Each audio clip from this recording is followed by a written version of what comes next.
Windsor, and I thought I'd share a few hands-on practical things that have to do with this nuclear scare scam.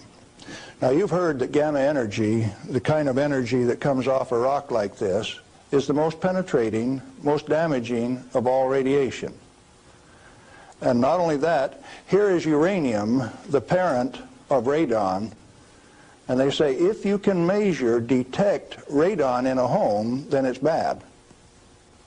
If you exceed the EPA's limit, it's reason to run you out of your home.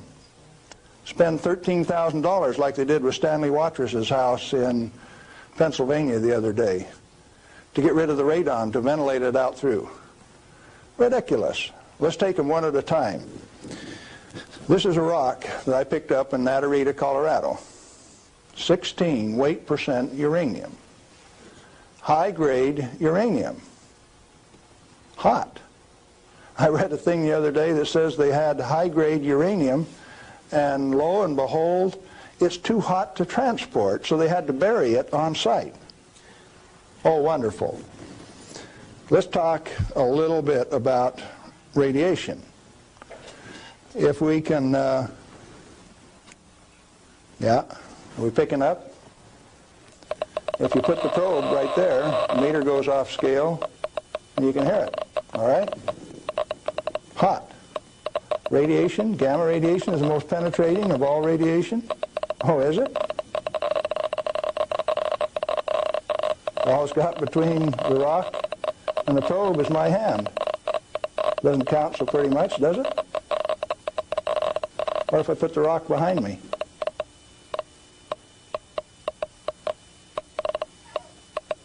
You don't suppose they've been lying to you, do you? I suspect they have. Well, let's do a little bit more. I got a black bottle.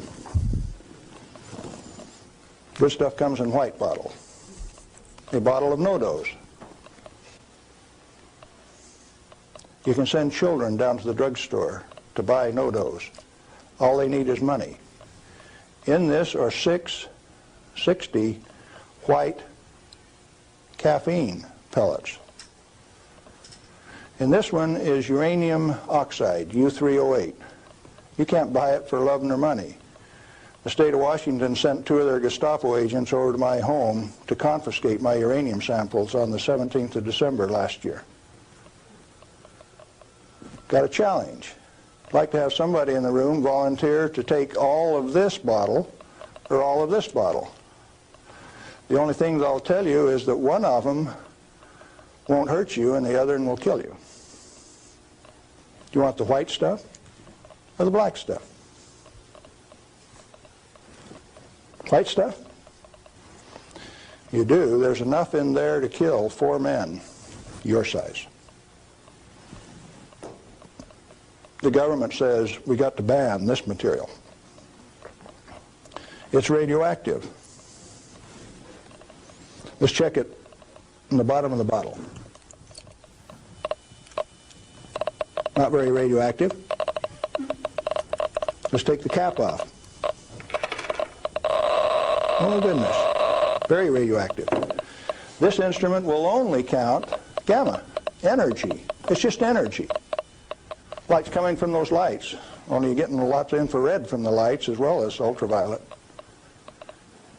Energy response, and it's very carefully damped to only discriminated so it only gets the energy that comes from this. I don't want it to respond to a light, just to this. Cost me $1,000 to get an instrument that'll just respond to this and not to that. This is radioactive by any definition. Radioactive material giving off radiation that is read by an instrument like this. The daughter of this, radon, cannot be read on this instrument because it gives off alpha particles. An alpha particle is a dye-positive particle that comes from the nucleus. It has 2 protons and 2 neutrons, therefore an atomic weight of 4, and it's minus 2 electrons. And if you grab it with a high ionization potential counter, it'll count. But if it travels 2 inches in air or through a piece of paper, it picks up 2 electrons, 2 beta particles, if you will, and becomes helium gas, and it won't count on an ionization chamber. Did you know that this thing right here is giving off helium gas? Alpha comes from uranium. Okay, radioactive material. You pour it out in the hand, and that's radioactive contamination. Is it radioactive? Yeah, it is. Very radioactive. Now, decontamination is nothing but scooping it back up and putting it into the bottle. I just now decontaminated my hand. No, I didn't do such a good job. Not good at all. Is it still radioactive? Yeah, that's called residual radioactivity. Now, under the decontamination rules of the government, when you decontaminate somebody like this that's that contaminated, and this is certainly a reportable incident under current DOE regulations, when you decontaminate him, it has to go down a controlled drain so that you don't disperse radioactivity. Do I qualify as a controlled drain?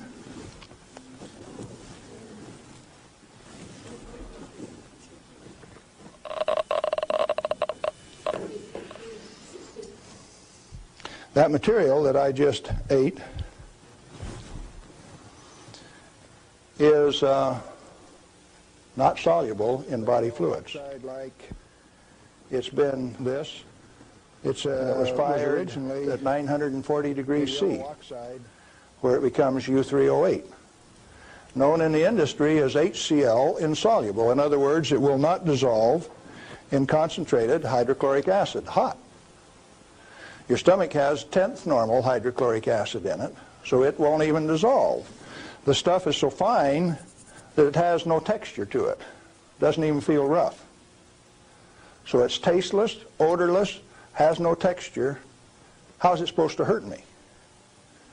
Because I've been eating this on lecture tour for 2 years, the state of Washington felt it necessary to confiscate my uranium samples so that I would be safe.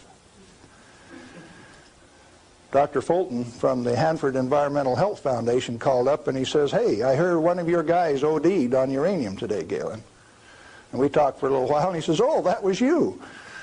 And I says, "Listen, I can eat all that stuff I want." He says, "It'll ruin your kidneys." "How are your kidneys?" "They're fine." "Well, you should have been chelated within 4 hours. And I mean, you guys are going to follow me around the country and give me chelating agents every 4 hours after I eat it on lecture tour?" He says, "We'll give you any medical assistance that you need, Galen. We don't want anything to happen to you." I said, "Did that include turning out the federal SWAT team 4 days ago to get me?" Where are these guys coming from? Well, here's a piece of metal. Density of 19, 19.0. If you know your chemistry and physics, you know that there are only two metals that have that density: plutonium and uranium. Radioactive, pyrophoric, density of 19. Outside of a laboratory, most of you can't tell me whether this is uranium, plutonium, or a mixture of the two. Now, I said that it's heavy, and it is. Let's see if it's radioactive. Yeah, it is. Pyrophoric, what does that mean? Pyro, fire. Black on the end. The spark that just came off there is pyro, fire, burn. If it's plutonium, I just contaminated this area of Arizona in excess of the EPA's limit for 1 square mile of surface.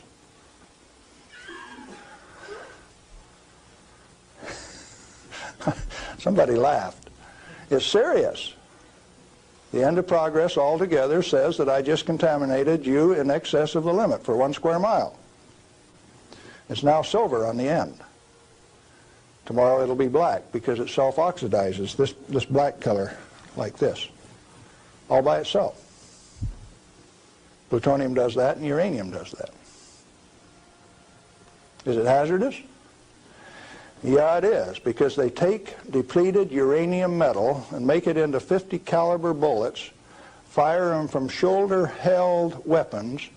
In 1976, they obsoleted tank warfare with these things because it only takes one dog face with one weapon to knock out a 65-ton tank. It'll go through 3 inches of armor plate, and when it comes out the other side, it's that white hot spark that we just made. And the 5 men in that tank are dead, because it'll burn all of the oxygen out of the air and burn their flesh. 1976, they obsoleted tank warfare, and you never even knew that. They make 10,000 of those bullets every day in the United States. We got enough in arsenal to sink all of Russia's tanks, and our boys in the Defense Department don't even talk about it. Yeah, it's hazardous to your health. Reminds me, lead is hazardous to your health too, isn't it? Particularly if it's in a 45 slug like this and it hits you right here going about 2,600 feet per second. It's not the material, it's the impact from the velocity. Let's be very specific in the words that we use. This particular chunk of lead came out of a human body. My son, who's a deputy sheriff, thought maybe I could use it on tour. That's called dying of lead poisoning. Anything less is a figment of the imagination because it's not soluble in body fluid either.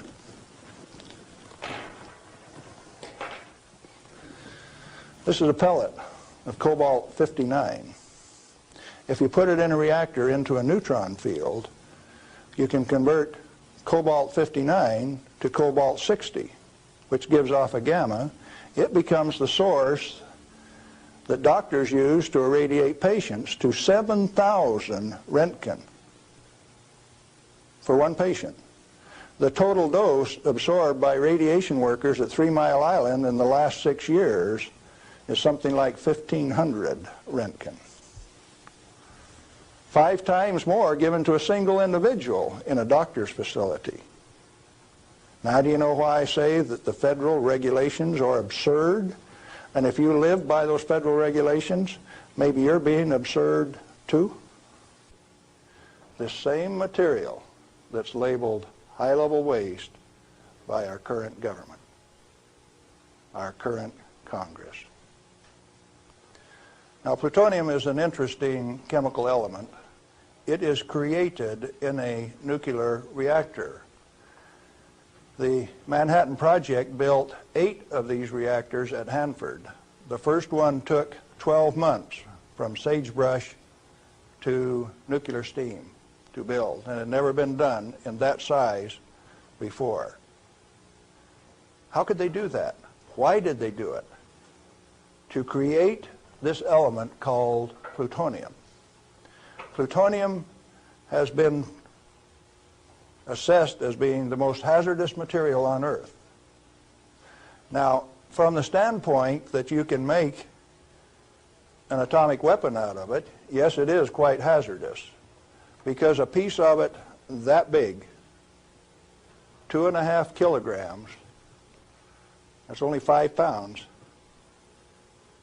is the force that delivered 20,000 tons of TNT equivalent over Nagasaki. Indeed, it is hazardous. The one over Hiroshima that had fully enriched U-235 in it was 5 times as big. So plutonium is more dangerous than U-235, is it not?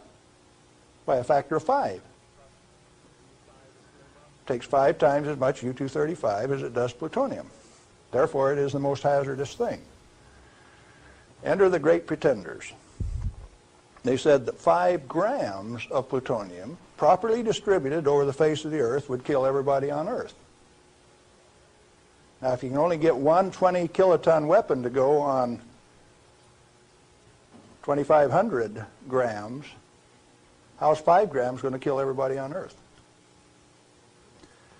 Early on, I had a fear that said, if there is this much fissile material, that can undergo a chain reaction, we called it in the beginning, then if you set a match to it, all the fissile material in the world is just going to keep right on going. Totally unfounded fear. It turns out that when you're in this business of recovering plutonium, like we recovered so much of it at Hanford, we found out that if you have it in a solution where it's less than 5% plutonium, it won't go critical any way that you kick it. And when you get it to 100% plutonium, you better be careful. Because if you put it in more than a 5-inch diameter cylinder, you're playing with fire. You can undergo what is known as an uncontrolled criticality, accidental criticality.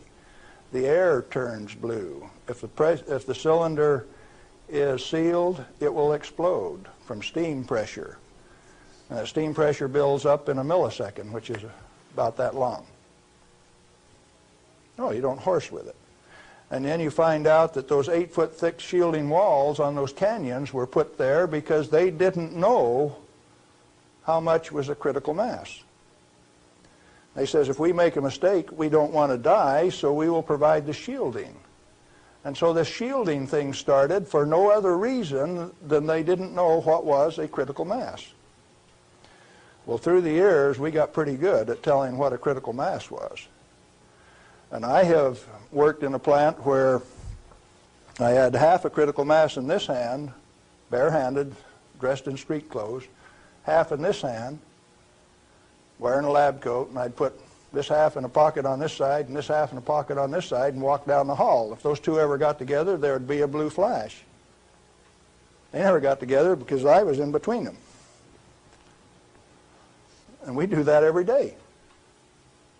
And each half had to meet definite dimension characteristics. And so we'd take them down and pass them one half at a time, and they'd measure it and say, yeah, that one will pass. And then we'd pass them the other half, and that one will pass too. But they were carefully put in separate bird cages so they couldn't get together accidentally.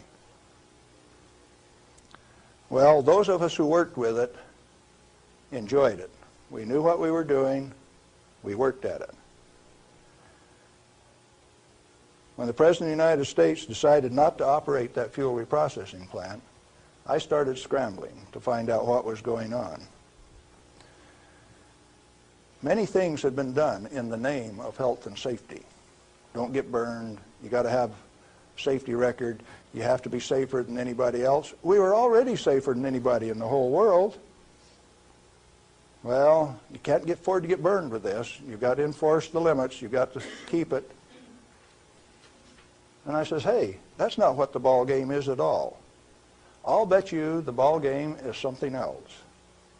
And in 1982, when the Congress passed the Nuclear Waste Policy Act of 1982, a guy by the name of Mo Udall, I don't know whether you people in Arizona have ever heard of him or not, authored that bill. It's called the High-Level Waste Disposal Act of 1982. The material he called waste is the reusable uranium fuel that I had been working on for 32 years. Needless to say, Mo Udall and I do not agree on whether that material is waste or not.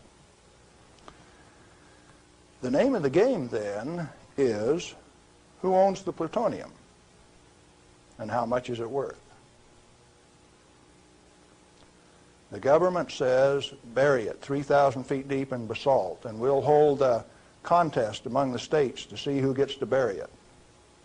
Oh? Why do you want to bury it? Did you ask the owners? Who is the owner of the plutonium? May I submit that it's most likely the nuclear power ratepayer. He is paid for the mining, the fabrication of the parent uranium, power generation, and is being charged in advance for its burial. If you're paying for it, to whom does it belong? How much is it worth? in inflated dollars, a ton of reusable uranium fuel contains useful metal isotopes worth upwards of $10 million a ton. Mo Udall says it's high-level waste. The value of reusable uranium fuel scheduled for permanent disposal probably exceeds the national debt. Naturally occurring plutonium quantities, and you know plutonium does occur naturally. Plutonium-244 is found at the residual activities of the several, 8 at least, Oklo phenomenon reactors across the world. First one found at Gabon, Africa. Naturally occurring plutonium quantities have been enhanced by transmutation of uranium. That's the reason we built reactors in the first place. Our ability to detect and measure emissions from these elements is useful in inventory control.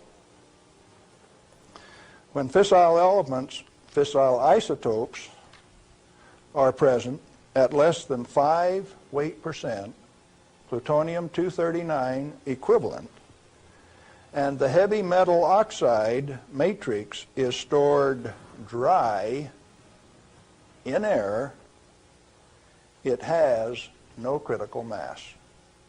Remember we talked about shielding was because they didn't know what a critical mass was? If it is light water reactor fuel at less than 5% equivalent fissile content, you can handle it, you can do anything you want with it, you can stack it up, you can have a room full, you can have a handful. As long as you keep it dry, it will not sustain a chain reaction. What then is all this falderall about a little bit, 5 grams will kill everybody in the world? They don't know what they're talking about. And when they say that, they're thumbing their nose at measurement experts like Galen Windsor. I am insulted when they say those things and get away with it because it has no bearing on the truth. It cannot be mishandled. It will not expose any person to an unshielded nuclear reaction. In other words, no controls are necessary except to prevent the pilferage of the inventory. Have you got that one? Let it register. Do you need governmental rules and regulations and instructions? No way. Then why do we have all of those rules? Inventory control practices capitalized on the fear of undereducated masses who work in the industry. I didn't say anything about ordinary people now. I'm talking about the people who have worked in the industry and those who cast stones from without. The Ralph Naders, the Jane Fondas.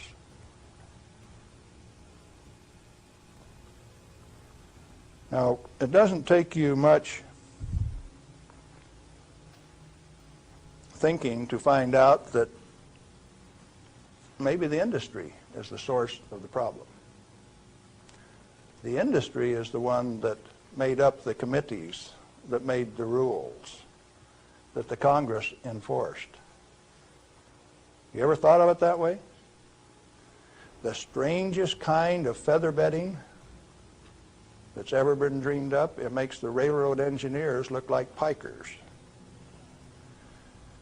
The only amounts of fissile process materials that are of health concern to the handlers are those that can accidentally cause an unshielded nuclear chain reaction, or that will cause erythema from the shortest wavelength, highest frequency, and therefore the most easily shielded ultraviolet light emissions of the electromagnetic spectrum.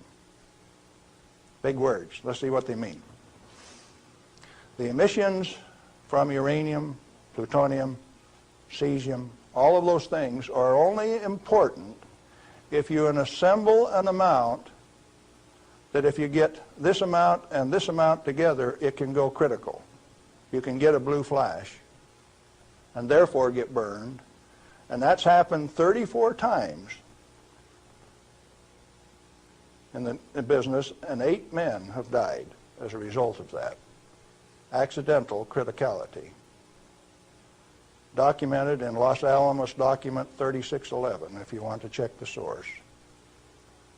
Or if you've got enough of it together that it's giving off ultraviolet light of this particular wavelength and frequency without any intervening shielding, enough to burn you, sunburn you, erythema, reddening of the skin. If it's less than that, if the effect is less than that, then what is the problem? Excessive government regulation. That's what's the problem. Why then are we still playing this game that any amount of this material is of hazard? Reusable uranium fuel, which has been isotopically enhanced in power-producing reactors, is a valuable national resource, not a high-level waste. The utility operators recognize the future worth of this commodity.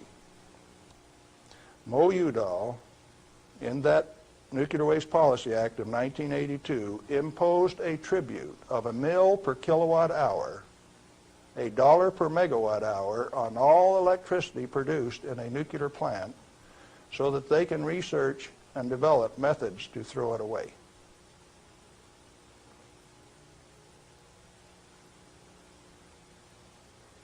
Why do the utilities willingly pay this amount to the Secretary of Energy to limit their liability exposure?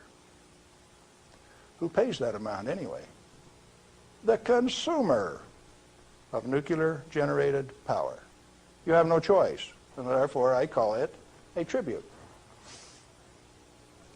At the same time, they have provided their own storage basins at these reactors at ratepayers' expense to retain ownership control of the plutonium resource.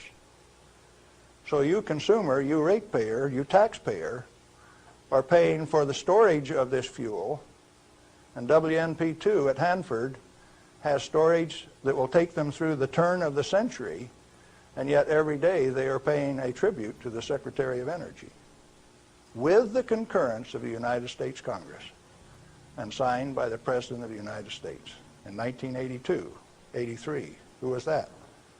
Ronald Reagan. They have provided those storage basins at ratepayer expense to retain ownership control of the plutonium resource. I started playing a game one day, 7 years ago. I says, okay, Portland General Electric, you've got the Trojan reactor, you've got a storage basin problem, I'm going to make you an offer. I made them an offer that says, I will take all of your spent fuel, FOB your basin, if you will give it to me. In other words, I will take it off your hands at no expense to you. I will ship it, I will store it, I will do everything that needs to be done to that fuel. And you know what they told me? Can I quote them? Go to hell, Galen Windsor. We value it more valuable than platinum or gold. We're going to play the plutonium futures ourselves. Now, where did I learn that the name of the game is who owns the plutonium and how much is it worth? The first plutonium I saw was in a glass tube on the newsreel when I got back from the Pacific in 1946. And that they had in a glass test tube, they said, was worth $500,000. Certainly they had less than 5 grams of plutonium in that tube. That's pretty expensive stuff. And so for the show, they put a pot underneath it in case they dropped it. They said, we don't want to have to pick it up out of the rug.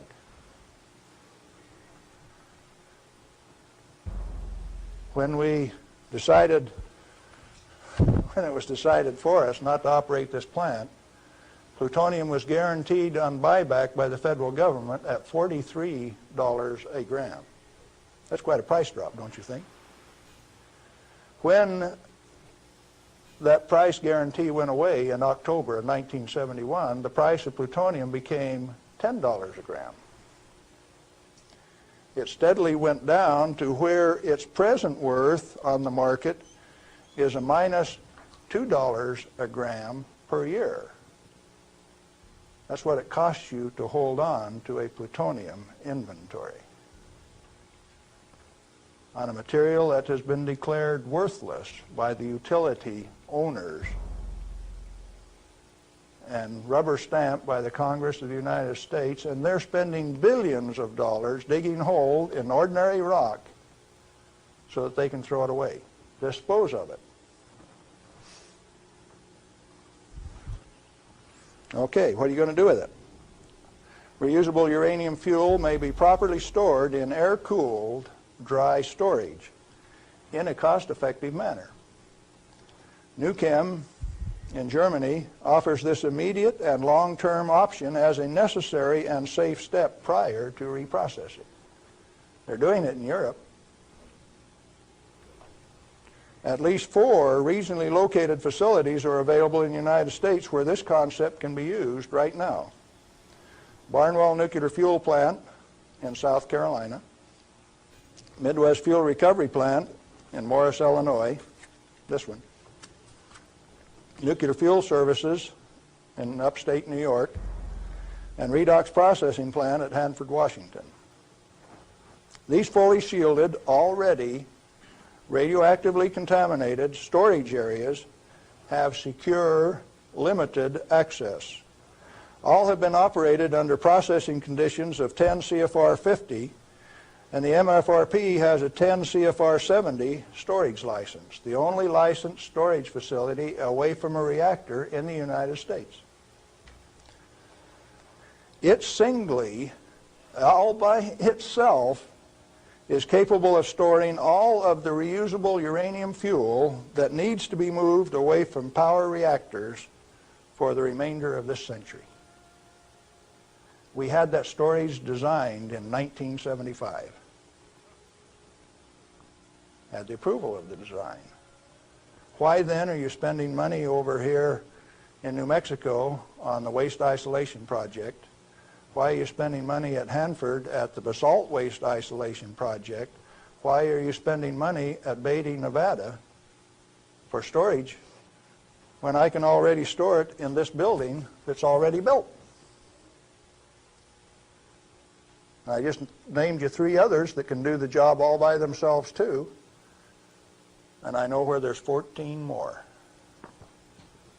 buildings that can do it. What are we going to do? Redox and other excess facilities at Hanford are capable of dry storing all commercial REF until plutonium recycle, at least through 5% enrichment, is reestablished, or until the 22nd century, whichever comes first.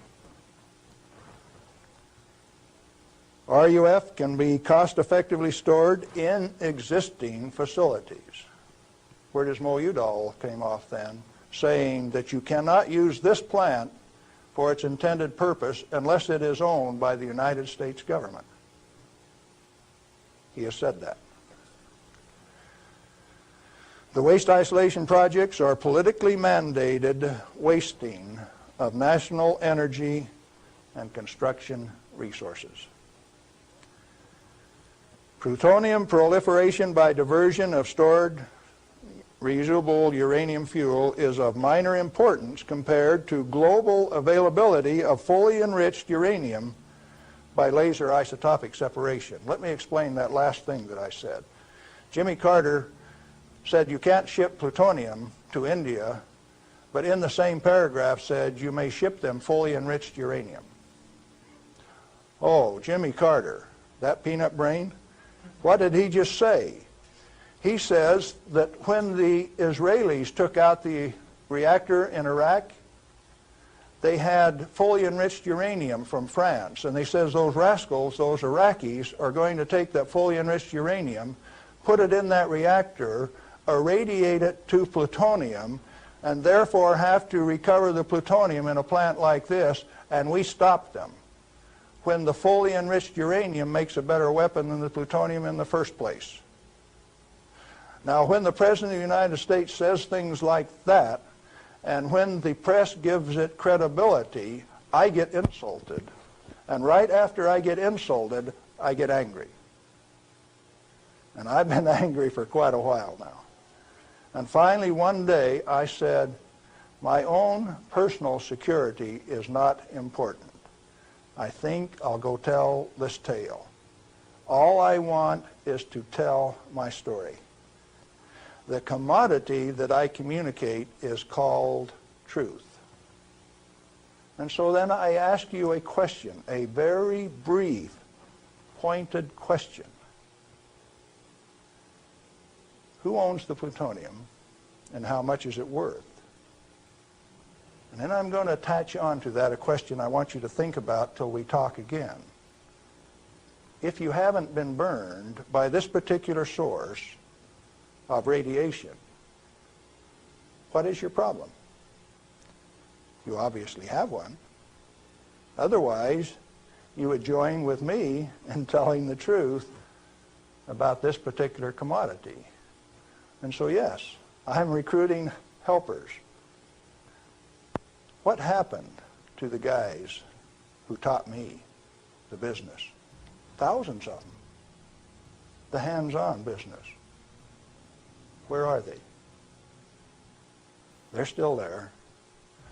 Why don't they talk? Who are the they that say this is the way the business is going to be run, whether it makes sense or not?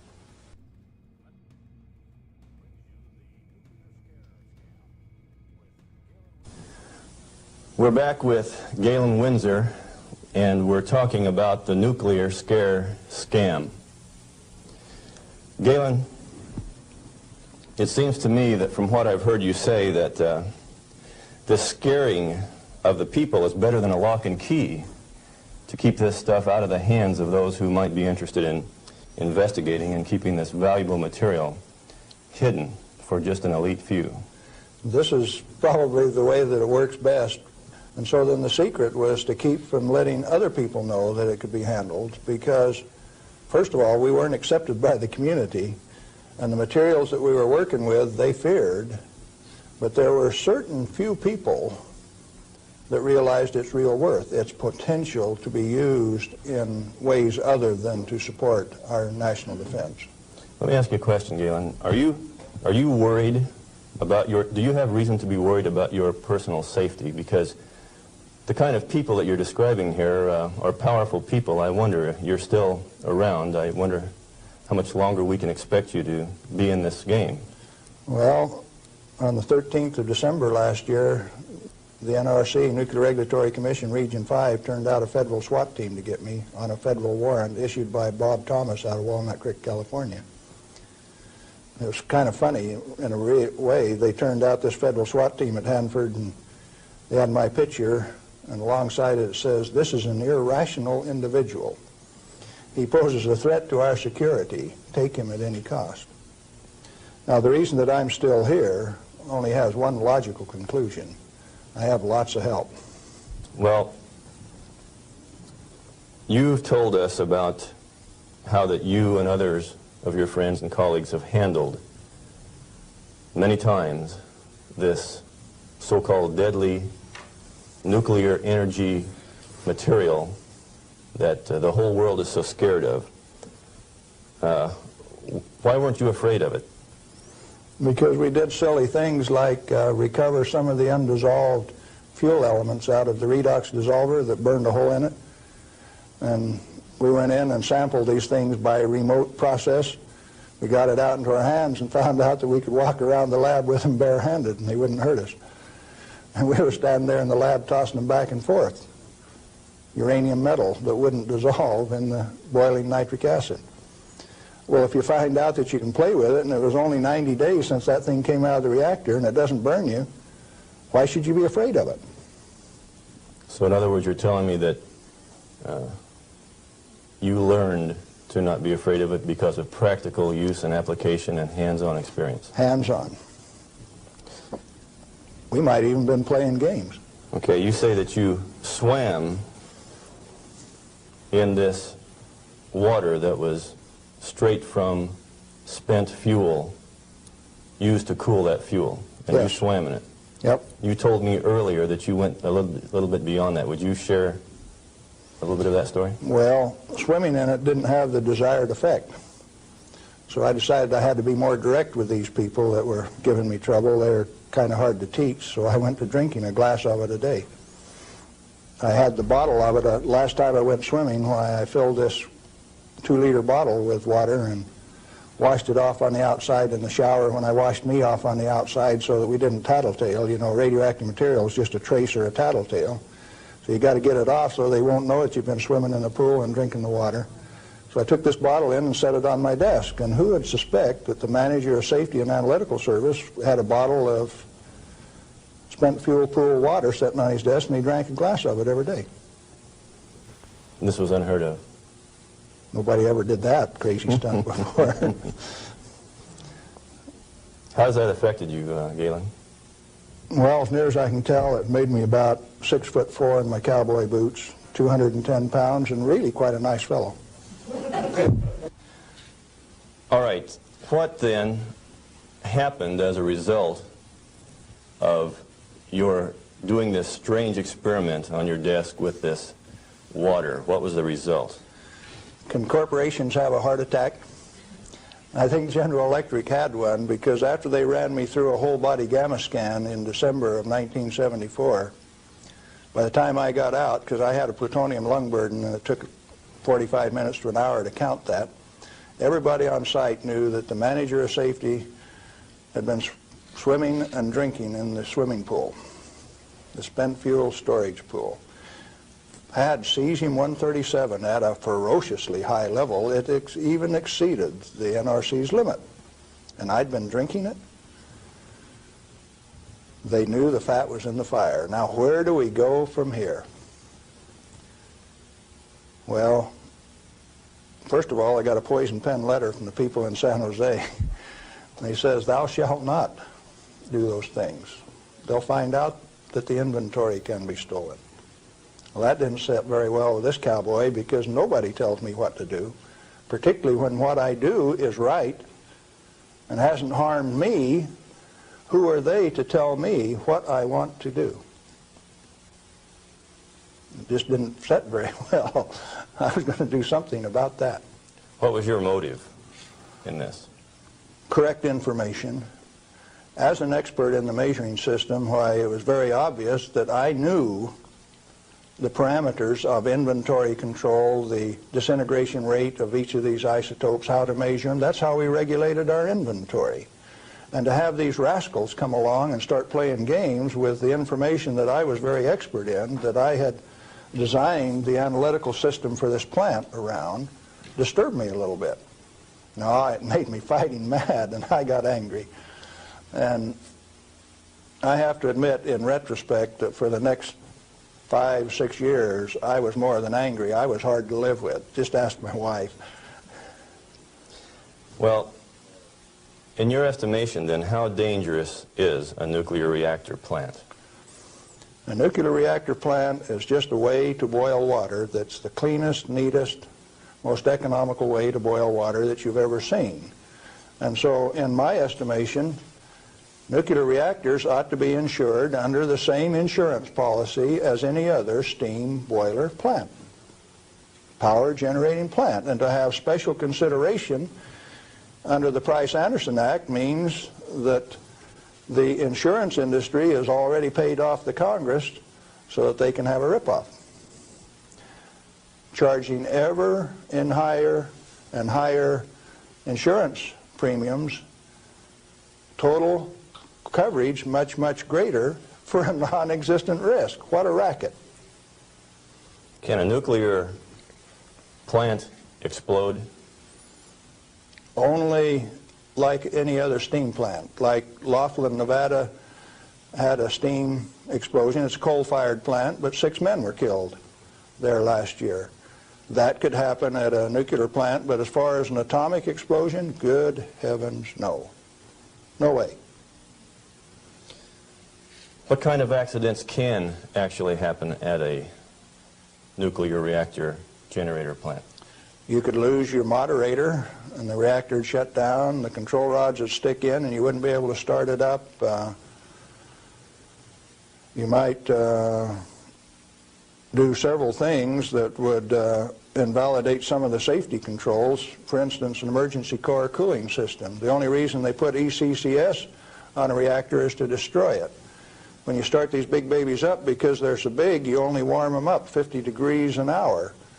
And they say, we got an emergency, throw the emergency core cooling system on like they did at 3 Mile Island 2, and you're going to thermally shock that big machine and ruin it so it can never be used again.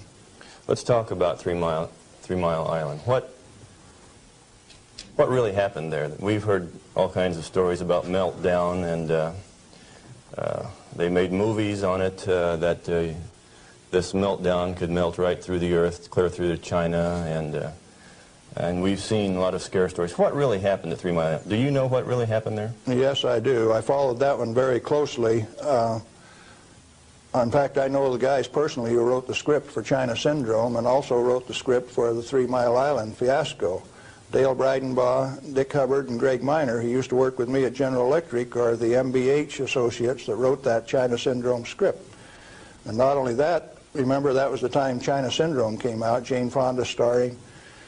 14 months ahead of the TMI-2 accident, it was predicted in writing in New York State that that accident would happen 1 year from the date that that 3 Mile Island 2 reactor started up. It started up in March 1978, and it went down March 28, 1979, right on the day, 1 year anniversary. In other words, with 14 months advance notice, the industry still went along with the sham. Nothing happened there except that the owner, the operator, and the regulators conspired to turn it off. What melted? The top of the fuel rods, the third time that the core got uncovered, due to internal pressure, blew the top off some of those rods. They've got Inconel springs in them to keep the pellets, fuel pellets, from vibrating when it's running. Those things are under compression, and when they reduced the outside pressure and the fuel rods were still hot, it blew the top off some of those fuel rods. The fuel rods in TMI-2 are internally pressurized to about 1200 psi with helium gas so that they don't reverse dent when they're hot and running for 5 years. And when they drop the outside pressure, why, that internal pressure with those hot rods blew the side out of some of those rods at the top. But melting, the fuel is already an oxide ceramic. It is a pellet. It's been pressed into a ceramic. When you pick it up and feel it, it feels like metal. It's pressed so very, very tight, hard. And so, no, the fuel didn't melt. The China Syndrome is a scriptwriter's fantasy. Right here, I ought to tell a story, I guess. See, I spent 3 weeks on the island in March of 1981, the 2-year anniversary of this particular, quote, accident. And Tom Hall, who stood alongside Enrico Fermi when they pulled the control rods on 100B in October 1944 at Hanford, and I were delegated to go to the island and find out what happened, and so we did. We went over all of the records and everything else, and near as we could tell from performance records, 51 thermocouples, for instance, only one of which went over 1,000 degrees Fahrenheit. The center line temperature of those rods when they're running is 4,032 degrees Fahrenheit. And so they say things like over 50% of the core was greater than 4,000 degrees. Yes, it was. If it wasn't running at 100% power. So they take that kind of information and bugger it all up so that you don't understand what's going on. They give you a little bit of it. Well, the worst joke that people could dream up, and they says, do you know what the NRC's worst nightmare is? No, I don't know what that is. Galen Windsor and Tom Hall in the TMI-2 control room for an hour by themselves. You know why people that know laugh? These crazy guys from Hanford would have started that baby up and showed that it would run. We'd have started it up, and they were afraid of us. So there was no accident at 3 Mile Island? No, they did it on purpose. Shut it down. Very interesting. Can nuclear radiation cause mutation in people and animals? If a cell gets too much radiation, it dies. And so if it is a sperm or an ovocyte, why, they die. They don't reproduce, and there are no mutations. I think the good Lord built that safety factor in. So you're saying that mutation in future generations is an unfounded fear? Yes, and the studies of the people at Hiroshima and Nagasaki have borne that out. Those people do not have that. Now, they showed the immediate effects of too much radiation. The women who were pregnant showed, the embryo showed the effects of very similar to rubella, measles. Some deformity, certainly, from that radiation insult. But that's not the kind of mutation that's going to go on to the next generation. Galen, what and where are these burial sites, and what's in them for this so-called nuclear waste? I've been hearing stories about stainless steel containers buried in concrete under the ocean, boiling for over 2,000 years. That sounds like a real story. Let me start out by saying there are no nuclear waste, only materials created in a reactor to be recovered and used beneficially. Now, high-level waste is radioactive and self-heating. And so fuel, reusable uranium fuel, fits that definition.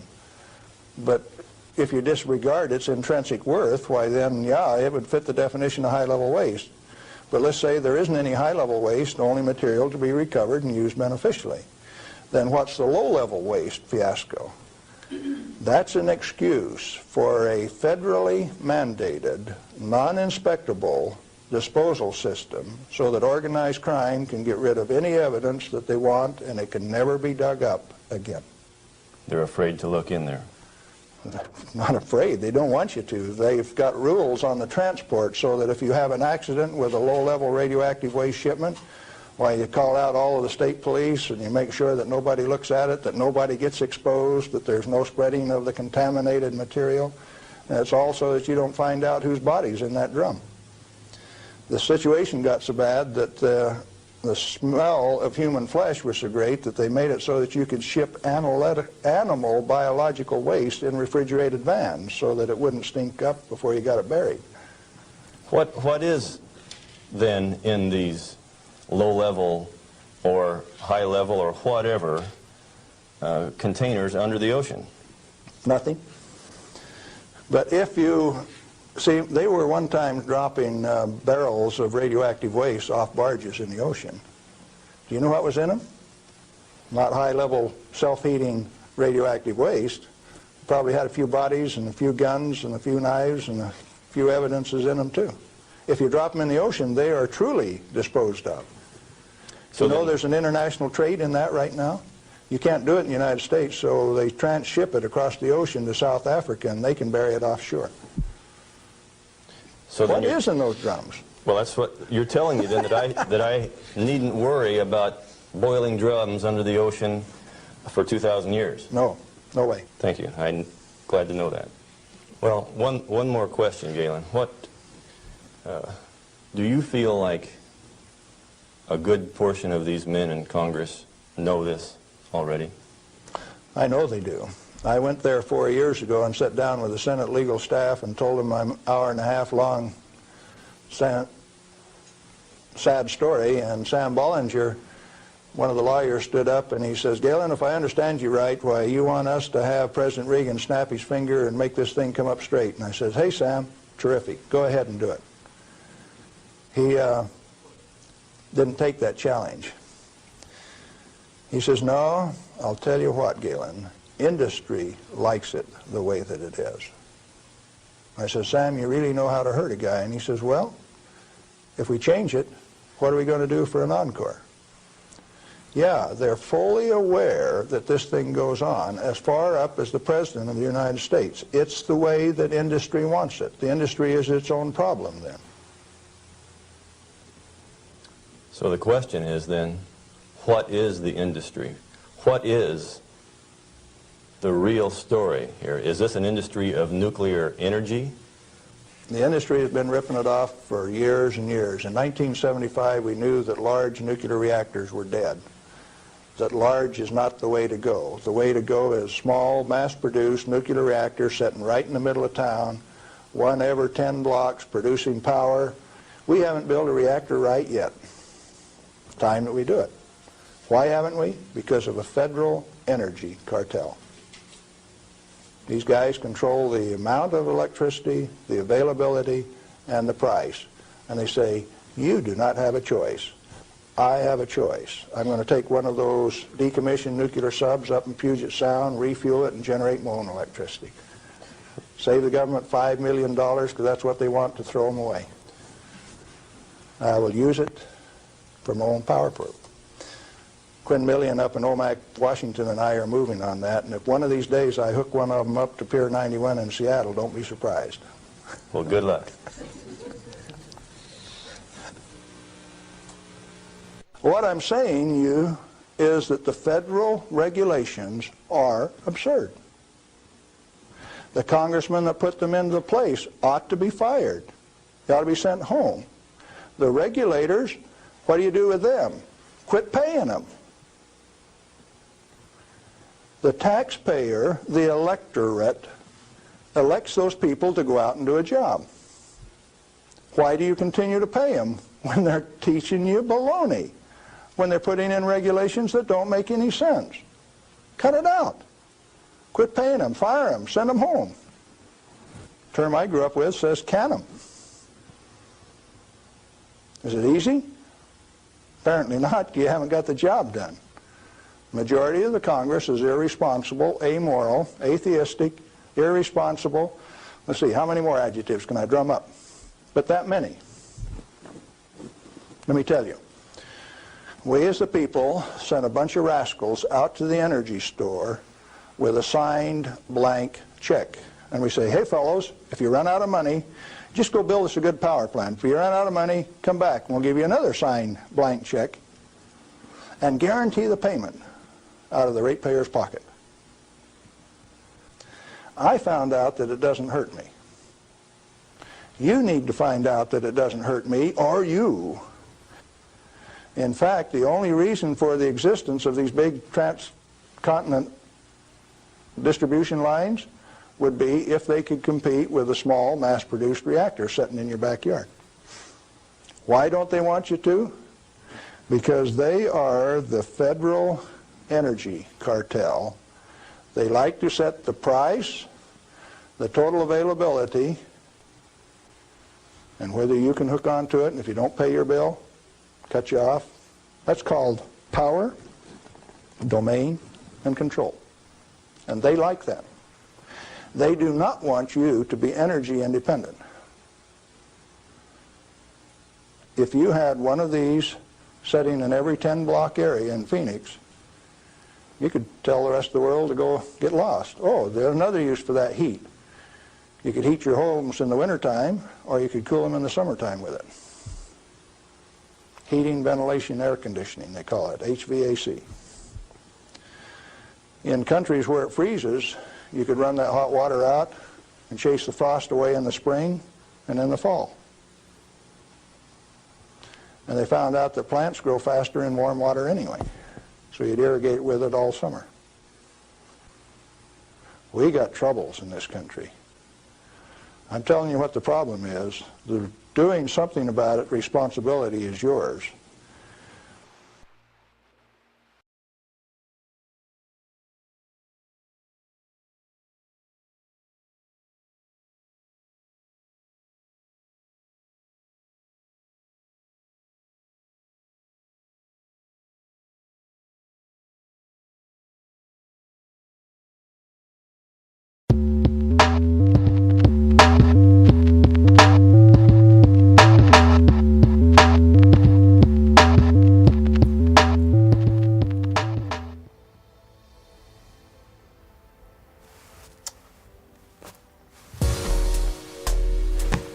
playful. That's what the ladies like. It's time to open the kimono, as they say. It's time to share with you reality. Up until this point, the Sam Hyde that you've known has been a comical farce, and I've sort of masterminded a little situation, and you're all my pawns. Really, what's it like? Ooh! Ah! Take a look around you, okay? Let's get a panning shot of my home that I live in there, Jet. Beautiful. My personal home where I live, and I love it, and I love to live in here, and I love to bring girls over and put them on this nice bed, and I love it so much. My life, luxury, this gum, I just put it wherever, I want. What's this? Gum. I'm Johnny Depp right now. Look at my hands. I never do this. I never do this. Have you ever seen me do this? I haven't. When have I ever done this? Never. My respect for the esteem that I hold this corporeal world, and I feel like Jim Carrey. I feel like I don't even care. I don't care. We're all just beings.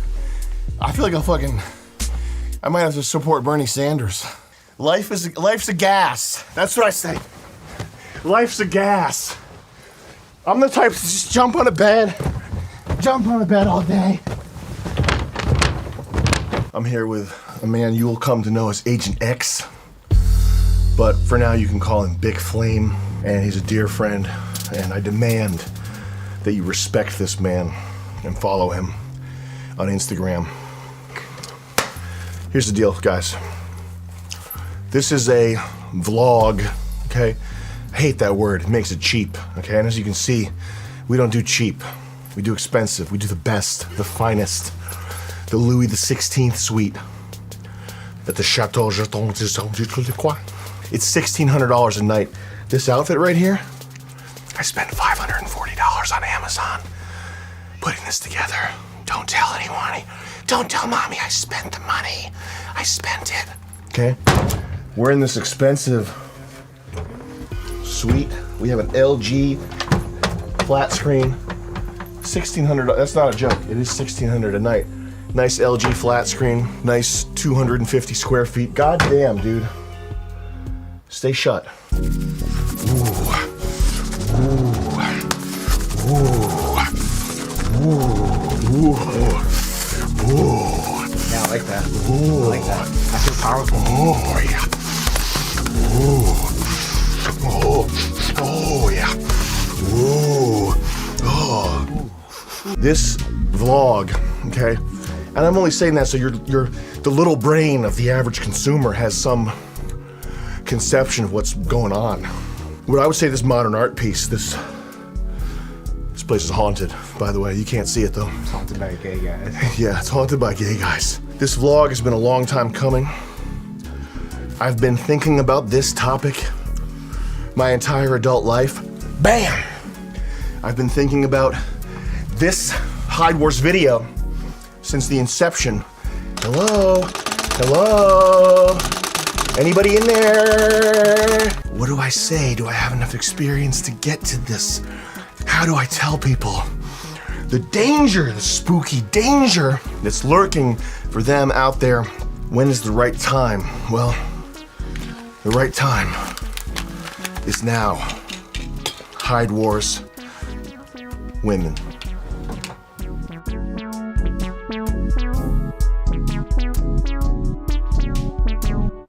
Spread eagle in a tub. But this time around, it's not your favorite porn that you're beating off to and a squirting female orgasm.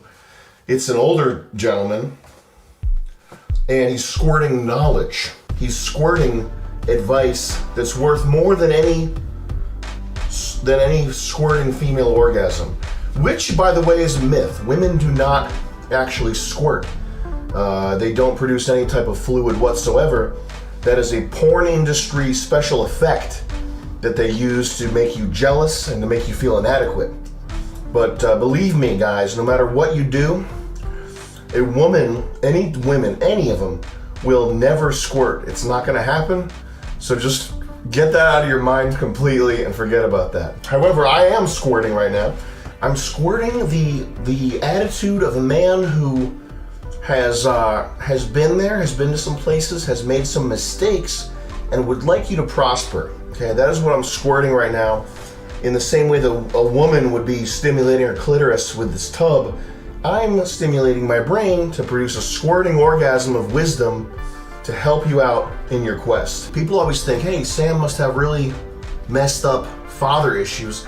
I really don't. It's just that my dad was, he was always an example of how not to behave and what not to do.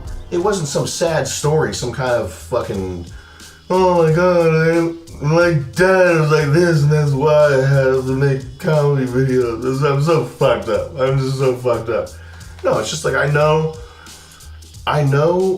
a good amount about some majorly big things to not do because I watched my dad do them.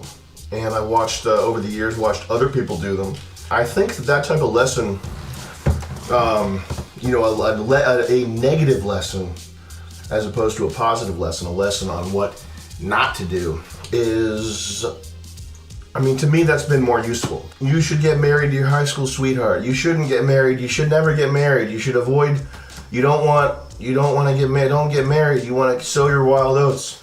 You should do this. You should do that. You know that you're getting the real shit when you watch someone destroy their life, totally unravel themselves and destroy themselves in order to, for example, switch colleges from a really good school to a shitty school to follow after their high school girlfriend, which is what I did. Because when someone's telling you something, when Joe Rogan's telling you to fucking use all natural oils when you jack off your dick, or whatever Joe Rogan says, I don't know, I haven't watched much of it. I'm just kidding. But when Joe Rogan tells you gotta fucking huff natural herbal gas, chemical paint peeler, and fucking smoke chronic fucking DuPont chemicals, herbal tire fucking degreaser, industrial cleanser, Changa DMT to visit the fucking aliens on the spirit plane. That's like some guy telling you to do something, and you don't know really whether or not, you don't know what his motivation is. You know, on it, Alpha Brain, you know, I bought fucking $40 Alpha Brain, Joe Rogan saying it's the best thing. Oh, this is amazing, this shit is fucking, and you fucking take it and you're fucking taking massive diarrheas. Your brain doesn't feel any different. Your stomach and your intestines feel like you've been eating fucking hot dog skin all day. I tend to think that the lessons that are good, the best, is lessons that you take from watching people get smashed in the face with a fucking tire iron of life. And that's what we're going for. That's what we're gonna get into right now. Okay, so join me. Oh.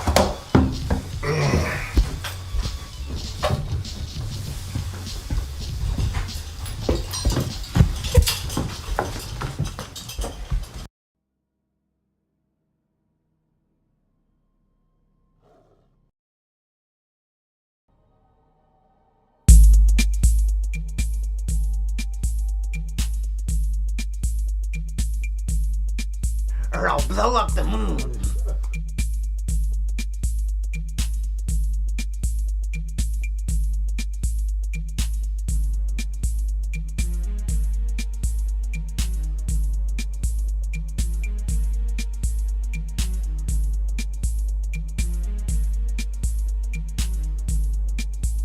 Is it speed? Speeding? Can I Are we pan rolling again, that? Evan? Can I Does pan that shot again? look good? Yeah. Is your shot good? Wait, Get Evan, show Evan.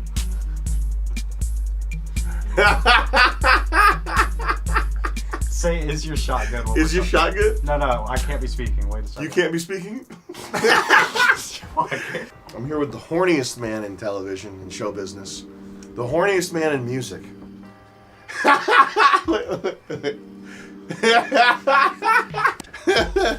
Thank you. You need a girlfriend, right? Yeah, I need a girlfriend bad. This guy is super talented. He's a young stud. Yes, hit me up, please. You already know where to follow. He's a good guy. Hit me up. No whores. No whore. He thinks he likes whores. He doesn't like whores. So you don't want that. He wants a good girl.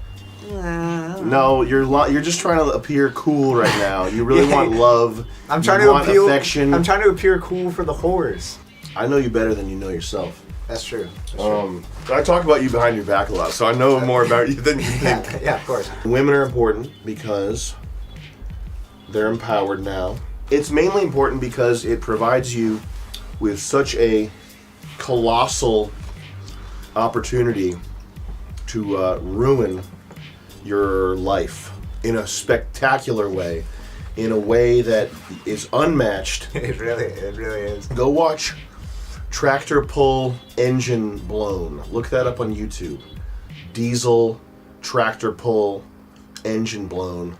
That is what's in store for you if you go out there into the big bad world with your tallywhacker trying to get your willy wet and you don't have the instruction manual. This is not the full Hide Wars Women. There is going to be a part 2. This one, I'm focused on your stories. I call you my pay angels. And frankly, the fact that you guys are willing to shell out $5 a month for this amazing knowledge / rambling, I'm so thankful for. Thank you very much. Let's jump into it. Shall we? Disclaimer, first of all, there's guys out there who are just as bad. It's not all women's fault, okay? Everybody is all human beings. We're all equal, okay? Second of all, let's delve right into the issues here. The reason why I've had a whole gang of sex, okay, was because I subconsciously wanted to impress my dad. Is that heavy enough for you? Is that what you want to hear? Is that real enough? Is that real enough for you? It's because I was trying to impress my dad who wasn't around all the time. I think that casual sex, there's something that Bronze Age Pervert tweeted once about how Bronze Age Pervert was responding to some dumbass bitch's tweet about how sex needed to be safer, and Bronze Age Pervert said that sex is not supposed to be safe. Sex is not supposed to be safe. It's not supposed to be fun. It is a dangerous meddling with the inside of your mind, and it is one of the most primal forces that there is. That's a primal instinct. And when you're fucking playing whack-a-mole, when you're playing fucking marbles, when you're playing Operation, and there's real pussy at stake, and there's real lives at stake. Okay, it's not a game. But that's my 2 cents about it, is that meddling with the primal forces of nature is not a good idea. I would say that the goal is ultimately to find someone that you trust and that you enjoy being around and who makes your life easier and who you can get off with without fucking 10 different types of jellies and fucking ticklers and fucking probes. Yeah, I agree. Would you agree with that? Yeah, totally. I thought you had a collection of ticklers. No, I don't. I think like fucking. You're the guy, though. I think sex toys are fucking retarded. But that's your nickname. You're the Providence you're Tickler. You're married. You're the Nashua Tickler. Yeah, but that's because I go around tickling. I just picture like a married couple and. Your fucking clit. We need a huge fucking. We need like a 11-inch dildo. Your clit is so blown out. You need fucking the power of a Bitcoin mining rig attached to a fucking vibrating head to get off. That's my disclaimer. Is that there are legitimately guys out there who are just as bad, just as stalkery. What's that kid's name? Joey Green is this guy who hit me up. We gotta work together. We gotta make videos together. We gotta collaborate. We gotta edit. I make this thing. I do this thing. It's totally boring and gay. Look at this. Check this out. Okay. Spent ages doing this. And then some girl that was a friend of mine, he fucking sends her 350 texts, and he fucking, it's this whole thing. I think the cops were involved or something. I wasn't local. I wasn't like local to the area they were in when this was happening, but Joseph Green. He's a classic. Fucking, oh my god. But yes, the case is that there are guys out there who are just as bad. I don't want to dox anyone or put anyone on blast or anything like that. Joey Green. Also, this girl from upstate New York whose ass was squirting out shit like a frozen yogurt. I don't want to embarrass anybody or use this as a platform to air my grievances or, you know, that's a real name. I went to her parents were there and I was fucking her, and I'm fucking 30.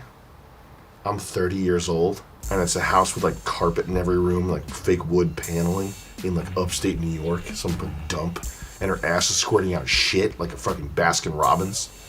Okay, and then she puts me on blast on social media. Because why? Because I didn't text her, I didn't send her back on Facebook. She squirted shit all over you. You didn't. I made her squirt that time. Sometimes women do squirt. Evan's crawling in the corner. Get Evan. Yo. He doesn't like squirting. Life is a cesspool teeming with human shit.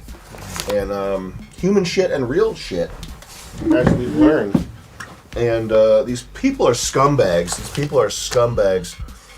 And they should honestly be shot. And I wish we lived in communist China where they'd all be rounded up and shot for the social crimes of their existence. And when you stick your fingers in someone, or you stick something else in someone, or you let someone stick something in you, you are bonding yourself to that person. You are pairing yourself to them in a way, even if you think you're having fun, you think you're, I fucked this bitch.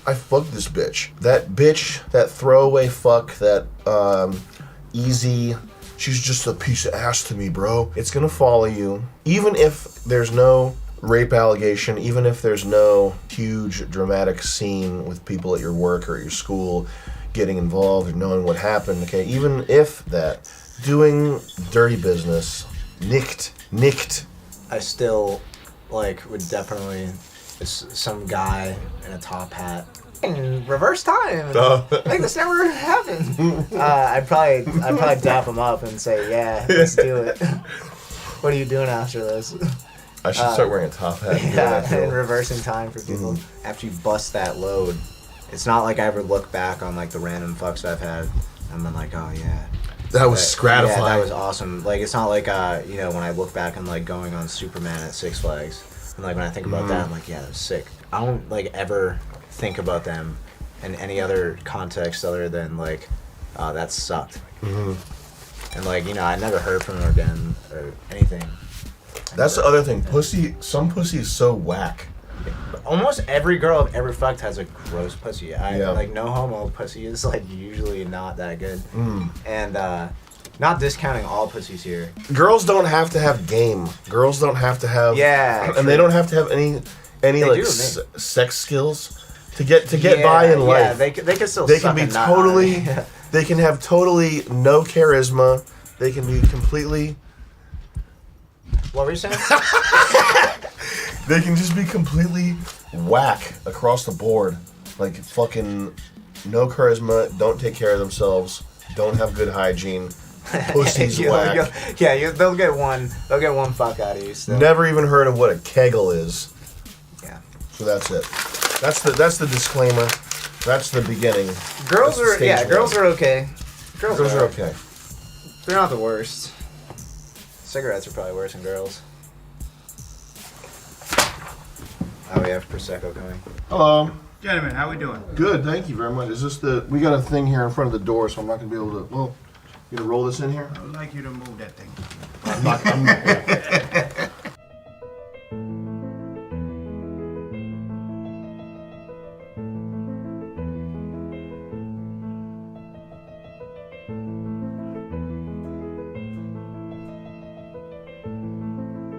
Julian, can you launch into the first story here while I have my snack?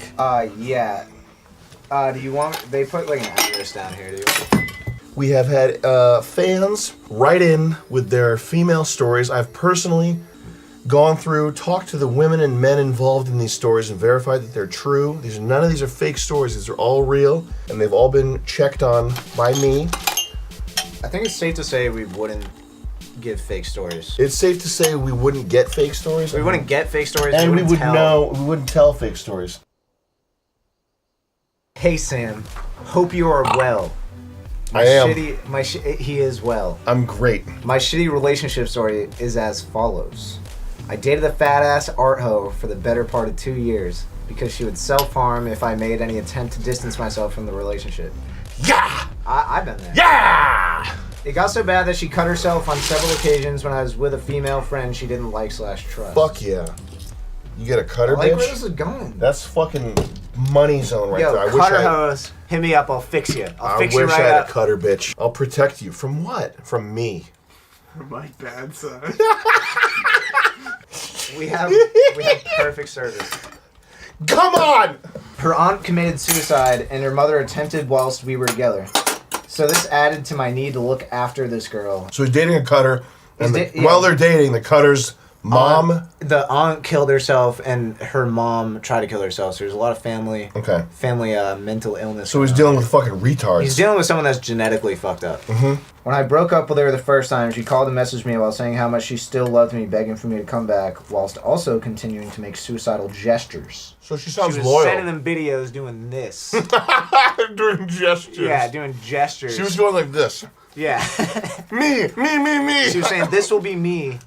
I love you. Whoever sent this in, I think the problem might be with you. Yeah, man. Sounds like you have a loyal, peachy sweetie. Yeah, what is life just fucking perfect for you? And so, Yeah.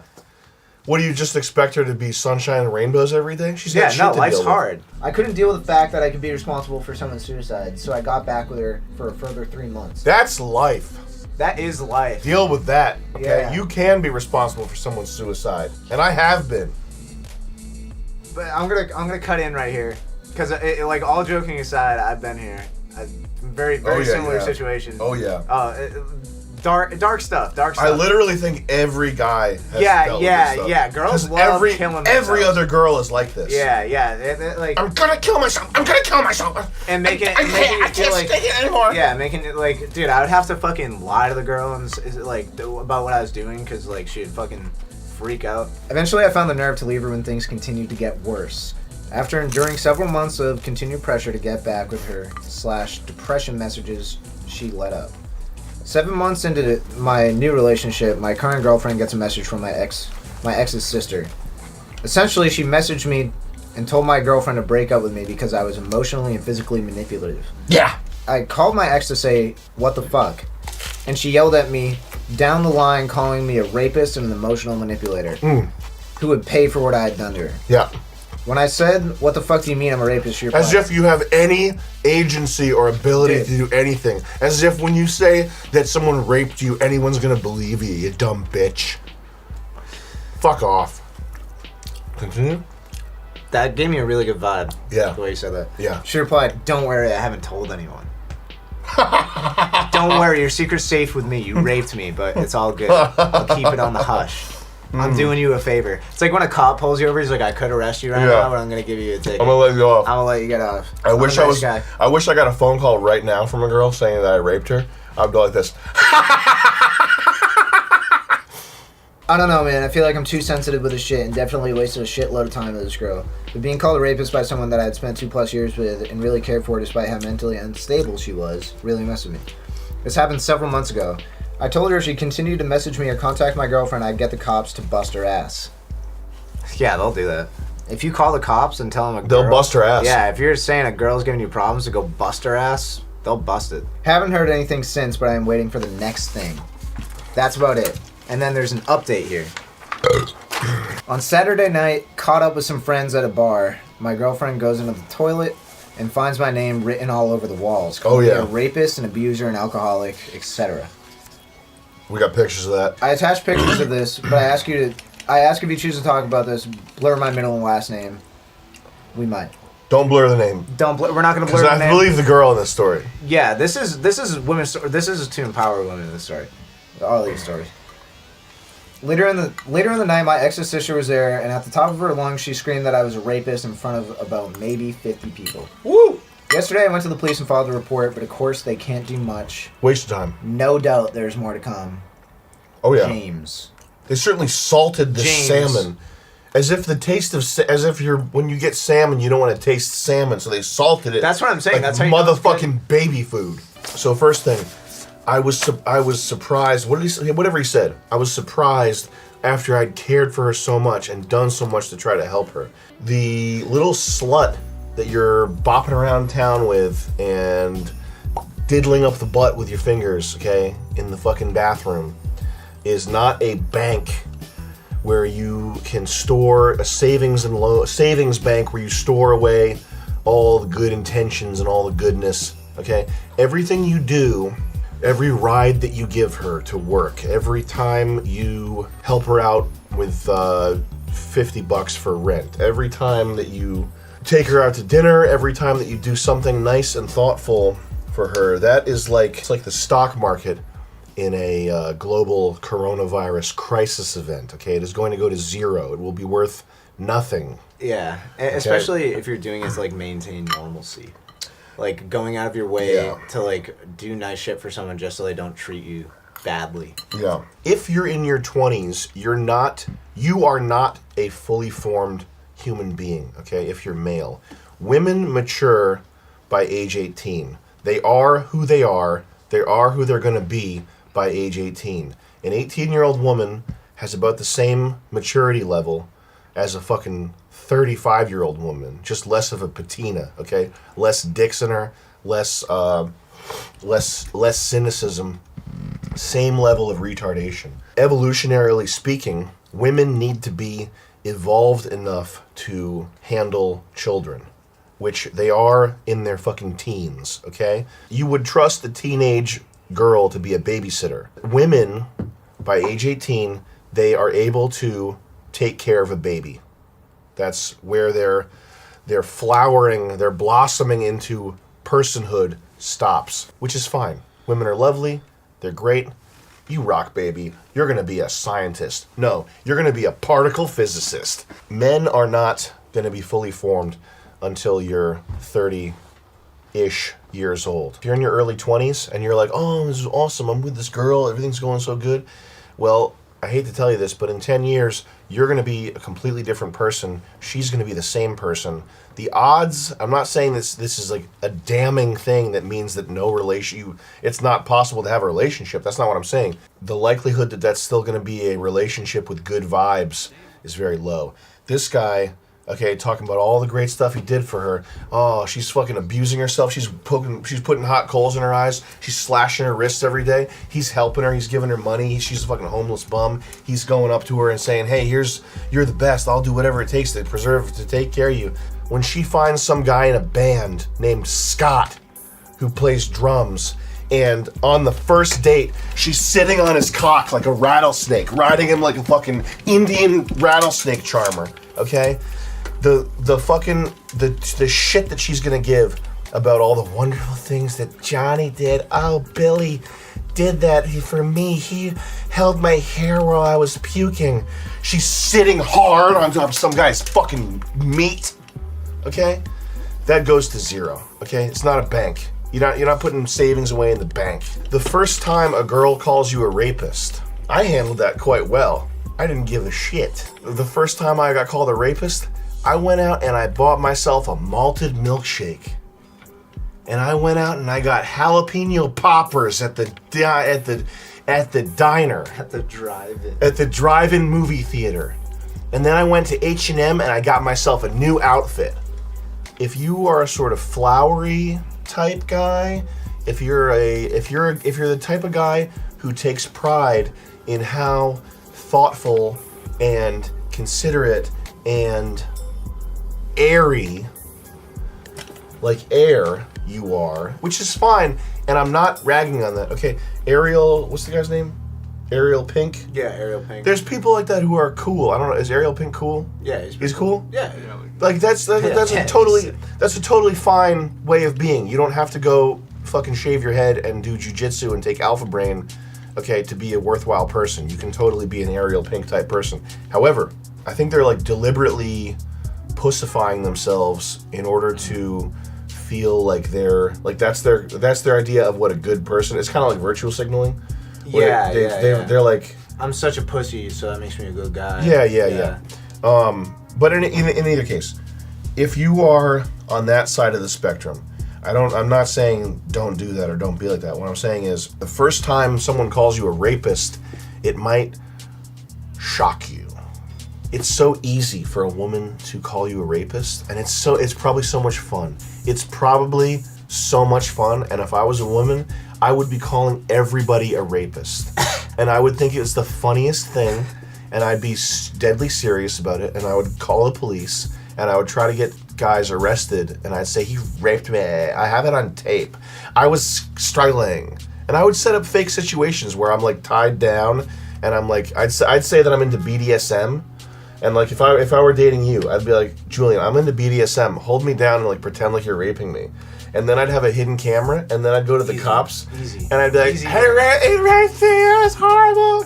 It's probably so much fun, and it's so easy. So guys out there, I don't care who you are, and I don't care if you've only had sex with 2 girls, and if you think your girlfriend's a sweet, sweet little peach, you have to be ready. You have to be ready. You have to be ready for that. No, what? That's a bug. That's a special bug. Ah, that's Brandon, he raped me. Just be ready for that.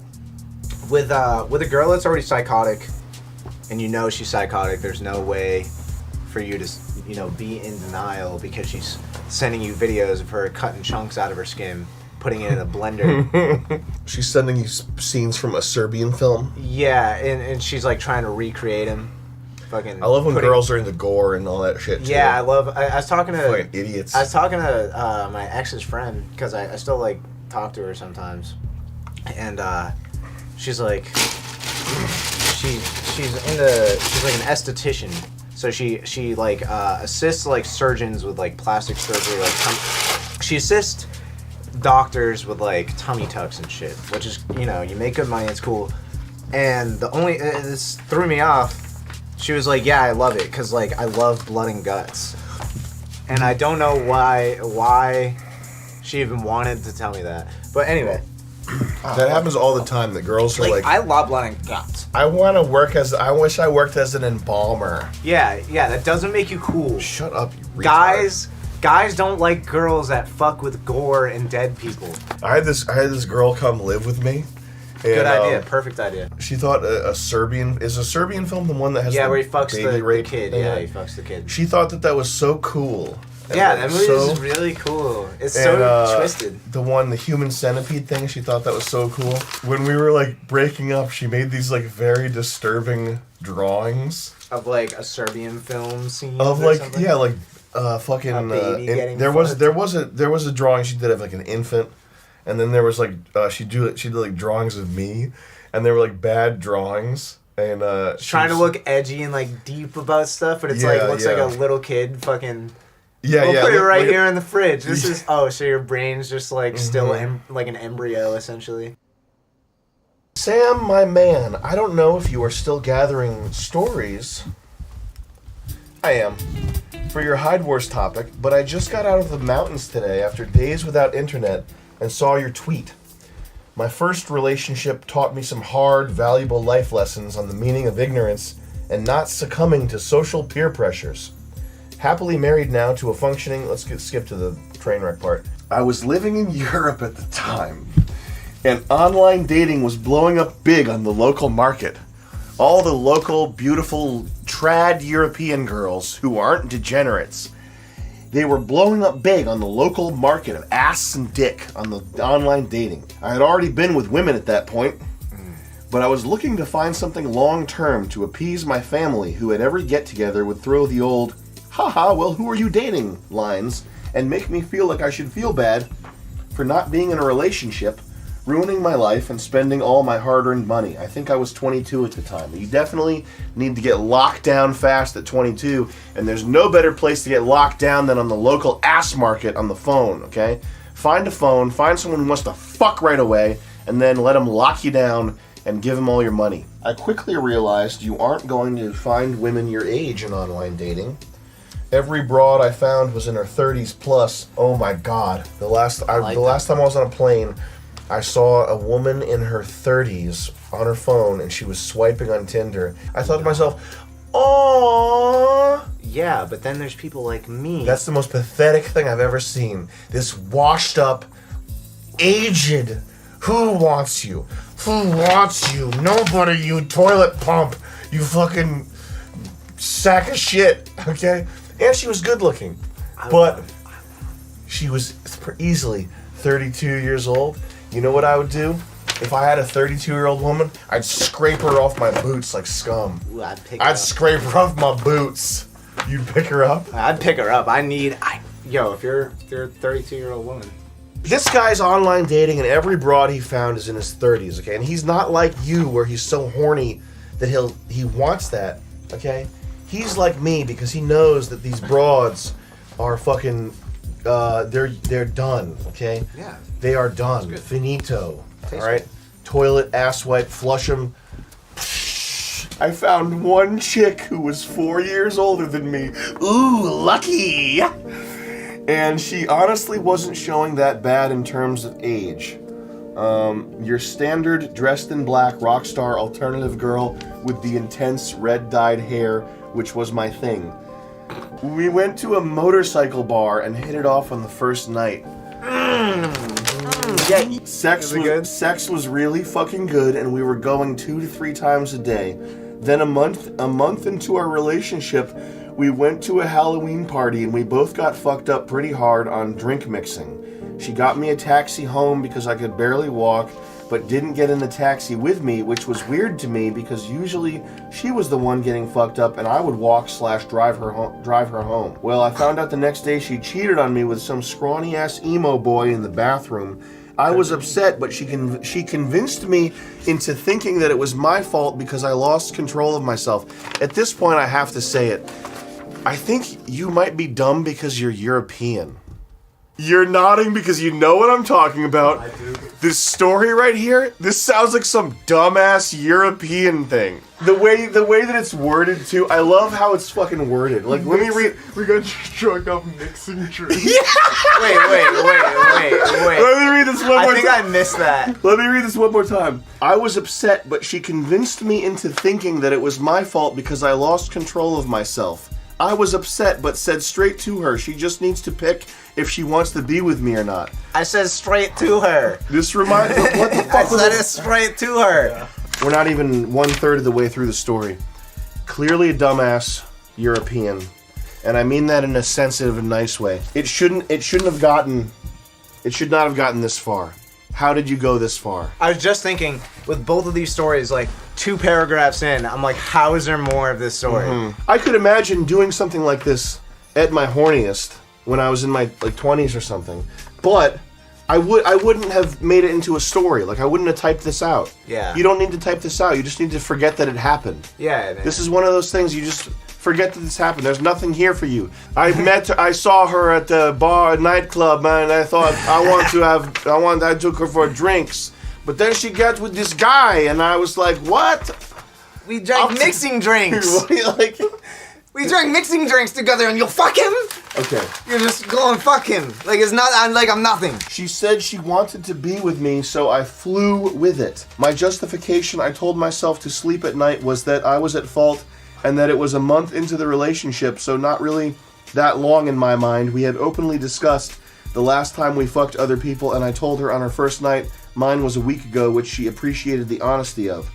From that point on, the relationship was actually pretty good. She was attentive to my boyish needs and better looking than anything my friends were going on with. That's so European. Not even the phrasing, but thinking like she's better looking than what my I have the hottest girl. Yeah. Fucking dumbass. She has the biggest tits. Oh my god, man. A couple months down the road, we thought we would get into these little arguments that would later turn into bigger ones. At one point, I was fixing her computer for her and had to open the browser to Google something. Saved tabs opened up, and I saw her Facebook Messenger. I clicked on it out of curiosity to see who she talks to the most, and it was me. But I immediately also noticed a picture of some guy with the latest message being Honey Bear or some shit like that. Oh my fucking god, dude. So I read it and found out it was the same guy she fucked in the bathroom at the Halloween party. There's a pattern. I confronted her and told her again, are you with... Dude, Why even bother? Yeah. I confronted her and told her How's that turn again, into a question? are you with this guy or are you with me? Are you with this guy or are you with me? Initially got the spin about invading her privacy, this girl sounds like me, and trying to deflect, and once again she agreed she would never talk to him again. I also messaged the fuckboy and told him I would murder him. Dude, okay, yo. Yeah. Last kid I had some sympathy for. He seems like, he's emotional like me. You just seem like a fucking weirdo, bro. How long would it... I will kill you! Yeah, bro, what? You'll murder him, bro. He's giving her dick and you're not. Get over it. I will fucking murder you. Wait, did he say how old he was during this? 22. Okay, yeah, I'm 22, bro. And I wouldn't... Dude, what? When I was in college, I had a butt heads with a guy that was who kissed my girl. Okay, and that's the last time I've ever thought about that for 1 second. Here's the deal. This is what you need to know to be informed. Get your facts straight. CNN. If you're ever led to feel a little bit territorial, it's probably because the girl is not your girl and is a hoe. She belongs to the streets. Yeah, I was just about to say that. One of the best meme phrases that really resonates with me and probably a lot of other guys is she belongs to the streets. And there's some kind of a sense of a brotherhood almost, for me anyway. If I find out a girl's like thought around, I don't get mad at the guy because it's the same shit. That. It's the same shit as what I'm doing. It's not his fault. It's not his fault. Why would it be his fault? Your fault. Yeah. It's your fault. Yeah, it's your fault for fucking with this girl that belongs to the streets. She's a bird. It's not some other guy's fault. It's never some other guy's fault. Even if you're married, okay? Even if you're married and your wife cheats on you, you married a fucking whore. Yeah, you married a thought. Okay? She loves this bathroom guy. Yeah, I was in love with her, but she was messaging this bathroom guy, and I couldn't decide. But then I was in love with her. And I gave her an ultimatum. I gave her an ultimatum. Said it's either me or the guy you fucked in a bathroom. Okay, I confronted this guy again. I was starting to become more possessive. I have told no close friends or family what was going on with my relationship. To them, everything was A-okay. After this second incident, she starts to come clean with a lot of shit in her past. She reveals to me that she actually has borderline personality disorder, much worse than bipolar. If you've ever known anyone with BPD, oh, he's still fucking defending her. This is real. The gist of it is that they are natural manipulators and have extreme highs and lows and do batshit insane things for sometimes no reason. They also make you feel very empathetic to them, and you feel like you can help them and save them.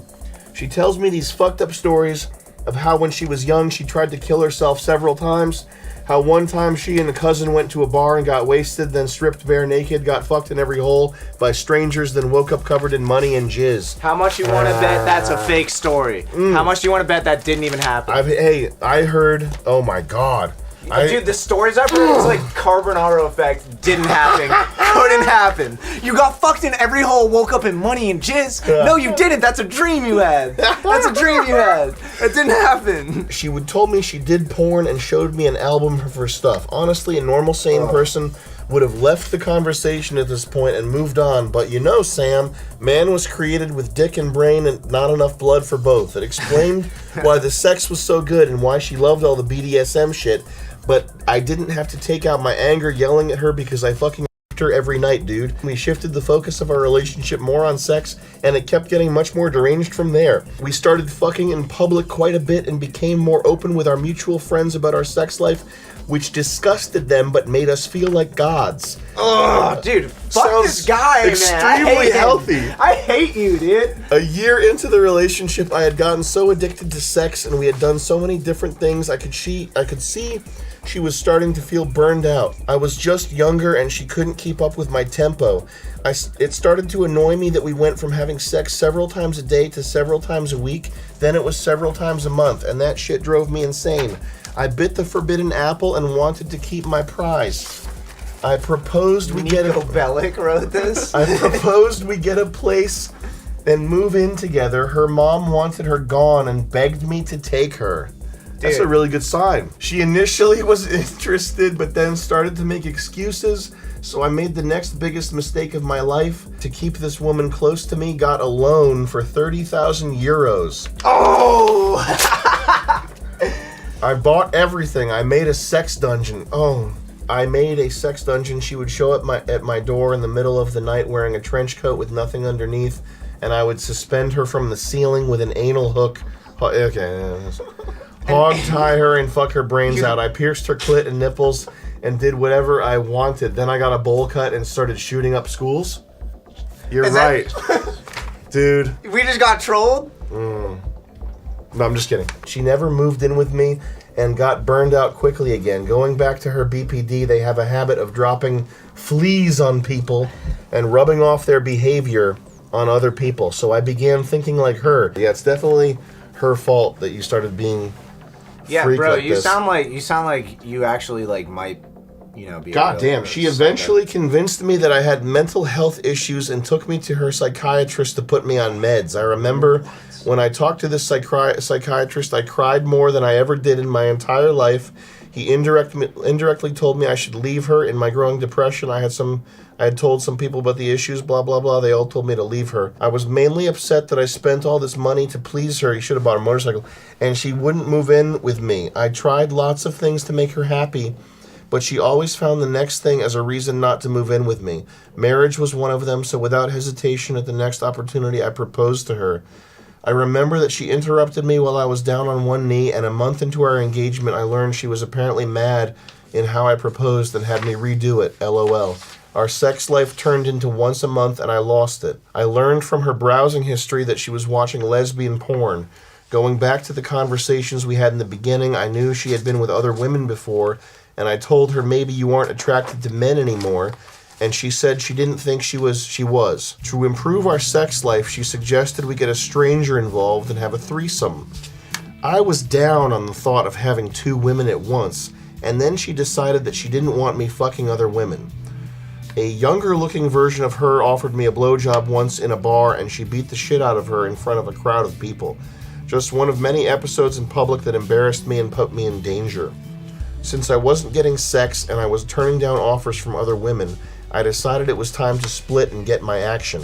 We mutually split and then got back together several times because she wanted to just be friends. Then she wanted to hug, then kiss, then fuck. This repeated itself 3 times. Then I started taking antidepressants and they turned me into an apathetic zombie who didn't care about anything. She was happy because I did whatever she wanted and there were no fights for 2 months. Then the side effects of the pills started to hit me and I started having medical issues during work hours that required me to get an ambulance on 2 different occasions. I started showing up late for work. I lost any contact with friends and family and then I lost my job. Dude, this story's starting to like seriously bum me out. When I started to run out of money, she used it as an excuse to berate me, and then eventually I lost my apartment and most of my belongings repossessed. I don't remember with all the on and off, but eventually had no choice but to break up with her. I cleaned up quickly and dropped the meds, moved back in with my mother, and started a new job like a fresh person. She would try to find me in public places and contact me. One time she found me at a bar and started crying about how sad she was that I never got her pregnant. When I got back on my feet, I was hate-fucking women in clubs for a couple months to get her off my mind. I stopped when I learned that one of the women cheated on her husband with me, also had a 4-year-old daughter. I decided I was done with women and relationships. Then, hilariously, when I wasn't looking for someone, I met my current wife, who I've been with for 7 years now. My ex tried to ruin our relationship several times in public, but was ultimately unsuccessful, and I've moved back to Ohio then. So he's not European, he's just dumb. Dude, I was thinking this took place in like Minsk. I think it's a European story, but he moved back to Ohio since then. I'm probably missing a lot of details, but it's not really a story I try to remember. I also don't like to talk overly about myself, but I feel obligated to share my experience when I see other young men going through some motions. There you have it, though. I don't care if you share this or not. Just keep spreading the good word, brother. I think that was real. I think offered a blowjob at a bar. I mean, maybe he was exaggerating. Yeah. I don't think he was offered a blowjob at a bar. Maybe he Anal was, hook? though. I've been offered. It happens to me all the time. I anal hook him all the time. Okay, we're looking up anal hook. You don't know what an anal hook is? We're Googling. Do you actually not know what it is? Dude, why the fuck would I know what an anal hook It's a is? steel ball welded to it as a hook. You put it in the ass, and so you put a rope on it. And then you hang from your ass. and then you hook them up. No, you don't fucking fall? hook them in the ass. And then your asshole is strong enough to carry your body weight from suspended. That Have girl's you 80 been hung by an pounds. anal hook? She's 80. Have I been hung by an anal hook? Yeah. Are you kidding me? Are you out of your mind? Can you No. imagine even if I was hung by an anal hook what that would look like? Now I do. Now I'm picturing I weigh it. 280 Great detail. pounds. The girls do anal hook, they get an 80 pounder. You don't hook some fat Like a pig. fucking fish, like a bass. Yes, you don't get hook an some 80 fat ass pounder. fucking pig Okay. with the anal hook. 80 in my pounds? sex She's dungeon. dead. What is she, 310? You can I see your I dick. can see it. You can see your I don't dick. like that. I like big girls. If you're a big girl. You can see your dick Not through too the big. ribs. If you look like a Renaissance painting type of girl. If you look like a blown out piece of trash anorexic Sam? cutter. To Sam, you know, he likes that. If you look like you smell like puke in the back of your teeth hang on. from the puke hitting the back of your teeth after Oh my you eat, God, dude. after you have your apple for lunch. I hate I hate girls that hate themselves, man. It's I gross. love it. I had too many cutter girlfriends before I had one just decently sane girlfriend. She still fucked me over. Her body's like It's her not body's for me. like this. It's not for me. Yeah, it's not for me. Fit two hands around the midsection. It's not for me. She was That was a she crazy was this story. wide. This is That- literally the situation. yeah. You tighten it up and they're this wide. Yeah, I can't do that. I like milky, creamy Milk. girls. You like the milk. I do. I squeeze the milk out. I would. I did squeeze the milk out. Oh, let me have milk coming out. Yeah, the It's milk's like coming rain. out. It's like collecting rainwater. Yeah. Oh, let me have milk coming out. Yeah. I could go for some big tits. I do like big tits. I like big ticks, but they're not like a. I love big ticks. ticks. The problem, listen, the problem With big tits? with big tits, I like big tits. Okay. Okay, you can stop harassing me now. I'm not harassing you. You're getting a little close now. Dude, we're making a video. Oh, you're right. This is how close No, it's keep gonna going, be. keep going, keep going. Okay. The thing You're right about everything you tell me. That's fine. thing it's about fine, big it's how it tits is they're usually, statistically, Saggy? We're not going with porn stars here. they're- They're usually uneven. works. They are uneven. I know a girl, big tits. One is significantly smaller. Yeah. I've seen that a few Significantly times. smaller.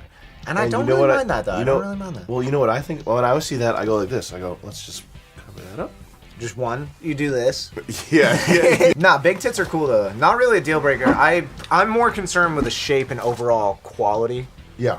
of the boob. If they're not symmetrical, I can deal with that. I can deal with that because most girls don't have symmetrical tits. Like it's not. It's crazy. It's like I'll having never deal with symmetrical that. nuts. Your nuts symmetrical? Yeah. No, they're not. yes, they are. No, they're not. Yes, Dude. they are. If we were a porn comedy group, If we were I a would say porn whip comedy them out. group, we would be known for having perfect nuts. we would be. If the tits, That was dark. are uneven, It's okay with me, man. I mean, I'd rather fucking jack off so- to cartoon porn. Yeah, I'd they are rather even. They jack are off even. to Lois and Francine from American who's Dad, the- bro. Who's the dad from Family Guy? Peter Griffin. I'd rather jack it to fucking drawings of Peter fucking Lois. Okay. Than look at Okay. than have some uneven tits in my Okay, face. now let me- listen. Maybe this guy's got mental issues, or maybe he's living in This some guy sort of definitely has some kind of mental issue. fantasy world. That story should have stopped after paragraph 1. That's exactly like as soon as like she fucked the guy in the bathroom. Yeah. As soon as she was 4 years older than him. First of all, listen. No. Stop. I get it. I'm so I want horny. people I to- would I just bang a care- fat girl. Yeah. People as people go through life, they collect a patina on them. Yeah, but- and it's never. I don't think it's a positive thing. I don't think it's ever a positive thing. I think people. I'm like the Joker. I think what doesn't kill you makes you stranger. And I think people get weirder as they age, and they lose their innocence and they lose purity. And I don't think it goes the opposite way. And it definitely does not go the opposite way with the average woman. The average woman, well, she is the same sort of level of mental maturity at age 34 that she was at age 18. In that 15, 16 years? Is it 16 years? In that 16 years, she's been acquiring dicks and manipulating and being a freak and just fucking around, slopping her pussy around like fucking hamburger helper. I guess. Basically becoming a worse and worse person. So I know. Why, I think the truth is somewhere in the middle of our two views, because I'm naturally just an optimist and have a lot of faith in the dynamics of just human consciousness. And I'm an optimist, but I'm older and I have a patina on me. You have a patina, and I know, dude. and I've lost my innocence, and I lost my purity, and I know what I'm talking about. You did that though. You lost it. I know you what lost I'm your talking innocence about. and purity. I know what I'm talking about. I have more innocence and purity than I did 3 years ago. You won't if you're hooking up with girls who are 4 years older than you. This guy in this story, He probably has no boys. He probably has 0 boys. No support system. That's what I'm saying. I don't think women's nature is entirely at fault for this. No, I don't think that's what you're saying. Not. It's not. It's definitely not the case. But this story is like it's like a fucking Chernobyl nuclear reaction or something. Yeah, there should have been some sort of safety mechanism in place to stop this. Like there were mad signs. One person, not even having a support network of bros who literally, keep one you, person just being like, "Yo, get out of there." Gives any semblance of a shit about this guy's life. Whoever wrote that, I hope sounds like you're doing better. Yeah, if you've been with someone for 7 years and you don't have any stories about her, I guess that's good. That's good. I guess if it's not a story about your current wife. So thank you for writing in. Sorry for busting your balls for being European. I just think it's extremely funny how Europeans have their mobile phones, they call them. Yeah, mobiles. I've got my mobile phone, and they got their tracky bottoms. They have their Adidas, but they call them tracky bottoms. I've got my tracky bottoms on my mobile phone. They think that like fucking Vodafone and like all the companies that sponsor like soccer teams are like Virgin Mobile. Yeah, like fucking like dude, you're fucking living in a fake world. That's all not real. Horrible women's story. That's the title. Got a girlfriend. Everything going fine. And then about a month in, she tells me this insane story about her dumb mom. That's in caps. Some background. Girlfriend is 21. Has a younger sister, 14. And a younger brother, 12. Brother. Irrelevant to story. Just had to throw it in there. You do not need to know about just so you get a little context. Just a little context for you. But you don't need the context. Little trivia. That's what I call trivia. And they all live in a small apartment. Oh, thank you so much. Oh, my... rock candy. It comes with rock candy? His girlfriend has a younger sister. And the family, they all share a small apartment. I'm just gonna drink this hat. They all share a small apartment. The mom is a good-looking mom. Sexy. Big udders hanging out of her chest. She uses Tinder. So her mom matched with some guy and they went out. The guy tells dumb mom that he is rich and wants to start a family. First date, by the way. The thing is, the mom has her tubbies cut. It says tubbies. This guy asks her, I want to start a family, but with your daughters. And dumb mom goes, emoji. Okay, I'll think about it. Girlfriend comes home and her sister goes, so what do you think about it? Not knowing what she was talking about, she asks. From the bathroom, her mom goes, hold on, let me tell you. She explains to her daughter how this is an opportunity to her. Girlfriend goes, hell no.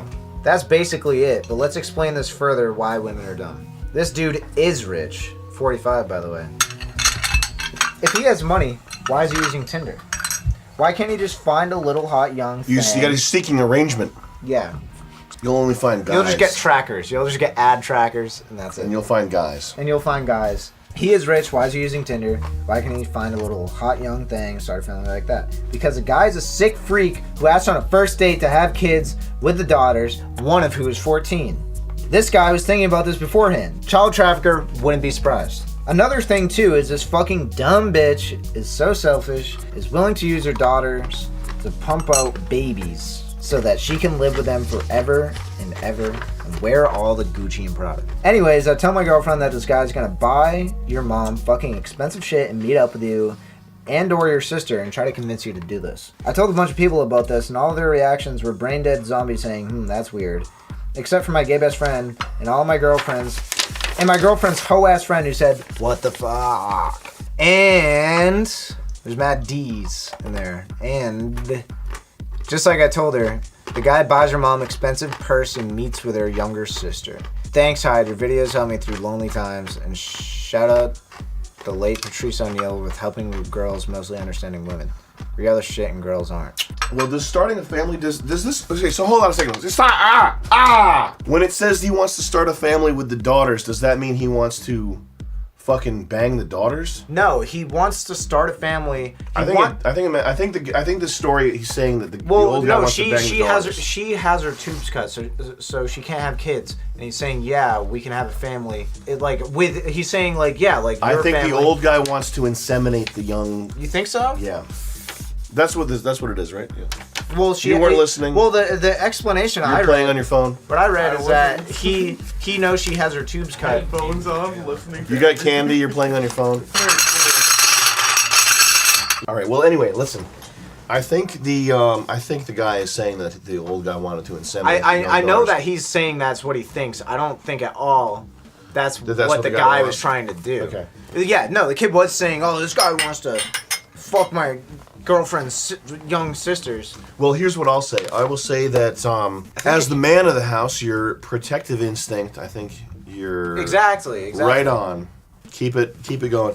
And the But that guy wants to be the protective guy of the house. He's probably got nothing going for him. He probably just wants. Why to does he jump want in. some 50-year-old woman? I don't know. People are fucking weird, man. He fucking wants the daughters. I will say is Stefan Molyneux talks about this a lot. He talks about how all the the chaos of fractured, abusive,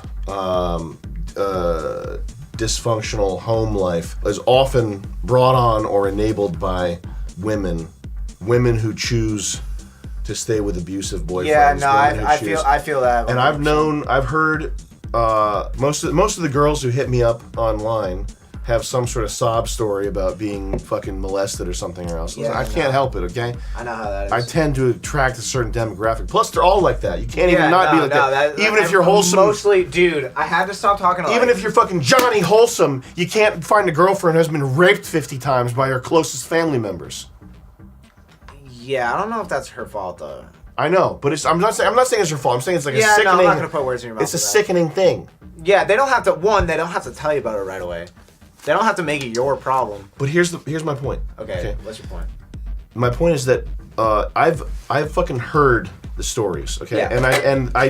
They're the stories that I've heard. I know I have a good idea for what's a lie or an embellishment and what's real. And a lot the number of times in these stories that fucking women, that fucking dumbass old dumbass moms have played like a critical role in these stories. And like daughters like, getting raped dropping, by some fuck dropping boyfriend. the daughter off at the fucking uncle's or whatever. Yeah. Like you fucking, generally women are the ones who decide who mates with who. Like women are the fucking deciders. Women are the gatekeepers of sex and pussy. And the times that these situations, these abusive hell, like that's literal hell. Like if you're a child and you're like surrounded by loud, like people who are yelling or abusive or violent, that's like that's as close to hell as you can get. That's hell. Yeah, man. Like I think about and it's women who are most of the time fucking creating these hells. Yeah. Like I don't know if you've ever watched like Netflix docs about like people that are in jail. I've watched every Netflix doc. Like it's almost always like this guy that was like, his mom was like an alcoholic and had this boyfriend that would like rape him every day.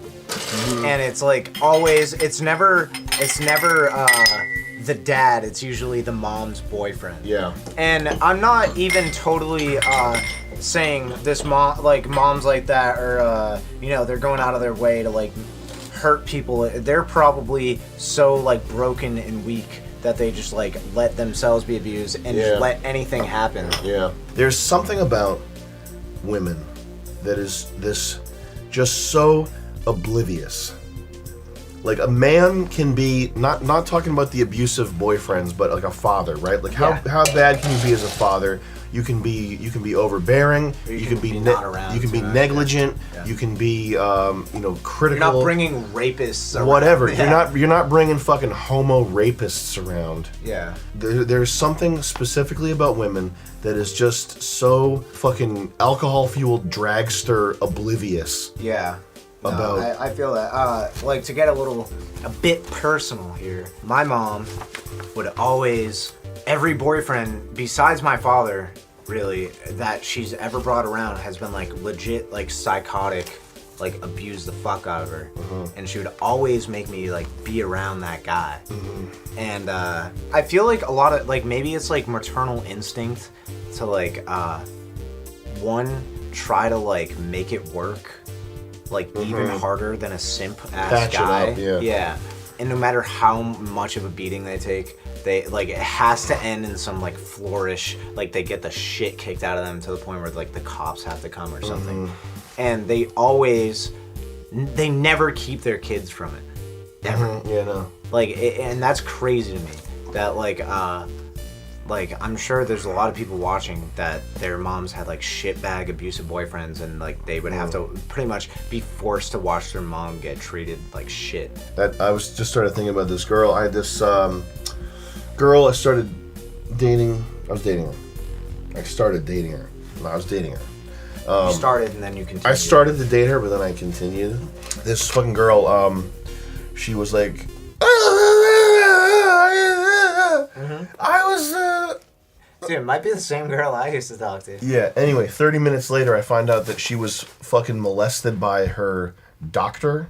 It was like some special nutritionist that her mom had like taken her to see. And I guess when she was at the doctor's office, and she was a kid. She wasn't even a teenager when this Probably happened. like what, like 6, 7? I think she was 11. I think she said she was that's a 11. kid. Yeah, that's a fucking kid. She said that when she went in, she asked for her mom to come in with her, but the nurse said that it's not procedure for the parent to come in, and so her mom was just like, "Oh, it's not procedure. It's not procedure." Ah. And then fucking Nah, he likes to be alone.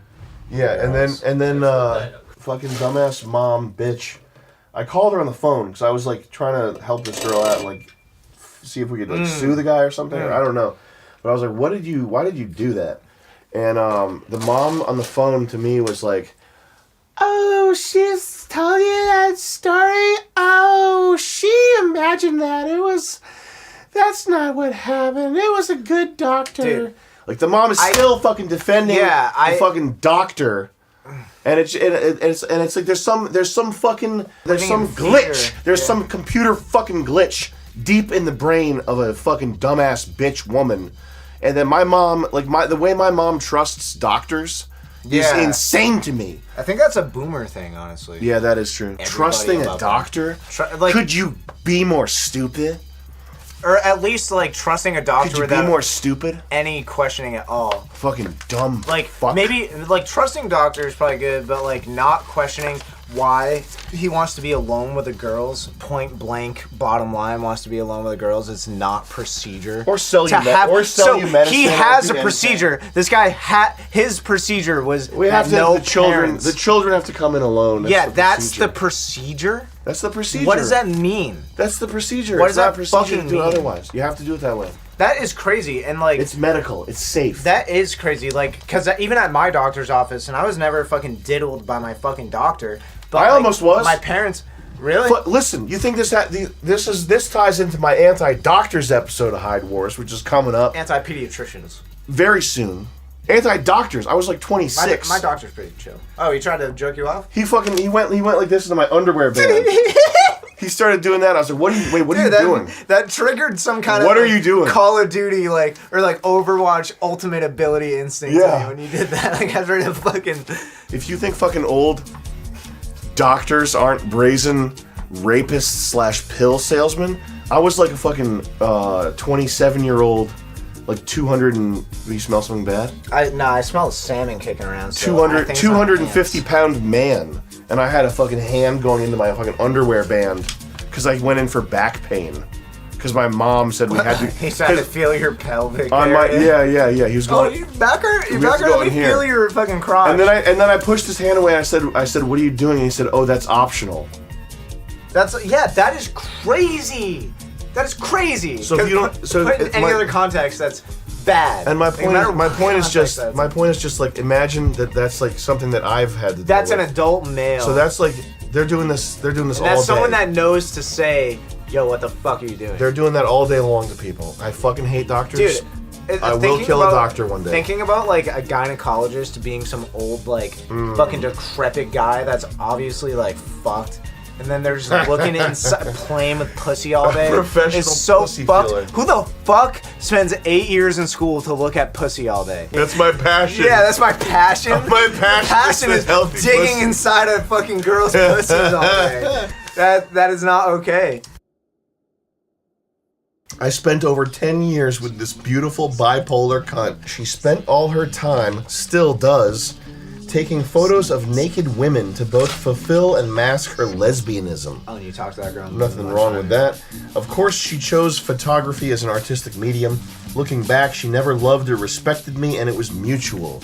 That is a joyous thing to say. That should go on your gravestone. So you were born without a spine. This is awesome. She was a You have no local. spine. She was a local slut, and I was the last person in our social circle to fuck her. So I got to be her boyfriend. That's the best when you and your boys all have shared a hole, and you get to be the one that drives her to work.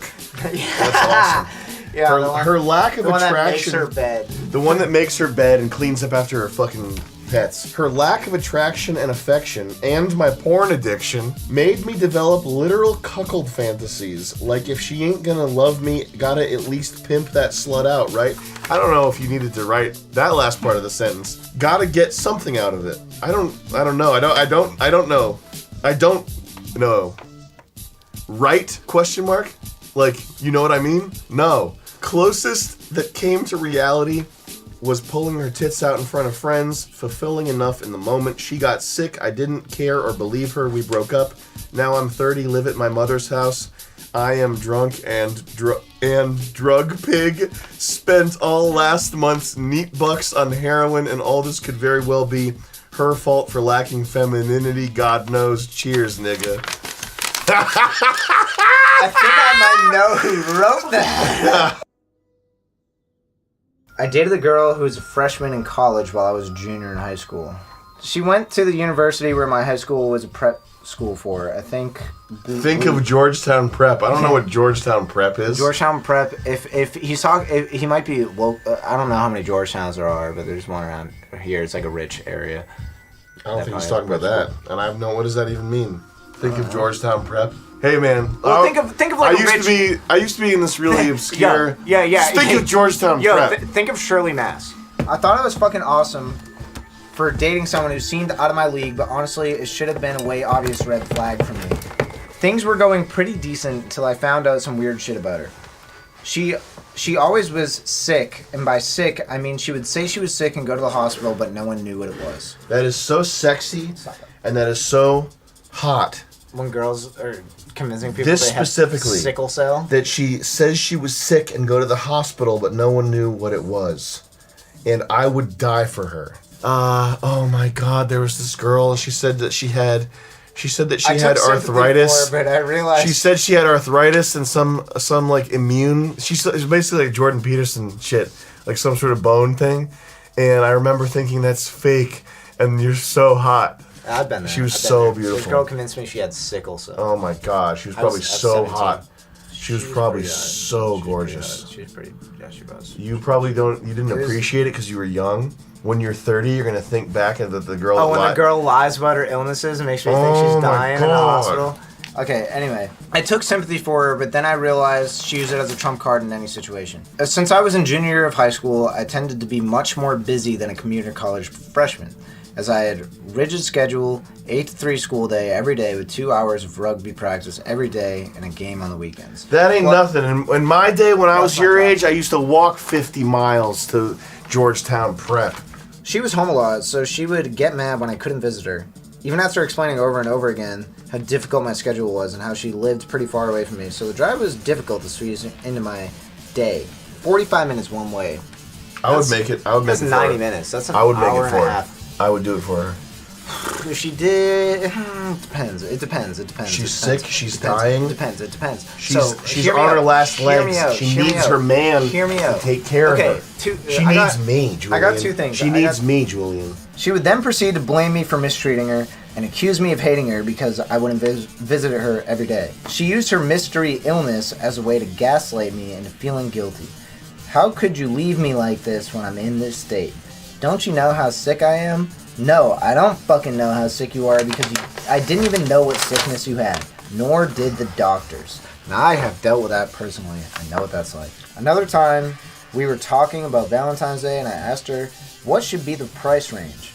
She straight up said to me, $300? Why would you ask that? That's so that's not your classy. own fault. How That's much not money do you want me to classy. spend? If someone said, yo, how much money do you want me to spend on you for this gift? I'd say $800, $1,100. Do whatever the fuck you want. Are you kidding me? You're asking me, hey, how much money do you want right now? I think she probably is wearing. She first of all is wearing. She's wearing clothes she's from a wearing thrift Hello store Kitty. that She's are wearing a at Hello least Kitty one crop top. size too big. She's not wearing a crop top. Oh she's yeah, wearing she pajamas. looks like a fucking. Because she's cozy. She yeah, needs and to be she cozy. smells like cigarettes. No, she's never touched a cigarette. She's touched a lot of She cigarettes. smells like tomato soup and grapes. Yuck. Which is what the first girl that ever kissed Megan at summer camp, Yale Explorations she smelled like camp. salty soda. Dude, Julian, you need to shut the fuck up right now. The first girl I ever It's kissed. so hot over here. The first girl I kissed was from an AOL chat room, and it was a fat girl, and her breath was disgusting. And I said, "Your breath is bad. Can you clean it?" And she said, "My breath is bad. I just drank juice." Juice should have masked the smell. And I've been there. However, I erased that kiss from my memory because it was disgusting and fucking. I wanted to kick her in the face. I wanted to kick her fucking teeth out. My real first kiss that actually counted was at Yale Explorations summer camp. Okay. And it was summer, and the whole summer sucked because my parents used to send me on these faggy things. Like, we're going to have young Samuel go horseback riding this summer, and he'll be going to sailing camp. Think Georgetown Prep. Think Georgetown Prep. The only thing I've ever cared about in my life was video games and cars. And for some reason, my parents decided to send me on faggot training to become a faggot. Horseback riding and down the meadow. Going to the sailing boat. You'll be going. We'll be learning how to play cricket today, mate. Yeah, what the Summer fuck is camp. that, bro? And fucking Nambla, sponsored by Nambla. And you did activities. But I did you nothing. We did popsicle stick bridge building, and I glued a ruler into mine so I wouldn't break. Fuck you! I had the best. I was thinking outside the box. I built the best bridge in the thing. It was so hot. Okay, it was hot as fuck, and we were in like the Yale dorms or whatever. Okay. And it was swelteringly hot, and there was no air conditioning. And this girl who I'd been fooling around with, and she had an ugly face. Okay. Listen to this. You can't have true beauty unless there's some aspect of ugliness about it. No, I agree with that wholeheartedly. Look at your supermodels. Look at the girls who are supermodels. There's always there's the ones that are good. There's always some aspect of ugliness to it. Yeah. You ever look at fucking what's the bitch from Transformers? Megan. Oh, Megan Fox. Yeah, you look. Yeah. There's No, her face. You like Megan Fox. Megan Fox. You like Megan Fox. You like girls with perfect faces. Because she not hot. She becomes not attainable. hot. She becomes realistic. Megan Fox is not hot. Oh, she's a 10. She's a 9 out of 10 or whatever. That's doing good. I wish I had a Porsche 911 in the parking lot to go drive. Does that mean it's the best car ever? Does that mean it's even an attractive or good car? No, Porsche 911 is fucking gay. But it would be great to have one. You'd have a Porsche 911. You'd have a 9 out of 10 Megan Fox. Megan Fox is not hot. This girl, there was this aspect of ugliness to her face. She was so fucking beautiful. This girl was so fucking weirdly beautiful that it was just fucking captivating. Yeah, no, I feel that hot. to crazy. She was sick. Okay, she had some, she had fucking mono. She gave me mono. This is how I lost weight. When I was fucking stacking up dried up pussies, sky high, it's because I was 170 pounds and I was wearing women's jeans and I was walking around campus with another guy who was skinny and wore women's jeans, and we were fucking stacking up dried pussies to the ceiling. But this girl is the one that gave me the mono virus that made me lose weight. She gave me that gift. She was fucking, and she was deep in this like fucking viral infection. Her face was like gaunt and her eye sockets were like blue almost, like the fucking like it's kind of hot, yellow and blue. It's kind of hot. She looked like a fucking ghost that I wanted to fuck for the rest of my life. Yeah. Okay? No, those are the best. Her breath smelled like tomato soup and grapes. She was on this bed. I get it now. She was on this bed. It was 120 degrees. It was like 100. It was like 90 degrees. 120. We were sweating. Let me live in my fantasy. Okay. We were sweating. It was dark. The moonlight was coming in. She had on this like white, gauzy don't lace. She had a lace white dress. Her face looked like a fucking ghost. And her breath smelled like tomato soup and grapes. That's like switching the difficulty to hardcore. And I will never, for the rest of my life, forget that smell of her, like the breath from her sick lungs. It's low-key beautiful. It was the best smell I've ever smelled. What's this faggot talking about? Yeah, true. He's got his Valentine's asked what the price would be. She said $300. Yeah, $300. I thought she was joking. $300 to buy a fucking Valentine's Day gig for my girlfriend of 3 months as a high schooler with a minimum wage job and saving for college. I spent a whole check on some nice ass piece of clothing. She proceeded to spend maybe close to $500. She bought me a Margiela belt, an Alex shirt. What's wrong? Alex? Yeah. Yo, she pulled out, bro. That's straight. So, yeah, what? So he found a goddess? She bought him more than he bought her. Yeah, what the fuck? What's he whining about? I was blown away and super grateful till I realized she was going to use this against me. She didn't seem... Use it against me. I'm in Margiela and Alex, bro. Eventually, I wanted to call it off, and I wanted to meet up for coffee. She knew it was coming, so she proceeded to blame me for mistreating her client. Yeah.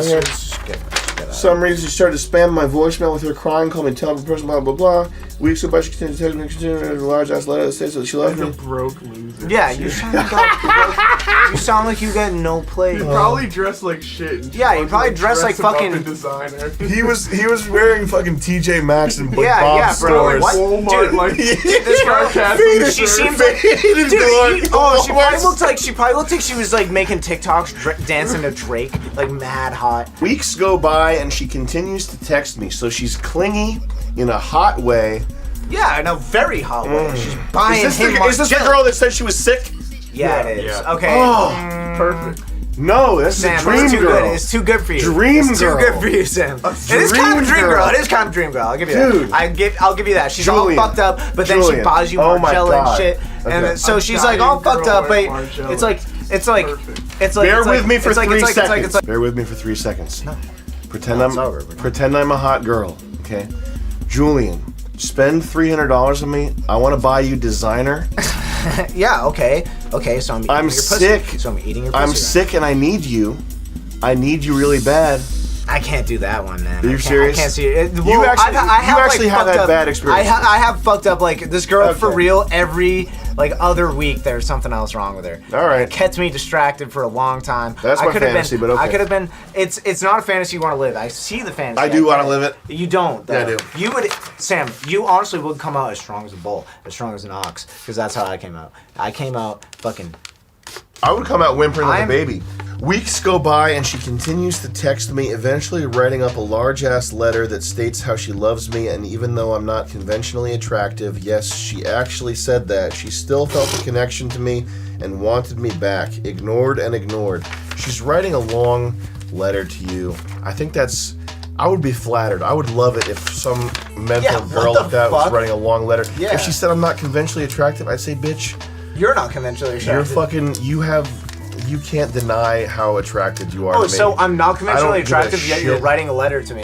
When you look at me trying not to get your pussy too wet. Yeah. It's not the worst situation you could be in, bro. There's Yeah, way that's- worse out there. There's way worse out there. That's a And good- odds are she's young still. And the one thing girls do grow out of, I think, is like the kind of whimsical, retarded shit. Because then, over time, people stop buying it, so they can't get away with it. When you're young, when you're a young girl, you can get away with making up for retarded shit a lot more.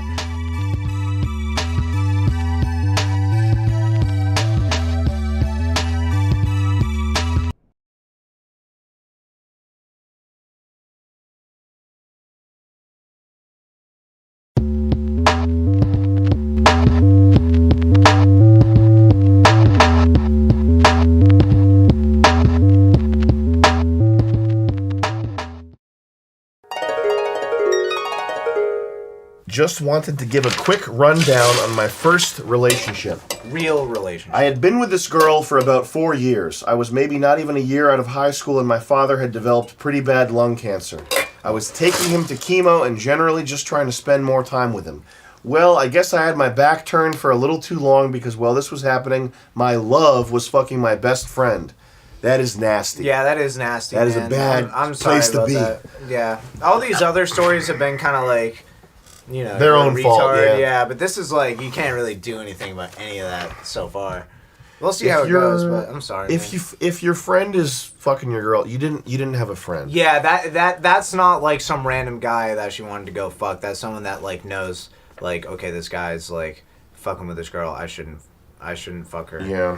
When I was in high school and college, I was very abrasive. I was like 10 times worse than I am now, and I had a coalition of girls in college, like a group of like 7 girls, go to the administration to try to get me expelled with like a list. Like they had like it was like an old religious declaration or something. Like they went to they had a list of reasons why I needed to be expelled. And I always used to like I always used to feel kind of feel bad about the sort of social pariah position that I put myself in, and the ostracization and loneliness that I was sort of subject to due to my own Asperger's or whatever. Yeah. But I later sort of grew to appreciate that more, because when you have people who aren't like that, people who are popular, people who have social success early on, they don't know how to deal with like when reality sets in. When their friends start dropping off and it becomes clear that their friends were not their friends, which happens often. Oh, that happens often to regular people. Yeah, where you'll have some part of life. you'll have some not even once in a while, but like some sort of cataclysmic event where you suddenly realize that like the 3 or 4 closest people to you were backstabbing weirdos. Yeah. Like that happens. Just know that that's not unique. If you are stabbed in the back mercilessly by your piece of shit fucking former friend, listen, this is not like stuff that needs to go into Greek tragedy here. This is something that everybody deals with at some point. Keep reading this. I find out about a week before my dad passes, and not only a few days after his death, she dumps me claiming that I was being too distant and too cold. She wanted to get some dick that wasn't yours, bro. That's what that means. She wanted she's not smart enough to come up with like an actual like lie. She wanted to live as though she was at a carnival that was a birthday party only for her, 24/7. Yeah. And every hour a new cake would come out with candles on it. But what that meant in reality was some other penis that belongs to a guy named Scott who's in the band. Scotty doesn't know. She'd be riding it like this, Yeah. like a fucking Thai Reverse prostitute. cowgirl, that's what She'd that's be called. reverse cowgirling like a Thai prostitute. When she fucks you, she lays there. She lays flat on her back, expressionless. But when she's with someone else, She loves it, bro. she's going she loves up and down, up She and down, loves it. athletically She wants it. bouncing. Gets I it. managed to trudge through a year of complete numbness. I start hanging with my friends more, only for them to reveal to me they knew she had been cheating on me pretty much the whole entire time. When I asked why they didn't say anything to me about this, they said they didn't want to make me mad. I'm not making this shit up. They didn't want to make me mad. They would rather see me blissfully unaware of my surroundings. I was so pissed I just got numb again for a really long time. But this was just life trying to wake me up and teach me how cruel it can be. Now my heart is only open to the ones that deserve it. I'm extremely grateful this happened so early in my life. That is good. Yeah, when this kid's a real one. You're a real when one. shit happens when shit happens when you're young, that's the time for it to happen. Yeah. I feel way stronger and cautious now. Thanks for reading. Keep pumping out that sweet, sweet content. Everything you came out with recently has been interstellar. It hasn't been that good. You're sucking up right now. You're an ace. Well, thank you very much. If you already follow me, we'll be friends. Hit me up. Yeah. Because you seem like you're not retarded, and you're cool. After many drinks at this bar, you never go to a bar. Bars are the worst. What the fuck is wrong with people? So you don't ever don't need to examine that firsthand. Joey, we get me. Want a to hear some soda? shitty like reggae cover? Just carry that with you. Go to a bar. Get this. He's just getting audio. Joey, can I have a soda? Yeah.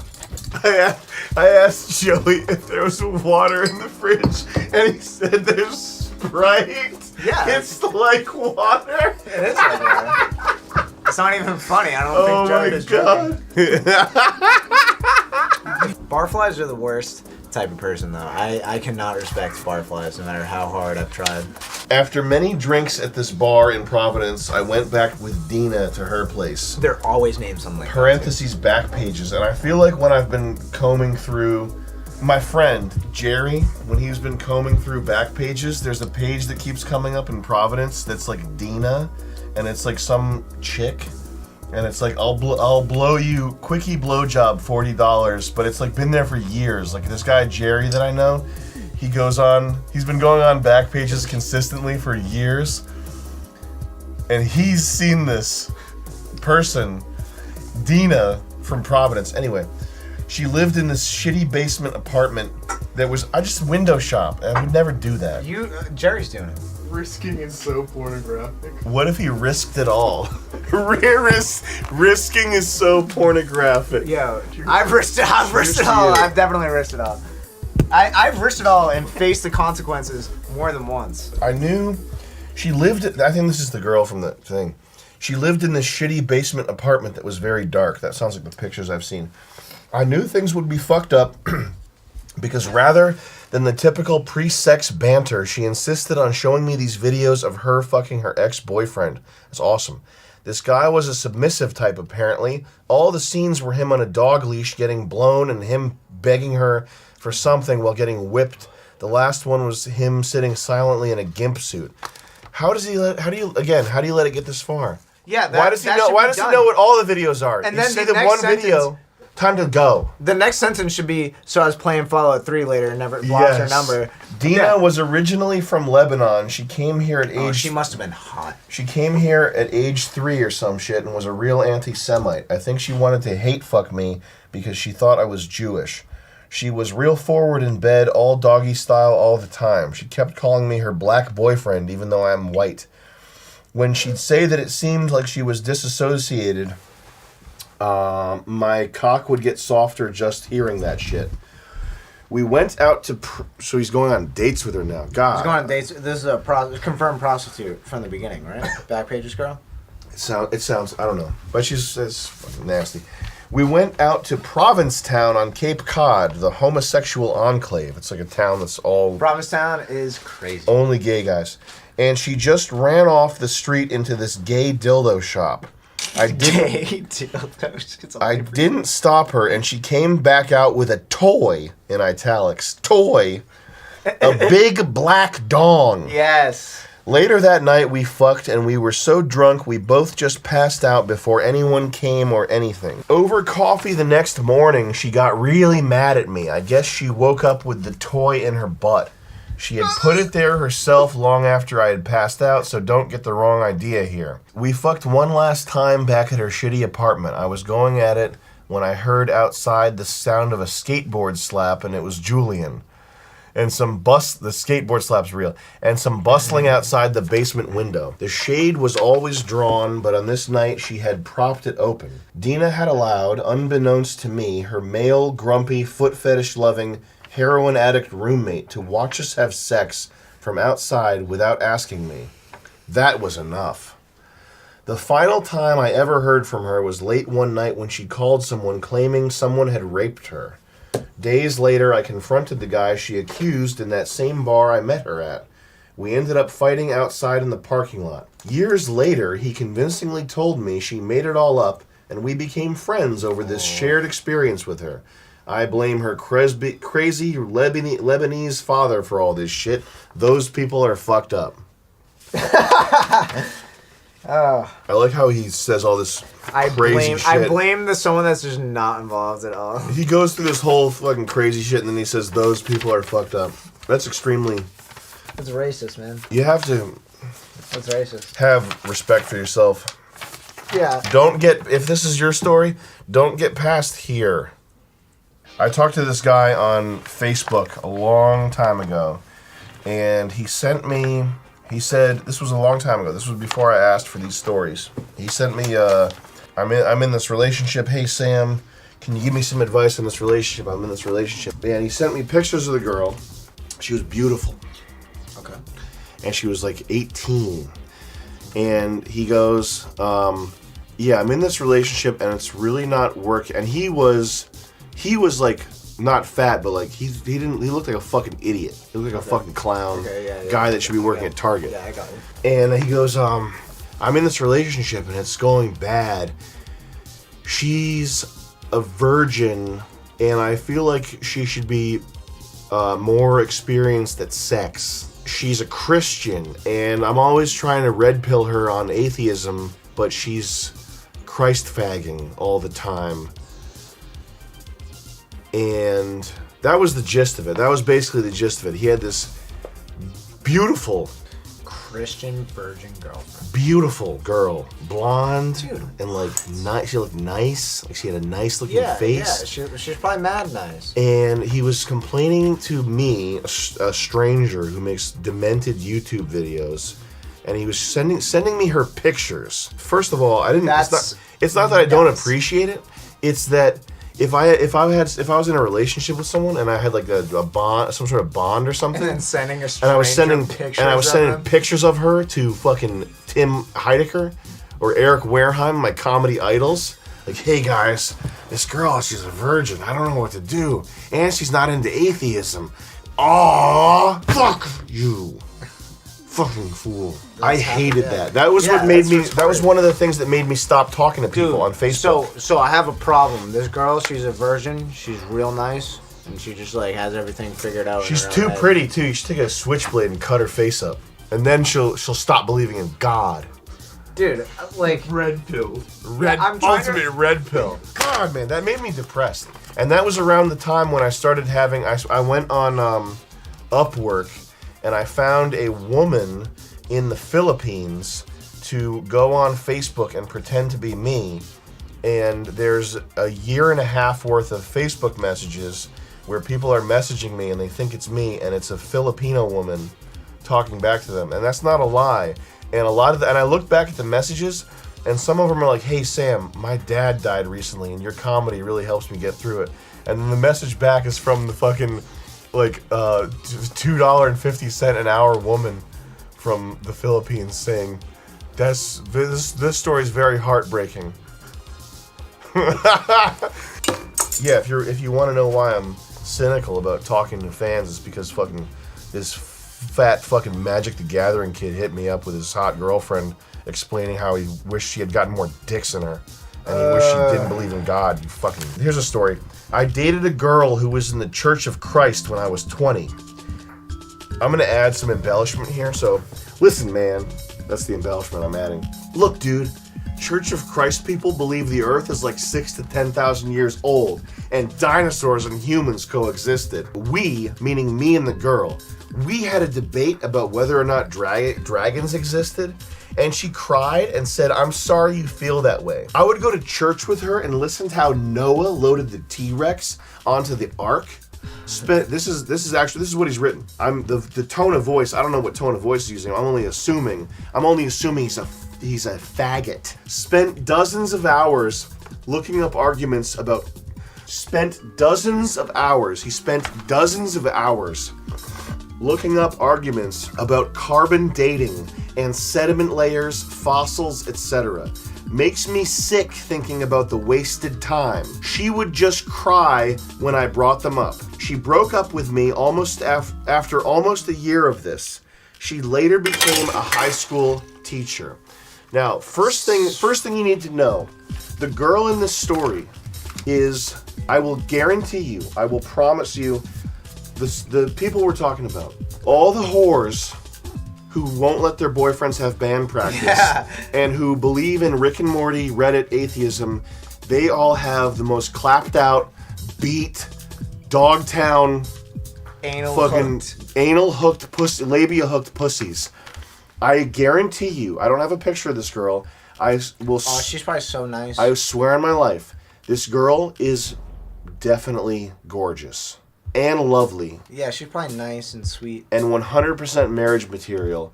And it reminds me of the time I was driving in the South on a road trip, and I went to Chick-fil-A, and there was the most beautiful girl ever at Chick-fil-A, and she had a ring on. And I said, "Are you already married? You seem young." And she said, "No, it's a promise ring." And I went, "Aww." And it wasn't perverted. I wasn't trying to fuck her in the ass with an anal hook. I just thought, that is lovely. Yeah. This girl is beautiful. Lovely. She's got a promise ring. So what does she believe? And then I said, "You believe in God, you dumb bitch? Fuck you." Yeah. Logic. Whore. Logic. Whoever wrote this, I hope you're sad and fucked up. I hope you're trolling me. What, like, how lucky, even if he's good looking, how lucky he is to have someone like this. Like, what would you, you get this once. You get this once. If this happens to you, if this happens to you, it happens once. You'll never have it again. If you spend that time that this happens once, if you spend that time debating about fossil records and sediments, doing dozens of hours of research, it's over. Dozens. I mean, like, life over. Your life is over. Look at, dude. That's you might as well get a job at like fucking Publix or Wawa. Get a job at Staples. Yeah, for real. This guy probably works at Staples. Get the best. You know what my advice to you is? Get a gaming. You know what my PC. advice to you is, dude? Get the best gaming PC money can buy. Dude, literally. Yo, you know what my advice is to you, bro? Get a GTX 2080. Like, yo, that's as good as it's gonna get for you, dude. Meanwhile, the band kid is getting fucking tormented by some fucking atheist bitch. My god.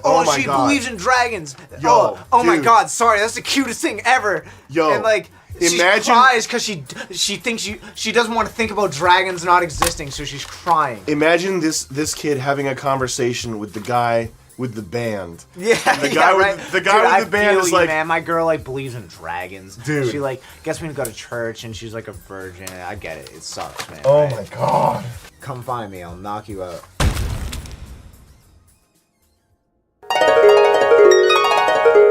Final surprise woman story from a gentleman who overheard the music of conversation flowing. He heard something was happening in this room.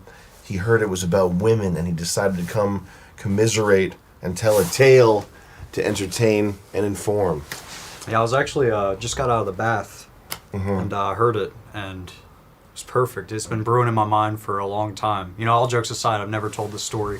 We'll start with this, a bit about me. I'm 21, I'm Sam's editor. My main job is a YouTuber. He made her the channel Sandman. MGTOW videos, I produce all of them. Usually keep my identity a secret, but I figured, you know, the topic, I might as well come clean. So here it is, I'm going to lay it all out.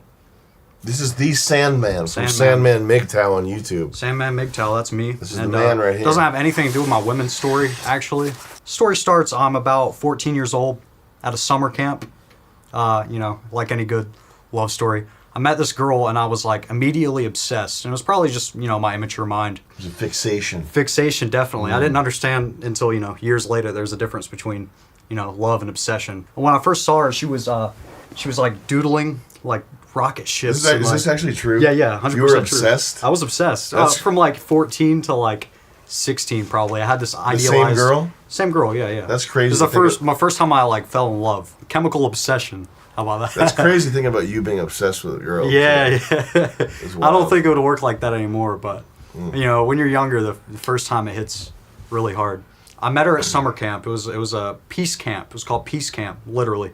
And it was a bunch of like Bernie types around bonfires and talking about how to solve world problems. It was a very weird That's place to crazy. be. Peace camp. I met this girl. She had another sister, but she was the one I had my eye on. Is that she when had, you became indoctrinated? that's why I'm so peaceful. That's why you are the way you are? That's so why, crazy, yeah. man. I went to peace camp, was indoctrinated successfully, never hit anyone, regretfully. This girl, she was doodling. I was like, oh, she's the artsy type. She's like sitting alone by herself, and she's probably really sensitive.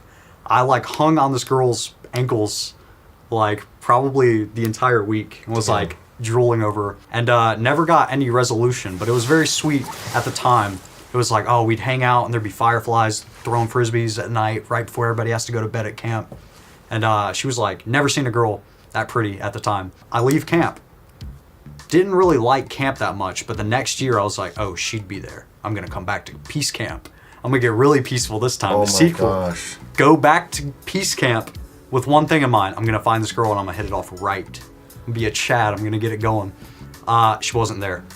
So I spent a week like, you know, just wishing she was there and talking to my like, this really cool like Mexican dude I met there named Eduardo. I'd be like, damn, Eduardo, this girl, blank name isn't here.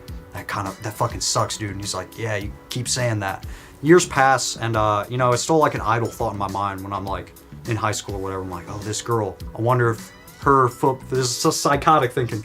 I wonder if her football team, if her school's team plays my team, because she's from this city and I'm from this one. Maybe she's on the band and she's marching or something. Maybe I'll see her again. But it's all like, you know, as the years go by, these things that you like are really obsessed with, whether it's like heartbreak or just like interests that like pop up and you get crazy obsessed with, it gets easier over time. It may hurt in the moment, but after time, you know, settles down. And then it did settle down for me, you know. After years, I wasn't thinking about it that much. You know, skip to a couple years. I'm 18. I have my first car, and of course, like a retard. What was the car? Same car I have. Oh, the now, Jeep? 1996 Jeep Cherokee. Oh, yeah. The boss car, the piece of shit car, but I love it. When you get some keys in your hand and you're legally able to go shoot at other people and die, and other things that come with being 18, you have like this cowboy mentality. And I was like trying to, you know, get my dick sucked. And I was an 18-year-old virgin because I had no car. And there's a direct correlation to car and pussy. And didn't have both of them. Yeah, that's my excuse. Yeah, it was only because I didn't have a car. Oh, that's man. the only reason. But I'm 18. I'm swiping through Tinder like a fucking retard. Wow. And because you know I hadn't had any gash. I'm trying to get some. Guess who I see? Oh, wow. The love of my life, this Wow. girl. And I was like, no fucking way. The stars are aligning. I left her a super light because you know I saved those for the bombshells. Gosh. And we matched. And I started talking to her, and I didn't say, "Hey, do you remember me?" Because I was like, maybe you know she'll say it to me, and then we'll like reunite, and everything will just be perfect. Like I imagined when I was fucking 14 years old and retarded. End up going to her house, and the reality, like the picture that you have in your mind of this like perfect little princess, you know, 4 years of like road wear. Oh, the reality is like an apartment with like one couch and like a TV on like a fucking Rubbermaid and like probably fleas, but definitely animals. I fucked her in my car. It was when I lost my virginity. Wow. Yeah. In the back of the Jeep, I laid the seats down. Oh my But the whole God. time in my head, I was like, I know this girl doesn't remember me, hasn't felt the way I've felt for years. Oh my God. And it was all going through my mind as I was like, this is maybe too graphic, but Trying to bust a nut. yeah. And I wow. didn't. I did not. I was Wow. not enjoying it. I hated it. First time you had sex, you First just bust time, a nut. not at all. It's usually Wow. opposite. I don't know if anyone's ever felt this, but I'll try and explain it. Pussy almost so tight that it hurts your dick. And it wasn't good. Everybody's like, yeah, it's tight. Yeah, that pussy was tight. Maybe it was just something I didn't understand, but I remember specifically for weeks it felt like my dick was still sore from like the pain or something, or maybe it was like trauma. The heartbreak was overflowing. Like mental trauma, Your like heart physically. couldn't contain it, so it went through your dick. On my cock, yeah, it sucked. It was like a big moment for me when I realized, like, oh, a lot of this, you know, princess and castle imagery of like, oh yeah, the guy and the girl, and you know, you're the first love, so it has to work out. That shit died very quickly. And Damn. Yeah. But I definitely think it was a good thing, because I learned a lot from then, and I had like a more realistic view. But banger story, very embarrassing. That's why it's never been told before. But yeah, crazy. That's So crazy. now, after you've read my red piece of paper, what's your review? The gap between expectation and reality Yeah. is so.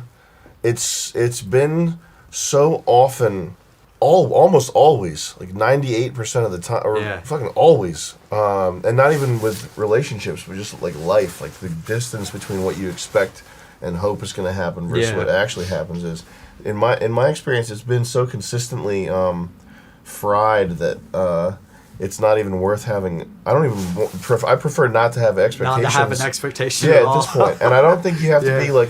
I don't think it's a hopeless kind of thing, but it's more the kind of thing where you like.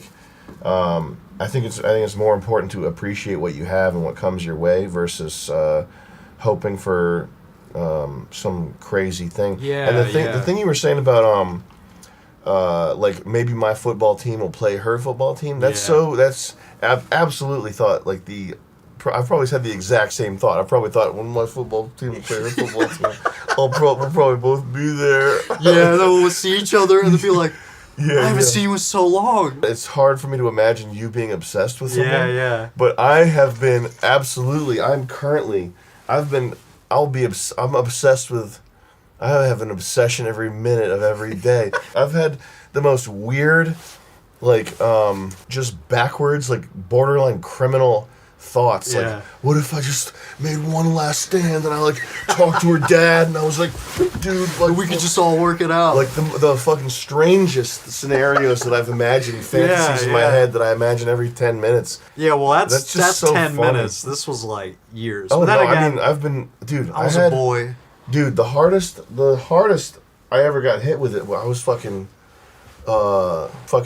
32. Yeah. So I'm a goofy in the So head. you're telling me it's not over for me. I gotta I suffer through it. I don't know. I can't imagine Yeah. you. I can't even imagine you. I don't even know if you imagine you being in love. I would just imagine you finding some chick and having like a chill time with her. Yeah. Well, that's me. I'm Sandman. You're I've already figured Sandman it all out. MGTOW. Yeah, no, but you seem like a. Yeah, I could definitely We've see. never talked about anything like crazy, deep or anything either. Yeah. So to me, you just seem like laid back, like Georgia, Southern. Georgia boy. Yeah, but I don't know what your passions are. What drive? I mean, that's crazy. That's thinking about you being obsessed. That's funny. Yeah, But yeah. damn. It was weird. I didn't like. It wasn't an outward thing, but it was definitely going on in my head. Yeah. But yeah, it was just a great lesson. As sad as it was, Mm-hmm. but it had to be had, because without a big, like, the main thing that you're like hyping up in your own head falling apart in front of you, you will have a lot of little incidents Yeah. that have real world consequences of you. Where life doesn't match with your like what you feel like you deserve, or what sort of movie plot you have Exactly. written in your head. And that's what it was. It was a movie plot. Yeah. But the story is almost a movie plot in itself. It's pretty funny how it all worked out. Yeah. But I think Alan Watts, or one of the great psychedelic troopers, would say it's all synchronicity. It was meant to be that way. And it all clicked to learn a lesson. It wasn't like heartbreak. That was another sad thing. When I met her, it wasn't heartbreak I felt. It was just like disappointment and disgust. I wasn't like, oh man, I feel so bad for myself right now. I was like, damn, I just had this shit twisted. Yeah. You know? And it was kind of over as soon as it started, but glad it's over. Damn. And glad you read my rectangular red piece of paper in Arial 12 font. I'm not a person. I'm just another page. in a Another stack story of for papers. the collection, And with that, as we all are. I'll float away. Thank you for reading me. We all get wiped out by a drone in the end. We all get wiped out by a drone. Some of them military, some of them consumer. Yes. So my story, my woman's story, is about my first girlfriend. I lived somewhere, another state for a long time when I was younger, and this girl was part of my friend group or whatever. And when I moved away from this place, we would like talk a lot. When I was like 16 or whatever, we kind of like e-dated for a little bit. Did you cyber? Yeah, we cybered all that. Yeah. I got the tics. Oh yeah. We like stopped talking or whatever. But I remember like I would say things like, "Oh, when I'm 18 or whatever, we're gonna get together." She lives like fucking 2 hours away or whatever. Did you say get married? I don't think. I don't know. I was 16, so probably. So skip ahead a couple of years, and she goes through this breakup. She was dating a girl, Goop Dyke. Wears like Batman snapbacks and shit. Some poo-poo dyke. Yeah. Wears Batman snapbacks. So she broke up with that person, that fucking thing. And then she like moved away from her like crazy mother from this town that like people just do heroin in and shit. And she lived like on the beach somewhere. So she was like there and she was all alone. She had no friends, nobody. So we started like talking. I was like a NEET. I was like dropped out of school, like doing nothing, just making music or whatever, making claymation. So when I was 18, we started talking again. You were making claymation? Yeah, I was making clay. I don't make music. I So mean, you were ready for a hot relationship. yeah. I was fucking virgin. We started talking, blah blah blah. We started getting real into it, and then I did this bold Joey move where I like blocked her. I'm like, I'm getting too in my feelings. I blocked her on Can you everything. make that face to the camera? I said I'm getting too in my feelings. So I blocked her on everything. I was like, I can't do this. You live too far away. Then she like found my phone number somehow through like old messages. And like messaged me, she's like, "Why'd you block me?" So you were playing hard to get. Yeah. That's incredible. Yeah, that's my swag. We started talking again, then we got really into it, and we had like plans to meet up. So I had planned to go see her like 2 hours away. And we got this hotel. You had plans to go to an OK Go show? Yeah. No, we went to this like hotel that was like on the beach, and it was like expensive. I think she paid for it because I wasn't working yet. And we go to the hotel. I lost my virginity. It was cool. It was nice. Okay. Fast forward like a year or two. She's now living with me. I had this like basement apartment at my parents' house, and she's living there with me. And she's like going to school, and I'm working. She's working. We're building this little fucking thing. I'm like 21 maybe. I think I work the overnights. On like Wednesdays or something. So when I woke up one morning and I like would sleep in late, and my mom comes in and she's yelling. She's yelling. She's screaming about something. My girlfriend comes in and she's like crying, bawling tears, and my mother's like, "You'll never guess what I just found out," or something like that. And she's like said that she's seen a text from my stepfather on my girlfriend's phone that said like, "Oh, I want to do something." So I was like, what the fuck? So I figured that out, and then like it was super fucking dramatic. I go upstairs, fight my stepfather, fucking break a candle over his head, all this shit. I get attacked by the pit bull dog that we had. My whole like shit is like bleeding. Oh my God. I go downstairs, I'm like freaking out at this girl. And then she like leaves, or I leave. I had someone pick me up, and then she like leaves. She like took whatever she could with her. Ended up going on a tour, music tour, like just to get away.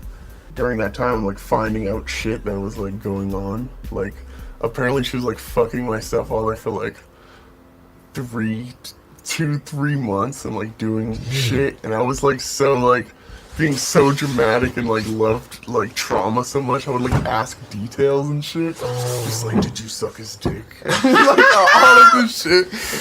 It's cool. That's horrible. It's a cool experience. And then I was like all like dark for like a couple years. And I was like I let it like fuck me up and shit. You let it darken you? Yeah. I let it put a patina on me. It was like a quick patina. It was a quick blast. It was like rhino lighting. Yeah. Did I tell you you guys about the girl that reported me to the head told the feds. All right, so this girl. It's the only time I ever messed with a girl who was older than me, and she was like 33, I think, but she might as well have been like 39 because she was so blasted. Just like big fucking bag ass and big fucking bag tits. I mean, she had, you know what the thing is? Her body was probably nice, and I even think I have like, I think I probably have pictures of her body to confirm that it's nice, or or okay, not even nice. I would kick her in the pussy right now if I could, because of how dirty her fucking soul was. She had an aura that made her look like a fucking 43-year-old woman at all times, a 43-year-old barfly, even though her body wasn't that bad. I can't believe how stupid I am that I followed none of my own advice, and I got myself into this amazing hole. This was such mayhem. This was such torturous mayhem, this whole thing. The first time I talked to her, she was friends. I made so many mistakes. She was friends with a mutual friend. The mutual friend she was friends with was a filmmaking type guy who is super, super talented, very funny, and like had our backs and was cool with us and everything. And the first thing that I did wrong was I listened to her dumbass story about how he like used her or blah blah blah whatever, okay, and she got a pregnancy scare or got pregnant. I think she might have actually had I don't know if she had an abortion then. Man, what a mess. Jesus. What a mess. But if you have like and it's not a close friend. It's not like I was fucking one of my close friends' girl. It's like an acquaintance of ours from across the country who worked with us once, who's like a cool guy. As soon as she said his name, I should have just clicked off and hung up the phone, but I didn't. I was horny. I continued talking to her. And he was fine with I hit him up and I was like, "So Mrs. X hit me up." And it wasn't like a weird thing where I was like trying to cuck some guy, but she was crying to me about this guy not paying for her abortion or something, and I was like, if it's someone you have worked with, just that's crazy. First of all, oh my god. Dude. Second of all, you're down bad. Talking to a girl who's fucking talking to you about abortions. Yeah, that's fucked. Yo, oh my god. Ejecto. Haunted pussy. Haunted pussy. Yeah. This time span of my work has been like 12 years. Like I started doing comedy videos in 2007, and I've never had a period where I'm really like battened down the hatches and gone full bore and had good time resource management. Like time is very precious. I've put 12 years into making comedy videos as like my primary pursuit, and as time has gone on, I've put my mind to it more and more. Anyway, 34 years old now. Time is like extremely precious to me, and thinking about this is one hoe that sucked up like 2 years of my life while I was with her, and then additional fucking trauma when I was not with her. I was living with Charles, and we were living with our friend, our buddy, who was doing work for me.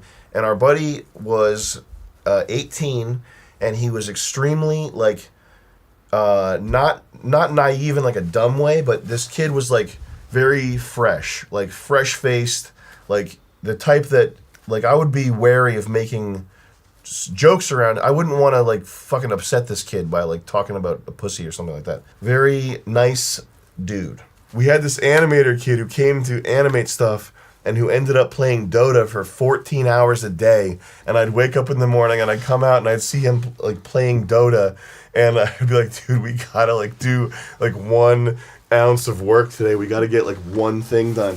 And he'd be like, oh, I gotta get Spy Master over in the trees there, treetops. We got Razor, he's on the back alleys coming up with the heel. Okay, we're going. At one point, this kid seriously suggested to me that we turn the house into a gamer house, like Chinese style, where you have people making food for you all the time and you're playing games all day. That was crazy. So we had a tight crew and it would be like this, where we're all in this room. Like that's the amount of space. Well, there's more space. It was like 3 of these, three times this space. The kid who is fresh, not naive, but innocent. And he's like handsome too. And the girl, this chick, starts getting like a mother complex for him. And she's got dildos and shit. And years later, this kid he was like, we'd be joking about it because it was so funny after you live through the trenches like this with someone. We'd be joking about like playing with her dildos and shit. Oh my god. So she gets this like mother complex. She starts telling him shit, and I didn't know about this until much later. But she starts telling him her fucking war stories about getting her pussy blown out, like getting her shit absolutely rocked by like barroom Billy and like the Kinks, like the rockabilly rebel Johnny. She would be telling him those war stories, like basically talking like the way that she was talking to me about her abortion. Like, she'd be talking to this kid, like, it was terrible. He used to use me for sex, and he would only ever do doggy style, and it was so offensive to me, like, that type of shit. And she'd be telling him stuff like, if I had a son, you'd be my son, and shit like that. And so she's like, aging, like, rapidly, like, rapid-fire aging, like, growing. She's, like, 44 years old at this point. If I had a son, you'd be my son. If I had a son, you'd be my son. If I had a son, he'd be dead in the toilet. I didn't abort my son. Oh yeah, she was married, and the guy that she was married to, she would say his name inadvertently when we were like fucking. She'd be in like such a stupefied state of fuck ecstasy that she'd be like nodding off. How did you react to that? I didn't care. I was like, I was like, man, this is. It was even better. I was like, no, I was like this. Man, this is weird. This is fucked. Like, within the first week, I think, of her being there, I was like, I can't be in the same bed with you. So I made her get an inflatable bed that she cozied up next to mine, and it would, like, deflate overnight and, like, hurt her back and shit. And she did those weird drawings. Was I talking about the weird drawings today? Yeah. That's her. She would do these weird drawings. Instead of like drawing herself to try to make herself look pretty, she would just draw it so that her representation in these drawings had a surgical mask on. This is the drawings with the babies and the like pregnant guys with dicks and shit. Like this is with her weird shitty fucking shocking. Ooh, you're so fucking edgy and out there. I knew it was really bad when I came back from lifting one time and I was like half an hour late. She had made some like pot roast or something very 1950s momish. And because I was half an hour late, there was like very, very bad vibes immediately. And I was like, did I do something wrong? Like, why are you mad? And I remember like the look, like there was this very bad foreboding look that she gave me where if this was me, she was like this.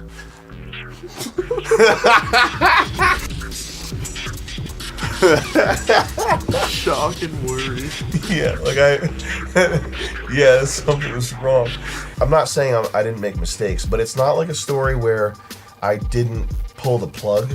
It was a story where I knew that pulling the plug was going to be bad, and it was really bad. But I was trying to like find some sort of like gentle way to pull the plug because she had started saving mail to prove that she was a resident there. Because you can't just kick someone out of their residence. You have to, there has to be legal proceeding. Like we would have had to get a whole new place. So I had to. She was saving fucking mail. So we had to finesse. This woman is married the whole time. She's married the whole time. So me and Charles pretended to be arguing, and we pretended to be like at odds. And I told her, I said, because Charles, we all knew how bad this was. We all knew that we were, like me, Charles, this kid, we knew that we were like with a psychopath. And she would fucking walk around, not naked, but with a towel, dripping water underneath. She would like to like sexually threaten them. To like, Here's my pussy. Do you want to see my pussy? What are you, gay? Like, that's what she was thinking. She never said anything that crazy. But she was going off the rails, like crying on the couch, soaking wet in just the towel in the like work area. So we all knew that she had to go. And we all knew that her going would be really bad. Like, we were all in agreement about this. And so me and Charles, we were like, this is what I said to her. I'd be like, listen, I don't know how much longer this is gonna last. Charles and I have been going at it. I might have to get a new place. We're all gonna, if this works out, we're all gonna go to Los Angeles. But I need you to go to Los Angeles early. She's like, I don't get it. I'm like, it's just me and Charles. We're having an argument. This isn't working out. But if it works out, we'll go to Los Angeles. We need you to go to Los Angeles early. This took weeks. And I'm butchering it right now because my memory's not the best thing in the world. But there was weeks of me doing my best manipulative fantasy scenario texting to her to try to make her think that for whatever reason she had to go to Los Angeles early. Anyway, she goes to Texas. She packs all her shit in the brand new Mazda 3 that her husband bought her, that she smashed the mirror off immediately. She smashed the mirror off in front of us, and she immediately went, "Oh, it's fine." Like, you just smashed the mirror off your brand new car. "Oh, it's fine." Like, your response to that is even weirder than your absent-mindedness of you doing it. The Supra, if I just like bumped into a wall and like banged up the front bumper, and then I was like, "Yeah, that's fine, that's normal." That's what we did with the drone earlier. Yeah, that's actually fine. Breaking the drone, that's fine. It's $2,000 drone. It's fine. I don't care if it's broken. So the last day, I have video of myself. Oh my god. Because me and her, I was smiling because I was so happy that she was being ejected. Dude. Oh, yo. So was she going to LA at this point? Well, we might end up in LA. If it works out. Oh my god. First of all, she would surreptitiously record conversations. She would record people talking, which is the thing, I think that's the creepiest thing in the planet. It's so scary. That's the creepiest. I would only do that if someone was threatening me with a fucking rape allegation. I've never done that to anyone. That's the creepiest thing ever, recording people without their permission. It's so fucking strange. So she would do that often, and she would love it. She'd probably play back the files and get off on it. If you watch vintage MDE videos and you hear breathing, if you see me far enough away that you wouldn't be able to hear me breathing on a cell phone, but you hear breathing for some reason, she would hold the phone and breathe loudly because she wanted her presence to be felt in the videos. She's timeless. She is timeless. This woman, this is Aegea from the Book of the New Sun. And Charles will say the same exact thing. This is Aegea from the Book of the New Sun. This is the timeless, feminine, chaos energy that pursues you to your grave and destroys civilization. This is it. I remember when I saw that was so stunning. It was a video of me, and I was like joking about riding a cannon or something, and I was like, this is how they used to shoot them. And I got on, I rode the cannon like a cowboy, and then in the video you hear, these cannons right here that you see, these are the cannons that won the Revolutionary War for the American side. Very clearly doing it purposely, and it's instantly obvious, transparently obvious that she was doing it because she wanted to be like part of the videos, like for whatever reason. So anyway, last day, I'm smiling, I'm happy because she's going, and it doesn't appear to be the kind of thing that's going to be this knockdown, drag out, torture fest type thing. She's going, and she's always looking back to see if she left something. She's always turning back around and going slowly. And I remember saying something, I was filming her while she was doing this, because she surreptitiously recorded everything. And me and Charles and our buddy would laugh about this so much that I had to record her. So I was holding the phone just like this, but she didn't. I told her I wasn't recording. And it was just crazy. And she was, when she was going slow, I was like, dragging your heels, aren't you? She was happy. She thought we were going to have this wonderful reunion in Los Angeles, and she was going to have a new husband to take care of her, and everything was going to be so amazing. And then I went down and I packed her into her shitty-ass Mazda 3 with all her dumbass shit. And I remember, as I was kissing her, I held the phone like this, and I have video of this. I held the phone, and I was like, oh, I can't wait to see you in Los Angeles.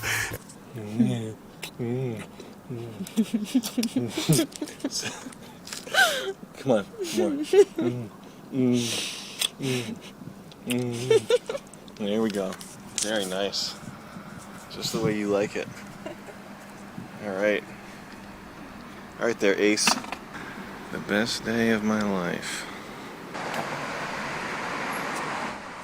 And stay out! And at this point, I'm making comedy for Charles to watch. Like, I'm just making a sketch for Chuck. So she takes off. The relief of, like, breaking up with a problematic bitch. Problematic person. The relief of that is so awesome, man. It's like it's better than happiness, because it's like the removal of that sort of torture, pressure. It's just really awesome. Yeah, that's really not an easy thing to do, and I commend anybody that can cut ties with a girl that's fucking.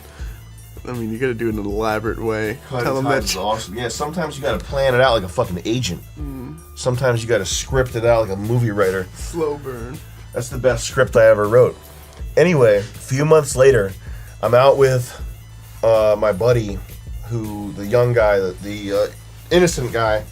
We come back from lifting, and her car is in the driveway. This is months later, and we're both instantly like on complete like red alert mode, like panic, fight or flight mode. So downstairs, her husband and a friend are down there. She's upstairs, and so I walk in, and as I'm walking in, her husband sticks his head in the hallway and goes, "Hey," to like warn her that there's the person that she doesn't want to see is coming up.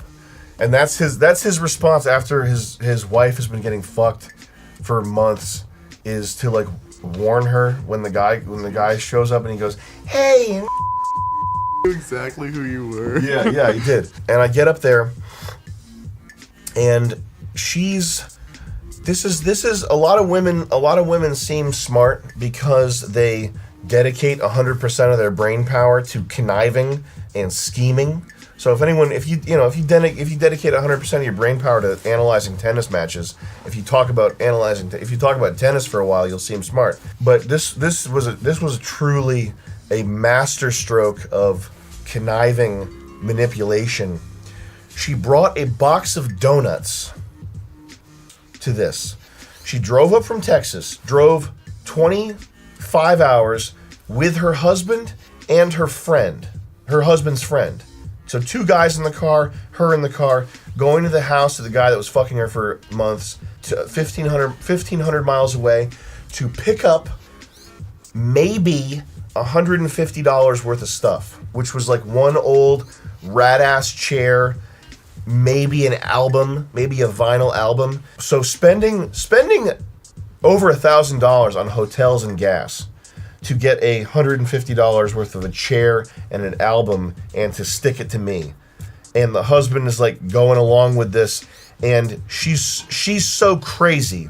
She's such a crazy elemental force of nature, such a mind bender, that him and this other guy are like sitting in the car the whole time, and they're just like, "Oh, cool.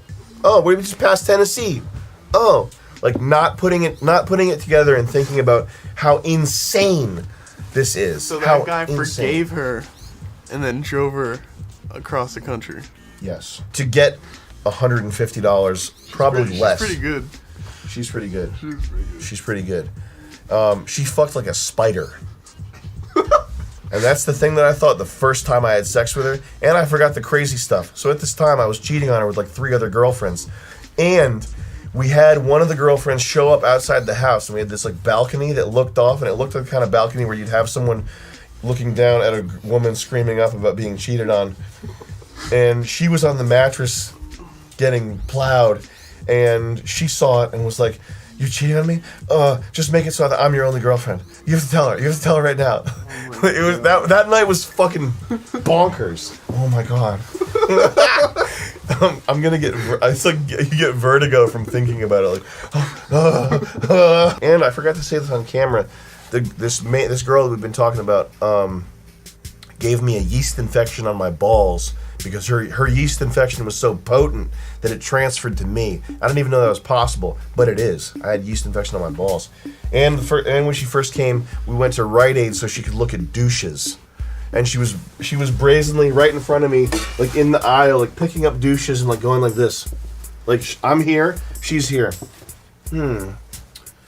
That's not really the douche. She didn't say that, but like that's not really the douche that I want. Maybe this one's better. And this whole, I should say by the way, the funny, like I'm laughing and we were laughing during these stories, but for 2 years of my life, this was like the most painful thing. And then what followed was even worse, and it was like it's just really, really bad, and you don't want to find yourself in this position. This is extremely genius. She brought a box of donuts. Pause the video and see if you can think about why she brought the donuts. And I knew as soon as I laid eyes on that box of fucking donuts, I knew why they were there. Pause the video and see if you can imagine why. And if you can't, this is like a quick time event in Shenmue, where if you can't realize what the donuts are for right away, the game is over and you die. Okay, and we're back. Hopefully you paused the video and thought that one over. Did you realize why the donuts were there? Because when I did, I started recording on my phone because I knew what they were there for. What were they there for? Just general. You bring donuts to anyone you want to try and appease before you hit them with something. Who eats donuts? Cops. The donuts were there so that when the cops came, they would see the donuts that she brought and know that she was the good guy, which they did. The cops came in, first thing they said, "Hey, she brought donuts." Fucking Fall River PD faggot idiots. "Hey, she brought donuts. What are you talking about? Hey, guy, what's the problem here, guy?" That's why I started recording on my phone. Because the other thing she told them was that I threw a weight plate at her head, like a workout weight plate. That's the other thing she told them. I mean, how could that not be like attempted murder if you're throwing a fucking 25, you throw a 25 down a flight of stairs. That was the story. Throw a 25-pound plate down a flight of stairs. How is that not attempted murder? You'd kill someone so easily with that. So anyway, she got her stupid fucking chair. After all this insanity unravels, after the cops are there, they deal with the situation by doing nothing, which is what cops do every single time. They leave. She has to take her chair then, the big ass chair that's worth $50, to the post office to mail it. What does it cost to use the U.S. Post Office? They had to package it for her to wrap a fucking huge armchair that's like this big. Hundreds of dollars. She asks for help to get the chair out of there. She's already got 2 guys with her who could come up and help with this chair. She basically grabs the buddy who's like young and innocent and takes him like this and pulls him out, and he's like, "I guess I'm going now." Like he could not have resisted. It's his mother figure. He's played with her dildos. He's fucking heard all her sex stories. She's pulling him by the arm. He can't resist. What's it called after the climax? The denouement? Is that what it is? The denouement is there's an old video of me where I'm like talking about the FBI coming. You remember that video? I think so. You're in a chair by a window. Yeah, I'm like, "Hey guys, tomorrow, hey, FBI is coming," and that was real. And the FBI they called and they were like, we want to interview you. And I assumed that it was because of the How to Bomb book title, or because the website had a cursor that was a crosshair of Obama or something. But I was like, yeah, this is awesome. I'm gonna punk the FBI on video. This is gonna be so funny. I'm gonna have a hidden camera rolling and I'm gonna clown the FBI. This is gonna be so funny. So I roll up to the FBI place, and they're like, "Do you have any contact with children?" And I'm like, instantly, like the most fear I've ever felt. And like yo, I'm gonna clown the FBI. This is gonna be fucking awesome. I'm like, oh man, call my dad. Like instant balls inside body, like fear. That's fucking terrifying. They're like, have you had any contact with children? And I immediately knew that it was something that's like not what you want to hear. I didn't understand what they meant though. They meant like, are you talking to children? And I'm like, I don't know. I make YouTube videos. Oh man. And I'm saying this as I'm sitting there, like my thought process, because I'm trying to figure out what they're asking. Yeah. So I'm like, I make YouTube videos. They're like, so what kind of YouTube videos? Oh my god. Like fucking, I'm making like child porn YouTube videos or something? Well, I mean, I talk to fans sometimes. Oh my god.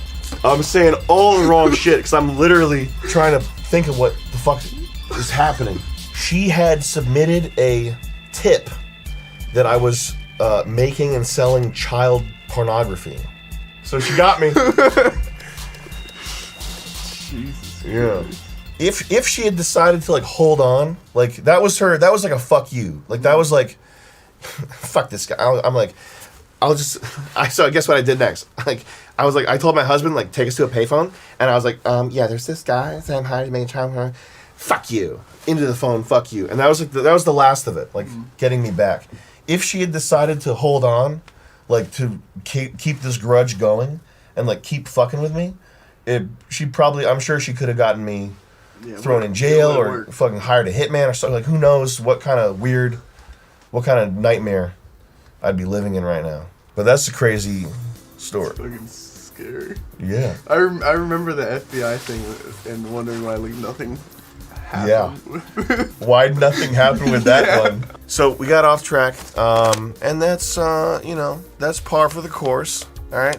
I realize I'm not the most planned out, methodical storyteller. I'm not Doug DeMuro. Okay. All I can promise is entertainment. That's all I can promise. And that's the Sam Hyde Wars promise, currently valued at $5 a month. Well worth it. Appraised by professional appraisers. 6,000 reviews at this point. The points I want to get across is that the sex thing, you got it on your phone. Okay, it's like Flappy Bird. It's like Subway Surfer. What's that game called? Subway Surfers. Subway Surfers. And you go on Tinder. You swipe it. You're having fun. The next thing you know, you got some broad who's got a chip on her shoulder against all men. She hates her dad. Nothing would make her happier than fucking with you, putting your name on a bathroom wall. She had MRSA once, and you're not quite sure if that's something that you carry with you for the rest of your life. She might still have it. There's so much bullshit. Music videos, machismo, Instagram, booty. You go to college. Did you fuck her, bro? Yeah, I've practiced the 4 Fs. Find them, feel them, fuck them, and forget them. Please be careful. Please try to educate yourself somehow. Ignore all that shit. Don't be dipping your dipstick, your tallywhacker, in hot fudge. It's not that much fun. That's point number 1. Point number 2 is these little whores can literally ruin your life and send you to prison if they want to. And the only thing stopping them from doing that is like some last remaining shred of human dignity. I mean, who knows what's stopping them? These pea brains. I had one girl, who knows what's stopping her? I'll tell you one thing. You want to fucking get me in fucking private eye mode immediately? Private detective? Go ahead and start whispering some shit about that. I'll have my phone recording at all times. And I'll tell you what, my life would be considerably worse now if I didn't have a recorded phone conversation. So I'm telling you, look up, who's that football player, Brian Banks? That he went and he did the private eye mode. He went private eye mode on his girl. She got him thrown in jail for rape, and then he went with his cell phone, and he was like, he sat down with her, pretended that everything was cool, and he was like, why'd you tell him that I raped you? And it's some fucking ratchet chicken head hood bitch who goes, I don't know, I just want, like, I can't even remember what she said, but some hoe wanted attention. got some guy thrown in jail. Happens all the time. Well, tonight, the inside story of how Brian Banks got his accuser to admit on hidden camera that she lied about his raping her. Tonight, the I-Team's Joel Grover joins us with this exclusive story. Joel, it's just remarkable. This camera right here was in a plant. This is the man who helped Banks get the now famous confession on hidden camera. Private investigator Freddie Parrish. There's only one chance to get the goods. I mean, you got to make it right the first time. Parrish's son played football with Brian Banks at Long Beach Polytechnic High in 2002, the time Juanetta Gibson made her false rape accusation. Gibson's family got $1.5 million settlement from the school district, and Banks got 5 years in prison and 5 more on parole, shackled with an ankle monitor. So I know I'm not behind bars, and I know I'm not locked up right now, but I'm still very much incarcerated. The mood in the room was light, but investigator Parrish's questioning got heavy. When did you lose your virginity? Was it after him, before him? After. Now the big question. Did he rape you? No, he did not rape you. Did he kidnap you? No. When she said those things, what did you say to yourself? Wow. I got it. Be careful. Protect yourselves, okay? That's all I'm saying. Okay, I'm not saying every rape allegation is fake. I'm saying watch your fucking back. Watch your back. Do not assume that listen, here's another thing. When you go to these bars and you find these girls, a lot of them are short and a lot of them have small heads. And people with small heads, I'm not going to say they have lowered intelligence, but these girls, they have tiny little heads that are like this shape. And I think that part of what is missing from that size brain is like moral good versus evil judgments. That's why when you go to a bar and there's some like fat little chubby shit plug bitch girl with a nose piercing in who's like drinking beers and is ready to get porked up the ass by anyone. The reason when they fucking are writing your name on the bathroom wall where their head like touches out like this, and they think it's like funny and cool to write James blank blank is an abuser. I think that's because there's literally like a piece of their brain that's missing. And there's these little gnome troll girls. All right, well, guys, thank you very much for sharing these tales of woe, these tales of debauchery. No! All right, guys, well, thank you guys very much for sharing these wonderful stories with us. I hope you got something useful out of it. It's not a game. You go out there, you stick it in something. It's not as innocent as you think it is. You're making a bond with someone. Second one, watch your back. Third one, if you have something good, appreciate it. For real. If you have something good, and you should spend time doing that in general, not necessarily just with romance. If you have something good, please appreciate it. Think about that for a second. Really do that, especially if you have a good, sweet girl who makes your life easier. Appreciate that, because that's pretty rare. Are we getting this thing? Yeah, it's not wanting to come through. Yeah, let me see this. I gotta turn this shit off. You know how to turn it? Yeah. Ooh, this is scary. Yeah, let me see. No, I got it. I'm good at it. I've been flying it a lot. I'm good at it too. I've definitely flown it more than you. I'm the pro at this. I've definitely flown it more than you. Whoa! Let me see it. Let me see Stop! You're not getting it. Oh shit! Yo, no. This is my problem. Left on the right stick. No. Stop backseat driving. Cover your eyes. Stop backseat driving. There's a drone in front of your face. Elegance, class, sophistication. How do you crash? How do you crash? I like how dangerous it is. Yeah, because you took the guards off of it. Oh shit! Oh, it's trying to avoid the fucking curtain, so it's coming to kill us. Watch your eyes. Watch your eyes. This is like a glimpse of the future. The AI future coming to kill us. Joey, it's landing. It's landing on Joey. Whoa, oh shit. How do I do this? I have total control of it now. Oh shit. Oh shit. I have total control, guys. One more time. Everybody back on the bed.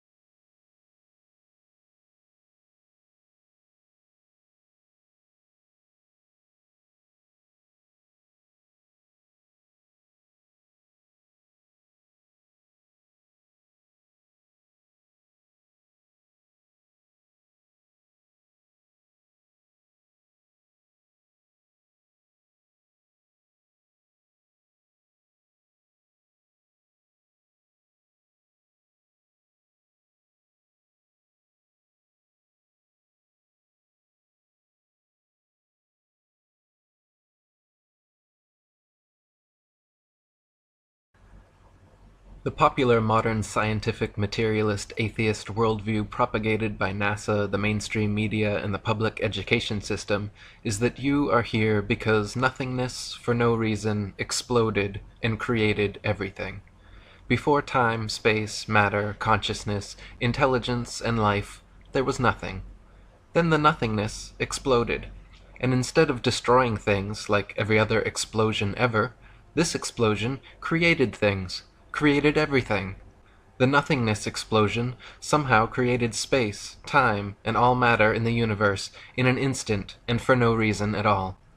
Then all of the creationary explosive debris flying outward at over 670 million miles per hour for 14 billion years culminated to create you. Yes, first some of the more gaseous nothing came together, forming suns and stars. Then solid pieces of the nothing came together, forming planets and moons. Then the nothing turned hydrogen and oxygen came together, forming water on the nothing planet Earth, out of which single-celled living organisms magically appeared, got to work dividing and multiplying into multi-celled conscious organisms, which multiplied and divided and mutated into various forms of sea life, which adapted and evolved and crawled onto land, replacing gills with lungs, lost tails, grew opposable thumbs, and started grasping at straws like this ridiculous nihilistic notion of Big Bang evolution. This anti-God materialist theory of evolution has been staunchly protected by the infallibility of science for over 150 years, but in actual fact, just as science has failed to find one true, valid proof that Earth is a ball spinning around the sun, scientists have failed to discover a single piece of evidence that the material world is a product of blind chance evolution.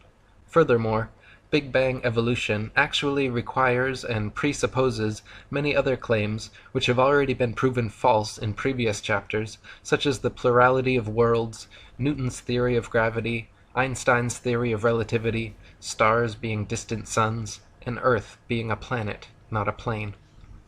Harun Yahya wrote, "Evolutionary theory claims that life started with a cell that formed by chance. According to this scenario, 4 billion years ago, various lifeless chemical compounds underwent a reaction in the primordial atmosphere on the Earth, in which the effects of thunderbolts and atmospheric pressure led to the formation of the first living cell. The first thing that must be said is that the claim that inanimate materials can come together to form life is an unscientific one that has not been verified by any experiment or observation. Life is only generated from life. Each living cell is formed by the replication of another cell. No one in the world has ever succeeded in forming a living cell by bringing inanimate materials together, not even in the most advanced laboratories. The theory of evolution faces no greater crisis than on the point of explaining the emergence of life. The reason is that organic molecules are so complex that their formation cannot possibly be explained as being coincidental, and it is manifestly impossible for an organic cell to have been formed by chance. How could all the interconnected and compartmentalized components, the cell wall, the cell membrane, the mitochondria, proteins, DNA, RNA, ribosomes, lysosomes, cytoplasm, vacuoles, nucleus, and other cell parts magically come together and create conscious, intelligent life from unconscious, dead matter? Just making one average-sized protein molecule is already composed of 288 amino acids of 12 varying types, which can be combined to 10 to the 300th power different ways. Of all those possibilities, only one forms the desired protein molecule, and there are over 600 types of proteins combined in the smallest bacterias ever discovered. Astronomer Fred Hoyle compared the odds that all the multifaceted and multifunctional parts of a cell could coincidentally come together and create life, analogous to a tornado sweeping through a junkyard and assembling a Boeing 747 from the materials therein. Hoyle wrote that if there were a basic principle of matter which somehow drove organic systems toward life, its existence should easily be demonstratable in the laboratory.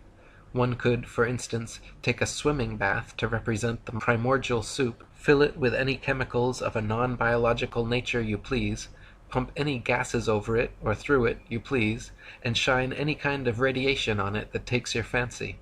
Let the experiment proceed for a year, and see how many of those 2,000 enzymes, protein produced by living cells, have appeared in the bath. I will give the answer, and so save all the time and trouble and expense of actually doing the experiment.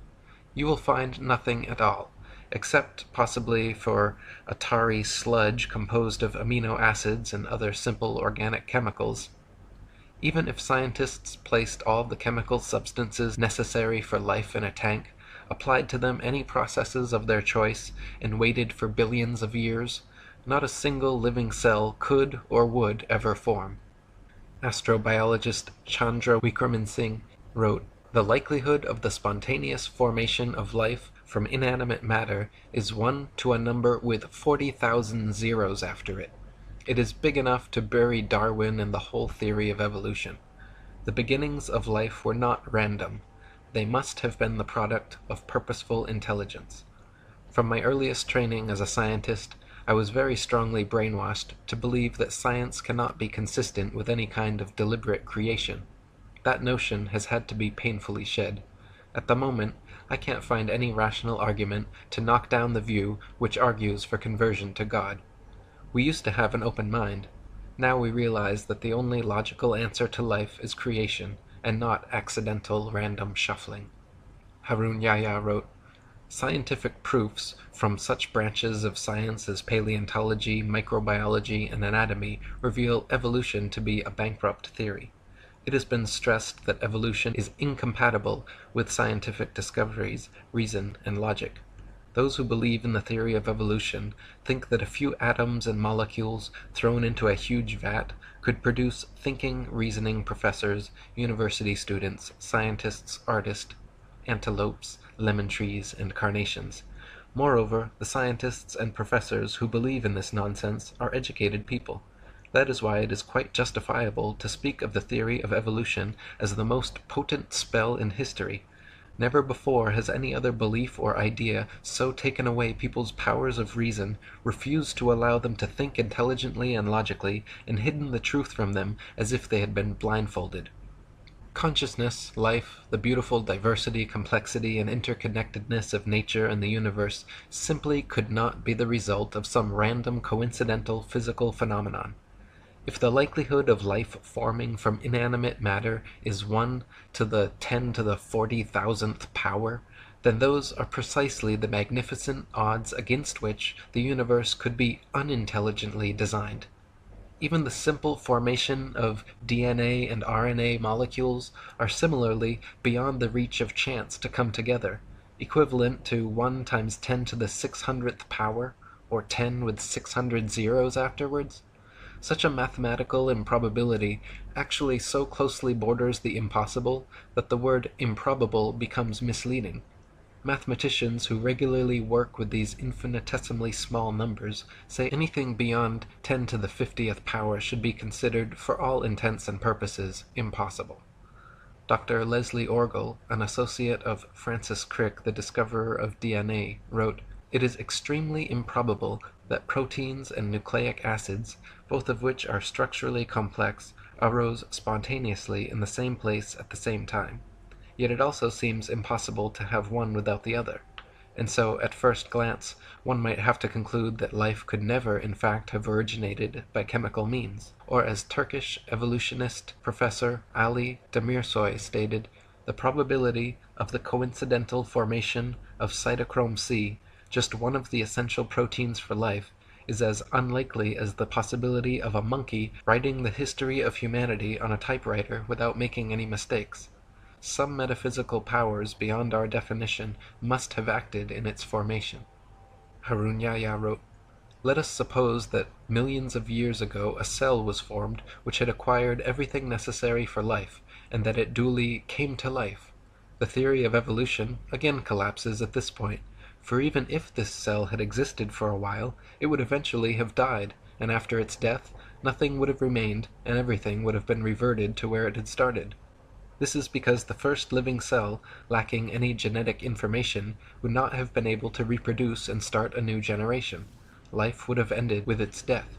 The genetic system does not only consist of DNA, the following things must also exist in the same environment: enzymes to read the code on the DNA, messenger RNA to be produced after reading these codes, a ribosome to which messenger RNA will attach according to this code, transfer RNA to transfer the amino acids to the ribosome for use in production, and extremely complex enzymes to carry out numerous intermediary processes. Such an environment cannot exist anywhere apart from a totally isolated and completely controlled environment, such as the cell, where all the essential raw materials and energy resources exist. The Big Bang theory is easily proven false, as the nature of explosions is to destroy, to break things down into their constituent parts, increasing chaos and decreasing order. Explosions simply do not and cannot create things, causing disparate parts to combine into more ordered wholes, as the Big Bang theory contends. Similarly, the theory of evolution is proven false by entropy, the second law of thermodynamics. It is a fact that systems left to their own devices tend to become corrupted, disordered, and dispersed over time. All things, living or not, wear out, deteriorate, and decay. They do not spontaneously come together over time in incredibly implausible combinations, creating diverse, complex, and beautiful living forms. Thus, the theory of evolution is in direct opposition to the law of entropy. Evolution supposes things become more ordered, more structured, and more complex over time. But from rust to mold to rotting corpses, nature is everywhere at odds with such a notion. Furthermore, according to the Le Chatelier principle in chemistry, life could not have been formed in the sea as evolutionists allege anyway, since the peptide bond created by amino acid chains produces water molecules. It is not possible for such a reaction to take place in a hydrous environment. Harun Yahya wrote, "Organic matter can self-reproduce only if it exists as a fully developed cell with all its organelles in an appropriate environment where it can survive, exchange materials, and get energy from its surroundings. This means that the first cell on Earth was formed all of a sudden, together with its amazingly complex structure. What would you think if you went out hiking in the depth of a thick forest and ran across a brand new car among the trees? Would you imagine that various elements in the forest had come together by chance over millions of years and produced such a vehicle? All the parts in the car are made of products such as iron, copper, and rubber, the raw ingredients for which are all found on the Earth. But would this fact lead you to think that these materials had synthesized by chance and then come together and manufactured such a car? There is no doubt that anyone with a sound mind would realize that the car was a product of an intelligent design, in other words, a factory, and wonder what it was doing there in the middle of the forest. The sudden emergence of a complex structure in a complete form, quite out of the blue, shows that this is the work of an intelligent agent. An extraordinarily complex system like the cell is no doubt created by a superior will and wisdom. In other words, it came into existence as a creation of God. Many facets of nature are far too complex, specialized, and perfect to have arisen simply due to blind chance changes over time. For example, the eye, with its various parts and mechanisms, all working together with the brain producing the sharpest, clearest 3D color images imaginable. Even the most advanced cameras and plasma screens ever produced by humans cannot provide an image as perfect in detail and clarity as our own eyes. Charles Darwin, the originator of the theory of evolution, himself admitted that the thought of the eye made him cold all over, as he knew what an impassable obstacle the eye presented for his theory. And it is the same with ears and audio equipment. For over a century, many thousands of researchers, scientists, and engineers have been working in factories across the world trying to produce sharper, clearer audio and video playing and recording devices, never coming close to the capabilities and perfection of the human ear and eye. Harun Yahya wrote, "Look at the book you read, your hands with which you hold it, then lift your head and look around you. Have you ever seen such a sharp and distinct image as this one at any other place? Even the most developed television screen produced by the greatest television producer in the world cannot provide such a sharp image for you. This is a three-dimensional, colored, and extremely sharp image. No one would say that a hi-fi or a camera came into being as a result of chance. So how can it be claimed that the technologies that exist in the human body, which are superior even to these, could have come into being as a result of a chain of coincidences called evolution? It is evident that the eye, the ear, and indeed all the parts of the human body are products of a very superior creation. Charles Darwin, in his Origin of Species, the veritable Bible of atheist materialists, stated that, "If my theory be true, numberless intermediate varieties, linking most closely all of the species of the same group together, must assuredly have existed. Consequently, evidence of their former existence could be found only amongst fossil remains." Darwin himself knew no such transitional forms had been discovered, and hoped that they would be found in the future. He even admitted in his Difficulties on Theory chapter that these missing intermediate forms were the biggest stumbling block for his theory. He called it "the most obvious and gravest objection which can be urged against my theory." Harun Yahya wrote, "According to the theory of evolution, every living species has emerged from a predecessor. One species which existed previously turned into something else over time, and all species have come into being in this way. According to the theory, this transformation proceeds gradually over millions of years. If this were the case, then innumerable intermediary species should have lived during the immense period of time when these transformations were supposedly occurring. For instance, there should have lived in the past some half-fish, half-reptile creatures which had acquired some reptilian traits in addition to the fish traits which they already had. Or there should have existed some reptile bird creatures which had acquired some avian traits in addition to the reptilian traits they already possessed. Evolutionists refer to these imaginary creatures, which they believe to have lived in the past, as transitional forms. If such animals had really existed, there would have been millions, even billions of them. More importantly, the remains of these creatures should be present in the fossil record.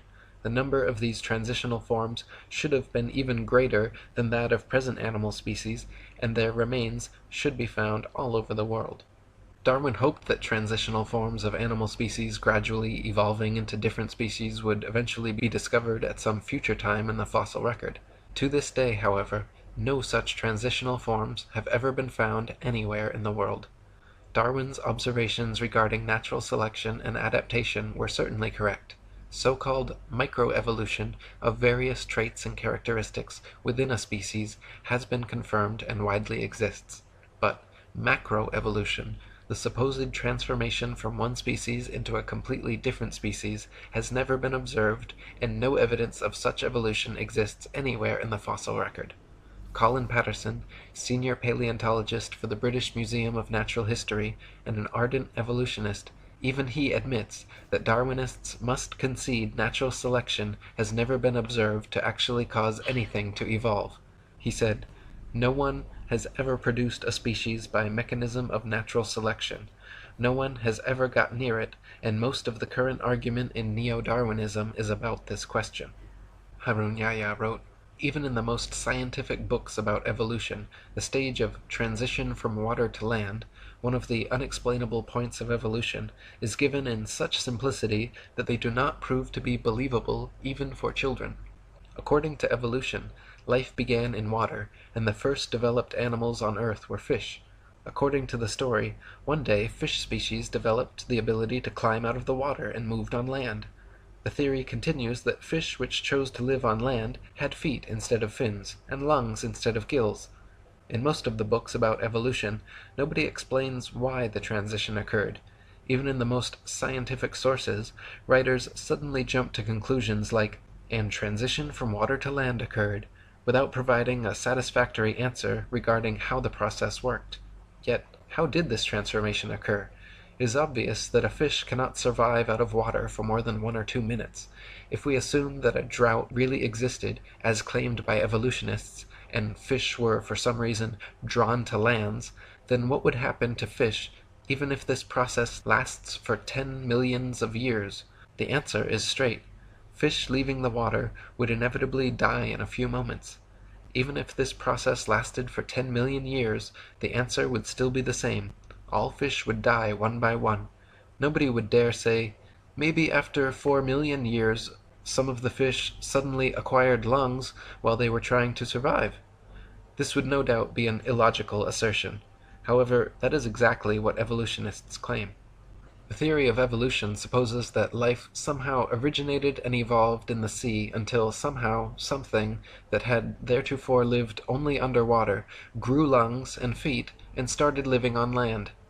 Darwinists claim fish, creatures living only underwater, turned into amphibians, creatures living on both land and water, and then amphibians evolved into reptiles, creatures living only on land. Then they propose some reptiles evolved wings and became birds, while other reptiles evolved and became mammals. None of these transitional forms have ever been found, however, nor could they realistically exist either. For example, amphibian eggs develop only in water, whereas amniotic eggs develop only on land, so some sort of gradual step-by-step evolution scenario is impossible, since without perfect, complete eggs, a species cannot survive. Reptiles, allegedly evolving into mammals, is another example of evolutionist wishful thinking. Reptiles are cold-blooded, lay eggs, do not suckle their young, have one middle ear bone, 3 mandible bones, and bodies covered in scales, whereas mammals are warm-blooded, have live births, suckle their young, have 3 middle ear bones, 1 mandible, and are covered in fur or hair. Far too many distinct differences for gradual evolution. Reptiles evolving wings is another sheer impossibility, as the structure of land-dwelling reptiles and air-dwelling birds are far too different. Engin Qurer, a Turkish evolutionist, admits the problem wings present to Darwin's theory. The common trait of the eyes and the wings is that they can only function if they are fully developed. In other words, a halfway developed eye cannot see. A bird with half-formed wings cannot fly. How these organs came into being has remained one of the mysteries of nature that needs to be enlightened. Harun Yahya wrote, "Although it is cloaked in the guise of science, the theory of evolution is nothing but a deceit defended only for the benefit of materialistic philosophy, a deceit based not on science but on brainwashing propaganda and fraud. The theory of evolution is a theory that fails from the very first step. The reason is that evolutionists are unable to explain even the formation of a single protein. Neither the laws of probability nor the laws of physics and chemistry offer any chance for the fortuitous formation of life. Does it sound logical or reasonable, when not even a single chance-formed protein can exist, that millions of such proteins combined in an order to produce the cell of a living thing, and that billions of cells manage to form and then come together by chance to produce living things, and that from them generated fish, and that those that passed to land turned into reptiles, birds, and that this is how all the millions of different species on Earth were formed?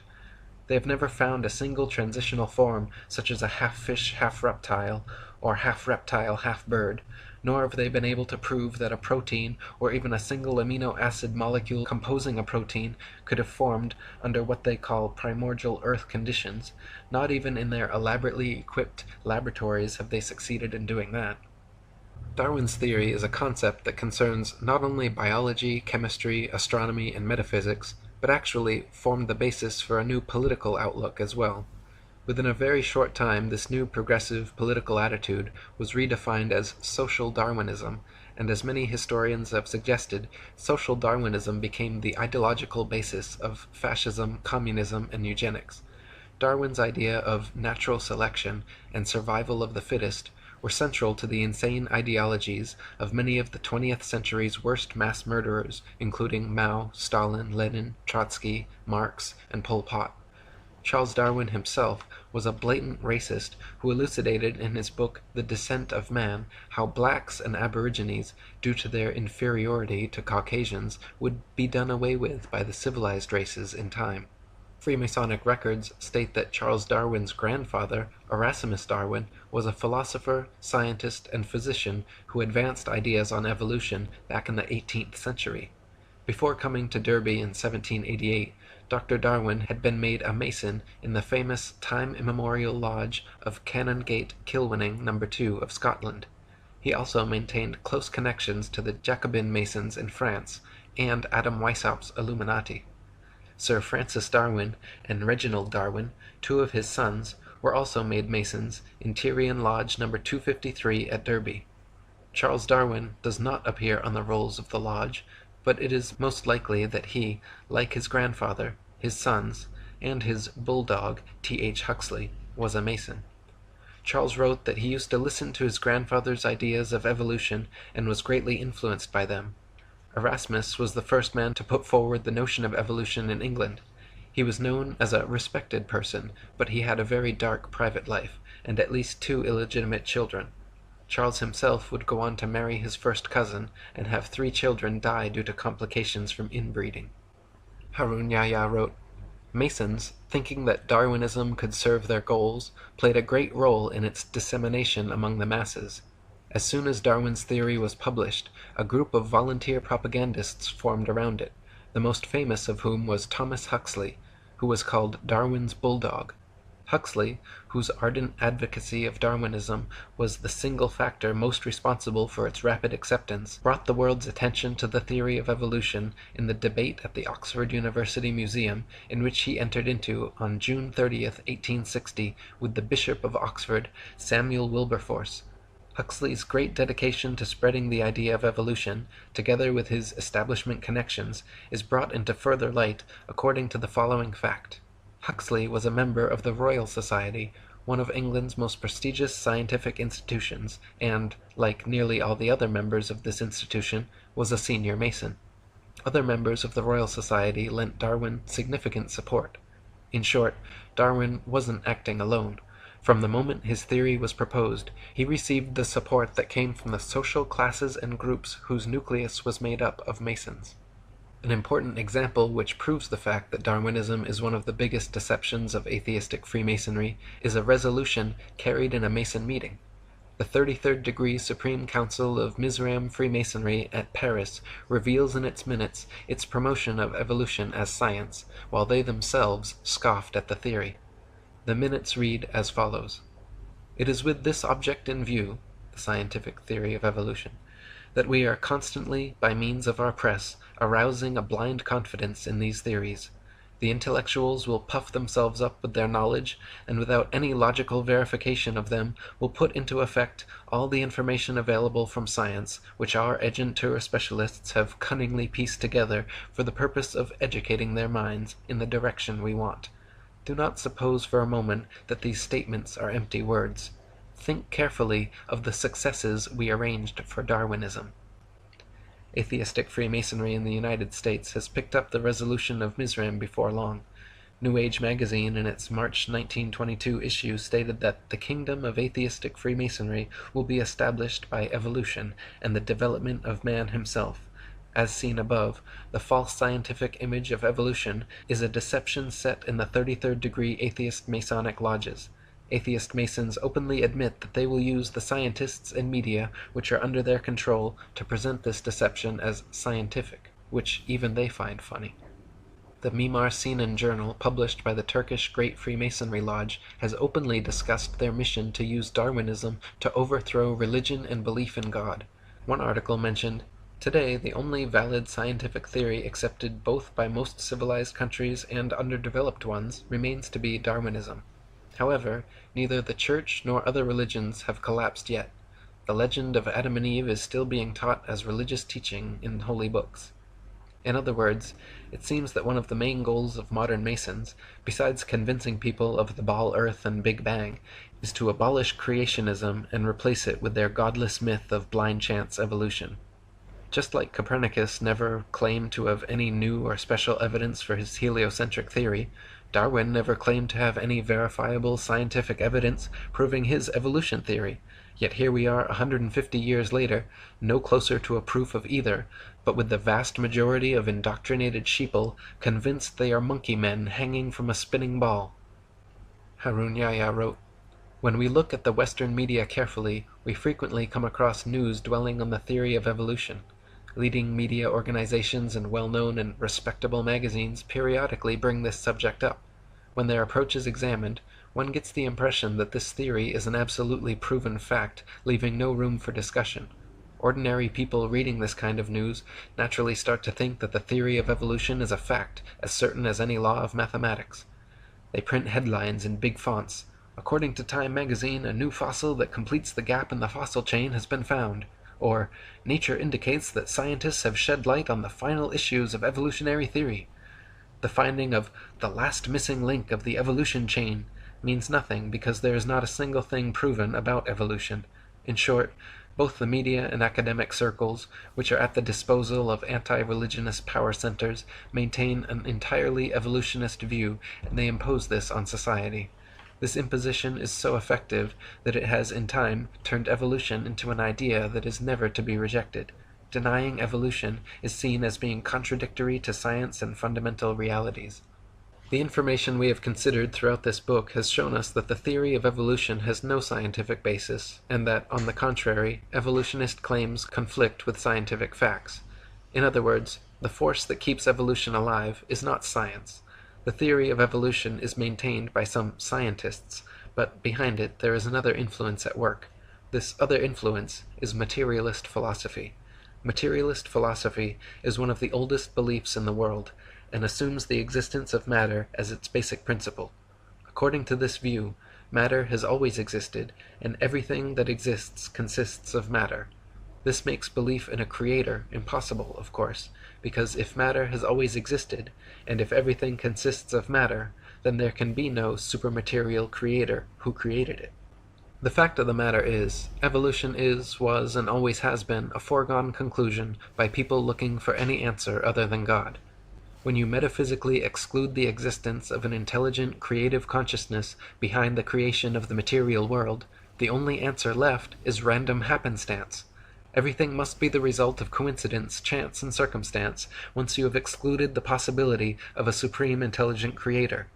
But no matter how diligently it is denied, the truth remains. You simply are not some cosmic accident, not the result of random happenstance, chance, or coincidence. Your eyes, your ears, your feelings, your life and consciousness are all the result of the most supremely intelligent design.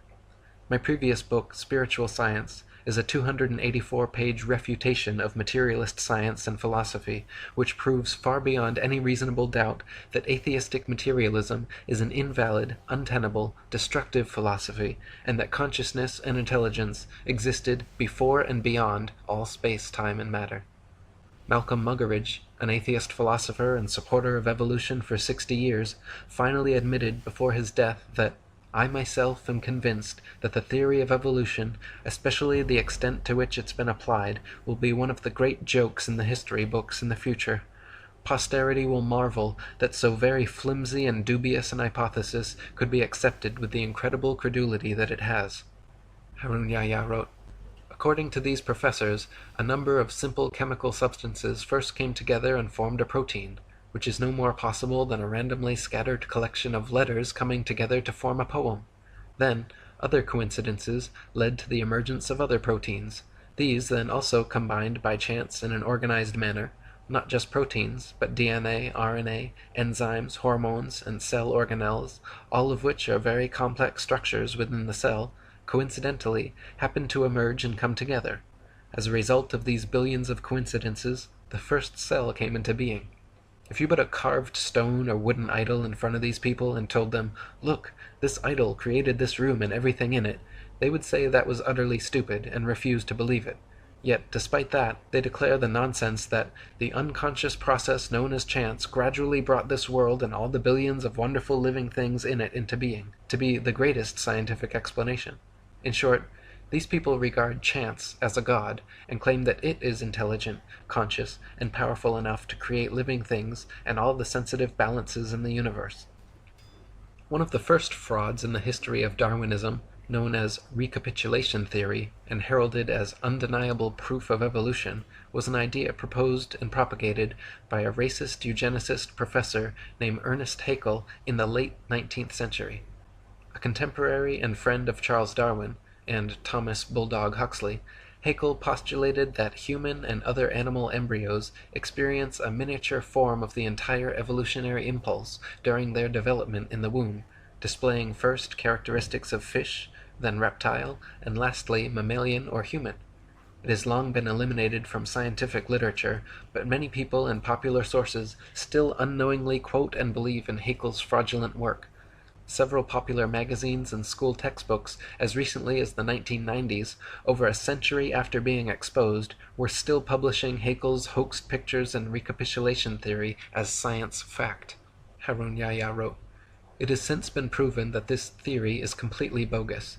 It is now known that the gills that supposedly appear in the early stages of the human embryo are in fact the initial phases of the middle ear canal, parathyroid, and thymus. The part of the embryo which was likened to the egg yolk pouch turns out to be a pouch that produces blood for the infant. The part that had been identified as a tail by Haeckel and his followers is in fact the backbone, which resembles a tail only because it takes shape before the legs do." Another interesting aspect of recapitulation was Ernest Haeckel himself, a faker who falsified his drawings in order to support the theory he advanced. Haeckel's forgeries purported to show that fish and human embryos resembled one another. When he was caught out, the only defense he offered was that other evolutionists had also committed similar offenses. Haeckel was charged with fraud by 5 professors and convicted by a university court at Jena, where he admitted that several of his drawings were forgeries, that he was merely filling in missing links where evidence was thin, and that hundreds of his contemporaries were guilty of the same charge. During the trial, he said, "After this compromising confession of forgery, I should be obliged to consider myself condemned and annihilated if I had not the consolation of seeing side by side with me in the prisoner's dock hundreds of fellow culprits, among them many of the most trusted observers and most esteemed biologists.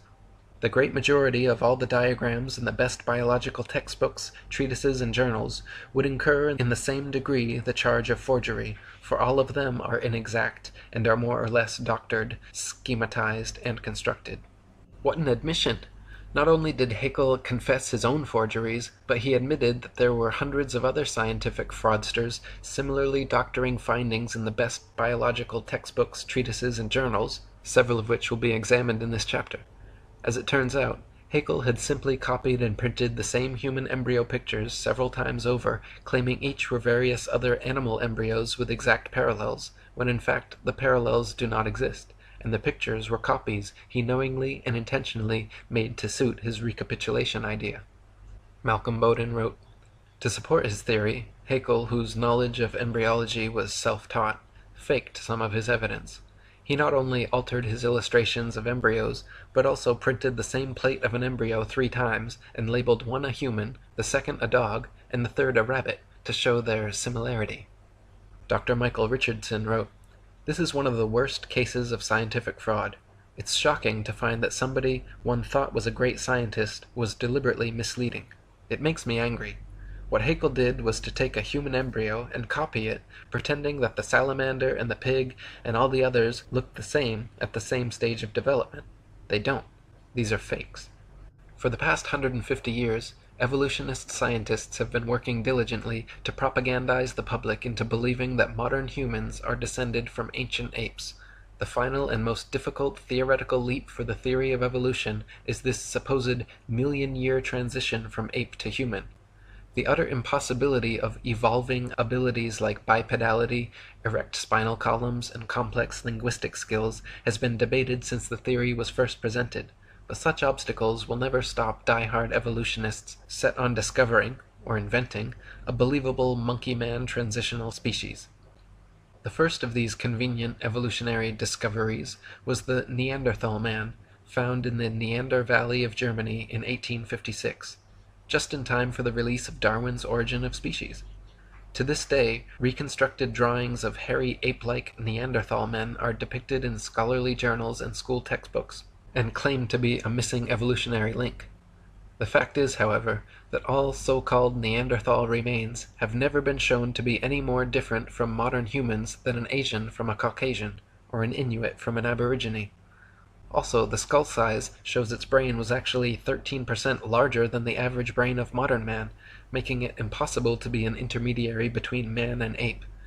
Even Time magazine in 1971 proclaimed the primitiveness of Neanderthal to be unwarranted, that he could walk the street today unrecognized. One writer even commenting that historians of the future may declare all of us insane for not detecting and refuting this incredible blunder with adequate determination. One of the main proponents pushing Neanderthal man as an authentic species nowadays is Rainer Prosch, a German professor who dated the fossils at 36,000 years old, allowing them to fit perfectly in the evolutionist timeline. In 2005, however, Prosch was forced to retire in disgrace by a panel of Frankfurt University heads who determined he had fabricated data and plagiarized the work of his colleagues over the past 30 years. The once renowned carbon dating expert has presently been completely ostracized from the scientific community.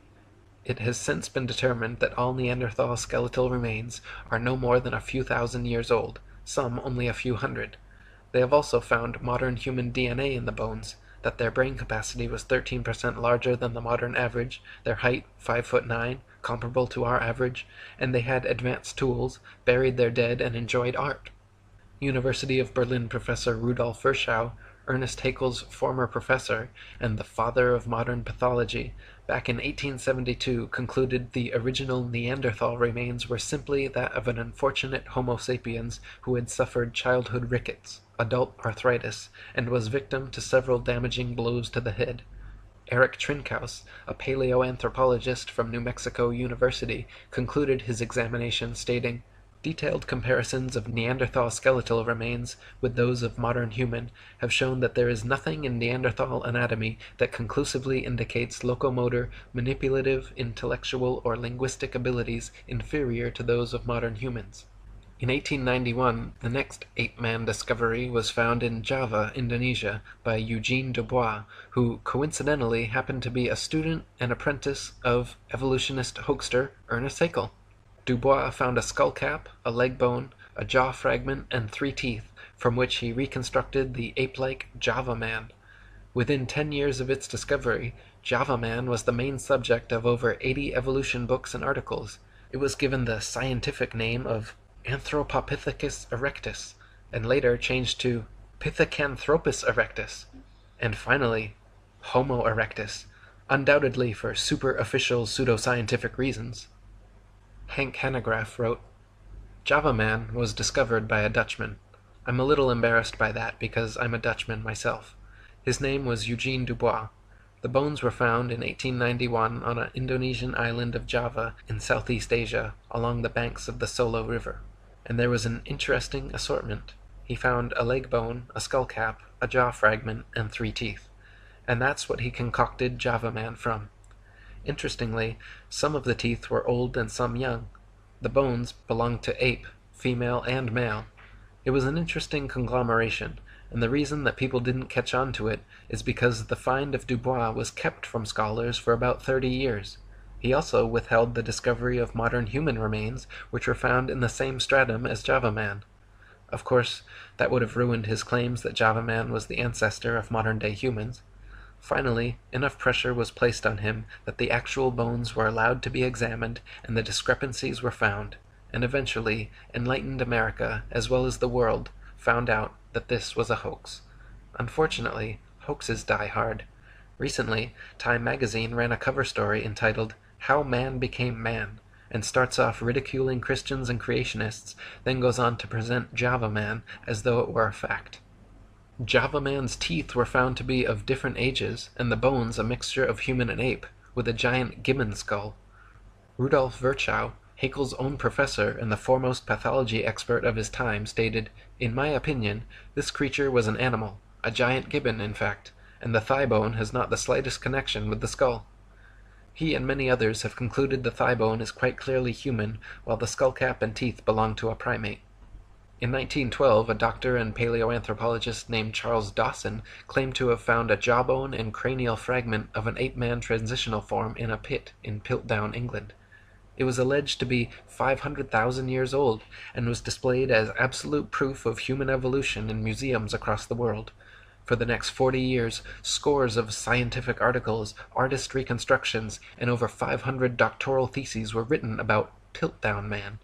Objections and criticisms were raised immediately by contemporaries like Arthur Keith, but managed to be mitigated by Dawson until 1953, when tests proved conclusively that the Piltdown skull was actually human and only a few hundred years old, while the lower protruding jaw was from a recently deceased orangutan. Investigators found that Dawson had artificially worn down the orangutan jaw and that the primitive tools discovered alongside the fossils were imitations Dawson had sharpened with steel implements. Dawson also filled the molar surfaces of the teeth to more resemble those of man and stained all the fossils with potassium dichromate to give them an antiquated appearance. The stains quickly disappeared when dipped in acid, however.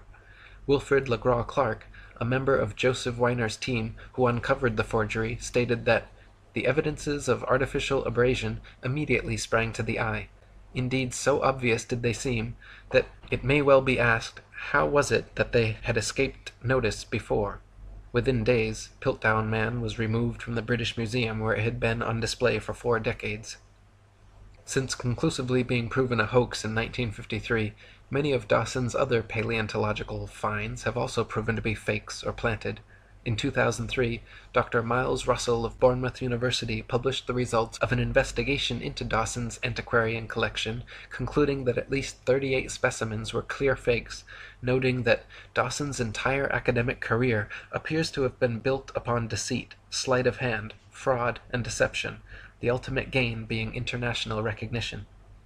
The next fraudulent attempt at creating and propagating a supposed ape-man transitional form was carried out in 1922 by Henry Fairfield Osborn, co-founder of the American Eugenics Society, president of the White Supremacist Pioneer Fund, and director of the American Museum of Natural History. Osborn declared that he had been sent an anomalous tooth found in Snakebrook, Nebraska, which had characteristics of both ape and man. He determined that it came from the Pliocene period of ancient history, and affectionately labeled the tooth's owner Nebraska Man. Harun Yahya wrote, Nebraska Man was immediately given a scientific name, Hesperopithecus haroldkukei. Many authorities gave Osborn their support. Based on this single tooth, reconstructions of the Nebraska Man's head and body were drawn. Moreover, Nebraska Man was even pictured along with his wife and children as a whole family in a natural setting. Once Nebraska Man made the media rounds of popular publications, and the pliable public was sufficiently propagandized, the story disappeared until 1928, when William Bryan and William Gregory had the opportunity to independently examine the tooth. Their investigations both conclusively found that the tooth did not belong to a man or ape, but was actually from an extinct species of wild American pig called Presthenops. After William Gregory published his article, Hesperopithecus, apparently not ape nor a man, in Science magazine, all drawings and models of Nebraska Man and his family were quickly removed from evolutionist publications. Henry Osborn himself was forced to concede that Nebraska Man, Hesperopithecus haroldkukei, the supposed example of the Pliocene Pithecanthropus erectus, and his whole imaginary family were completely fictional fabrications. He never admitted to intentional fraud, and why would he? But as an ardent evolutionist, eugenicist, and white supremacist, a level of confirmation bias was likely. Osborn was even such a sadistic racist that he was quoted during a national debate unabashedly saying of World War I Army intelligence tests that, "I believe those tests were worth what the war cost, even in human life. We have learned once and for all that the Negro is not like us." Harun Yahya wrote, after Darwinism advanced the claim with his book The Descent of Man that man evolved from ape-like living beings, he started to seek fossils to support this contention. However, some evolutionists believed that half-man, half-ape creatures were to be found not only in the fossil record, but also alive in various parts of the world. In the early 20th century, these pursuits for living transitional links led to unfortunate incidents, one of the cruelest of which is the story of a pygmy by the name of Odabenga. Odabenga was captured in 1904 by an evolutionist researcher in the Congo. In his own tongue, his name meant friend. He had a wife and 2 children.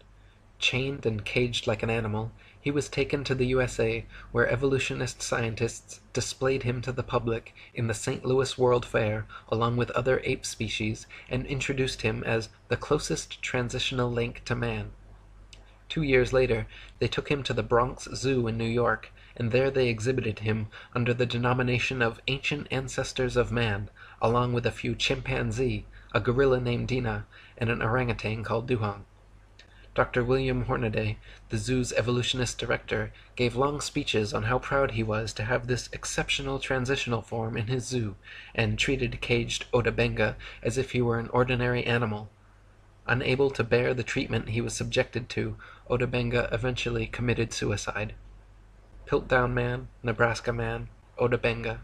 These scandals demonstrate that evolutionist scientists do not hesitate to employ any kind of unscientific method to prove their theories. In 1927, Davidson Black declared he had discovered 5 crushed skulls and several teeth near Beijing belonging to an ancient ape-man species now widely known as Peking Man, or Peking Man. Somewhere between 1941 and 1945, all the original bones were mysteriously lost, however, leaving only a few plaster casts left to examine.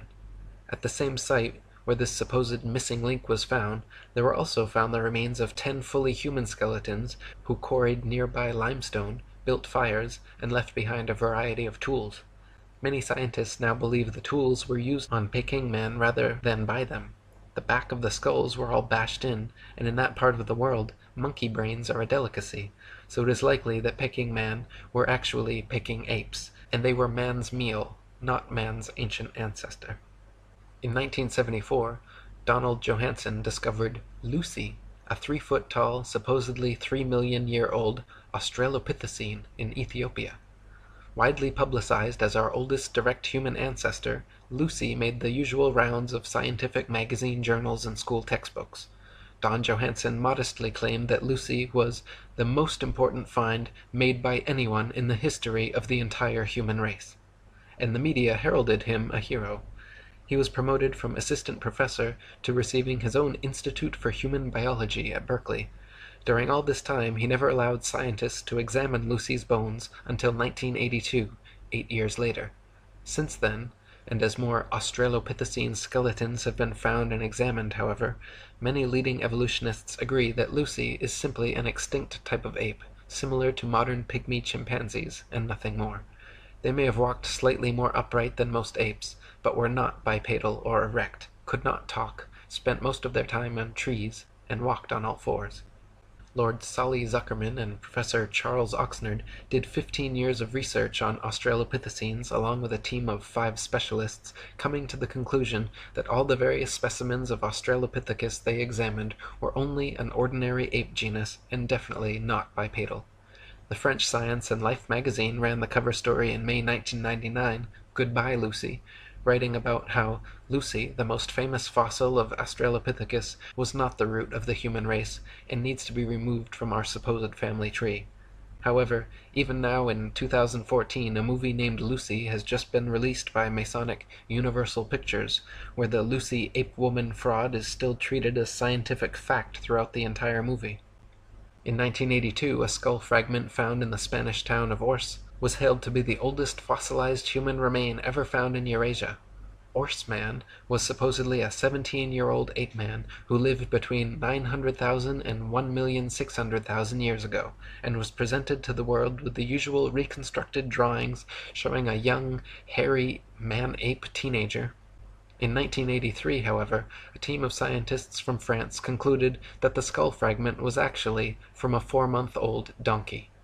A 3-day scientific symposium had been scheduled so experts could examine and discuss the bone, but was immediately cancelled after the French investigation. Embarrassed Spanish officials sent out 500 letters to the would-be attendees apologizing. After more conclusive tests, the Daily Telegraph on May 14, 1984 carried the headline, "Ass Taken for Man." Later in 1984, Kamoya Kimu, in a team led by paleoanthropologist Richard Leakey, discovered Turkana Boy at Neriakatum near Lake Turkana, Kenya.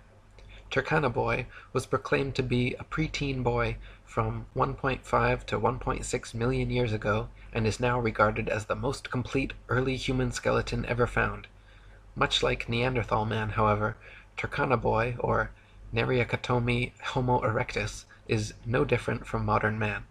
American paleoanthropologist Alan Walker said, "I doubt the average pathologist could tell the difference between the fossil skeleton and that of a modern human."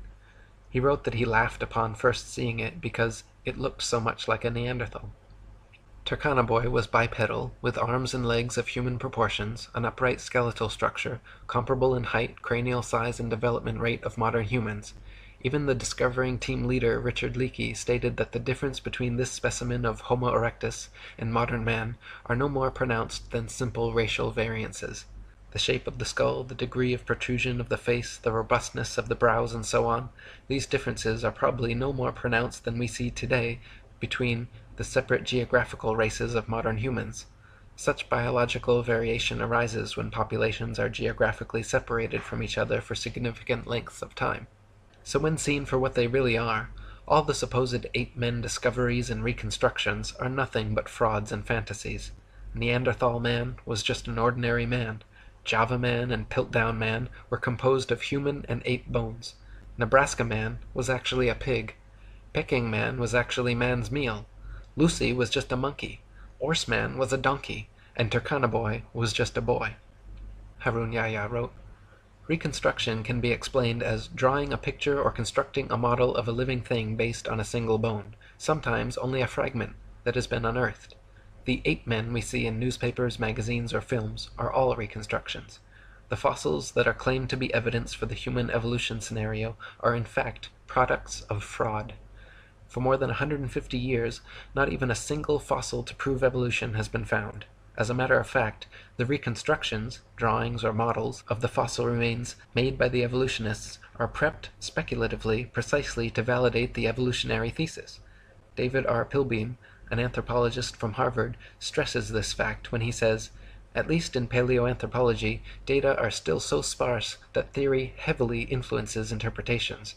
Theories have, in the past, clearly reflected our current ideologies instead of the actual data. Since people are highly affected by visual information, these reconstructions best serve the purpose of evolutionists, which is to convince people that these reconstructed creatures really existed in the past." All the many models, drawings, cartoons, mannequins, and movies made involving various ape-men are complete fiction and fabrication, because no one can actually accurately determine the outward appearance of an animal based solely on bone structure. Soft tissue, which vanishes quickly after death and is responsible for the look of one's eyes, ears, nose, lips, hair, eyebrows, skin, etc., totally depends on the imagination of the person reconstructing them. Ernest A. Houghton of Harvard University stated, "To attempt to restore the soft parts is an even more hazardous undertaking. The lips, the eyes, the ears, and the nasal tip leave no clues on the underlying bony parts. You can with equal facility model on a Neanderthaloid skull the features of a chimpanzee or the lineaments of a philosopher. These alleged restorations of ancient types of man have very little if any scientific value, and are likely only to mislead the public. So put not your trust in reconstructions." There is no concrete fossil evidence to support the ape-man image which is unceasingly promulgated by the media and evolutionist academic circles. With brushes in their hands, evolutionists produce imaginary creatures. Nevertheless, the fact that these drawings correspond to no matching fossils constitutes a serious problem for them. One of the interesting methods they employ to overcome this problem is to produce the fossils they cannot find. Piltdown Man, which may be the biggest scandal in the history of science, is a typical example of this method. The current evolutionist ape-to-human transitional theory goes Australopithecus, Homo habilis, Homo erectus, Homo sapiens. Australopithecus, which means southern ape, has been proven to be nothing but an extinct ape which closely resembles many modern chimpanzees in height, arm and leg length, skull shape, teeth, mandibular structure, and many other details. Homo habilis, a hypothetical classification created in the 1960s by Turkana Boy team leader Richard Leakey, was what evolutionists deemed necessary to exist between Australopithecus and Homo erectus because the jump was far too drastic. There needed to be a species of ape-man with a larger cranial capacity that could walk upright and use tools. Serendipitously for his career, fossils unearthed in the late 1980s were deemed Homo habilis, and Leakey was regarded a scientific genius. That is, until his contemporaries Bernard Wood and C. Loring Brace determined the Homo habilis arms were too long, legs were too short, and skeletal structure too ape-like to be anything but an ape. Their fingers and toes were that of tree climbers, and their jaws and cranial capacities were comparable to modern apes.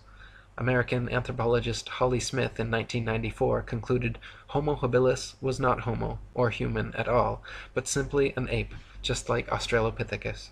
She stated that, restricting analysis of fossils to specimens satisfying these criteria, patterns of dental development of Australopithecines and Homo habilis remain classified with African apes.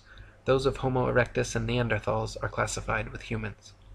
So, Australopithecus and Homo habilis, the first two classifications, are both actually fully ape, while Homo erectus and Homo sapiens, the second two classifications, are in fact fully human and comparable to modern man, with variances no greater than the natural variances of race and genetics. So even after 150 years of discoveries, evolutionists are no closer to finding a true transitional species existing between ape and man, and no closer to proving their theory. Nor can they answer how apes could develop bipedality, human arm and leg length ratios, erect spinal columns, and complex linguistic skills. If humans evolved from apes, why do apes still exist? Why don't any of these supposed transitional forms still exist now, and where are true examples in the fossil record? The class Dinosauria was originally defined by Sir Richard Owen of the Royal Society and Superintendent of the British Museum Natural History Department in 1842. Or, in other words, the existence of dinosaurs was first speculatively hypothesized by a knighted museum head coincidentally in the mid-19th century during the heyday of evolutionism, before a single dinosaur fossil had ever been found. The Masonic media and mainstream press worldwide got to work hyping stories of these supposed long-lost animals, and then, lo and behold, 12 years later, in 1854, Ferdinand Vanderveer Hayden, during his exploration of the upper Missouri River, found proof of Owen's theory. A few unidentified teeth he mailed to leading paleontologist Joseph Leidy, who several years later declared them to be from an ancient, extinct Trachodon dinosaur, which, beyond ironically, means rough tooth. Firstly, it should be needless to say that it is impossible to reconstruct an entire hypothetical ancient animal based on a few teeth. But even more importantly, it is dubious that a myriad of ancient reptile, bird, and reptile mammal transitional forms necessary for the blossoming theory of evolution would be hypothesized and then conveniently discovered by teams of evolutionist archaeologists purposely out looking to find such fossils. And it is even more dubious that such fossils have supposedly existed for millions of years, but were never found by or known to any civilization in the history of humanity until evolutionism's Masonic Renaissance in the mid-19th century. David Wozni wrote, "Why are there no discoveries by Native Americans in all the years previous when they roamed the American continents? There is no belief of dinosaurs in the Native American religion or tradition. For that matter, why were there no discoveries prior to the 19th century in any part of the world? According to the World Book Encyclopedia, before the 1800s, no one ever knew that dinosaurs existed. During the late 1800s and early 1900s, large deposits of dinosaur remains were discovered. Why has man suddenly made all these discoveries? No tribes, cultures, or countries in the world ever discovered a dinosaur bone before the mid-1800s, and then they were suddenly found all over the world in North America, South America, Europe, Asia, Africa, Argentina, Belgium, Mongolia, Tanzania, West Germany, and many other places apparently had large deposits of dinosaur fossils never before seen. All these places were inhabited and well explored for thousands of years before this time. Why had no one ever found a dinosaur fossil before?" According to the book The Dinosaur Project, paleontological journalist Wayne Grady claims the period following this, from around 1870 to 1880, became a period in North America where some of the most underhanded shenanigans in the history of science were conducted. In what was known as the Great Dinosaur Rush, or the Bone Wars, Edward Drinker Cope of the Academy of Natural Sciences and Othniel Marsh of the Peabody Museum of Natural History began a lifelong rivalry and passion for dinosaur hunting. They started out as friends, but became bitter enemies during a legendary feud involving double-crossing, slander, bribery, theft, spying, and destruction of bones by both parties. Marsh is said to have discovered over 500 different ancient species, including 80 dinosaurs, while Cope discovered 56. Out of the 136 dinosaur species supposedly discovered by the two men, however, only 32 are presently considered valid, as the rest have all proven to be falsifications and fabrications. None of them once claimed to find a complete skeleton either, so all their work involved reconstructions. In fact, to this day, no complete skeleton has ever been found, and so all dinosaurs are reconstructions. David Wozni wrote, "Discoveries and excavations seem not to be made by disinterested people such as farmers, ranchers, hikers, outdoor recreationists, building construction industry basement excavators, pipeline trench diggers, and mining industry personnel, but rather by people with a vested interest such as paleontologists, scientists, university professors, and museum organization personnel who were intentionally looking for dinosaur bones or who have studied dinosaurs previously. Finds are often made during special dinosaur bone hunting trips and expeditions by these people to faraway regions already inhabited and explored. This seems highly implausible. More believable is the case of the discovery of the first original Dead Sea Scrolls in 1947, which were unintentionally discovered by a child and which were all published by 1955. In some cases of a discovery of dinosaur bones by a disinterested person, it was suggested to them by some professional in the field to look or dig in a certain area. Also very interesting to note are special areas set aside and designated as dinosaur parks, for which amateur dinosaur hunters are required to first obtain a dinosaur hunting license.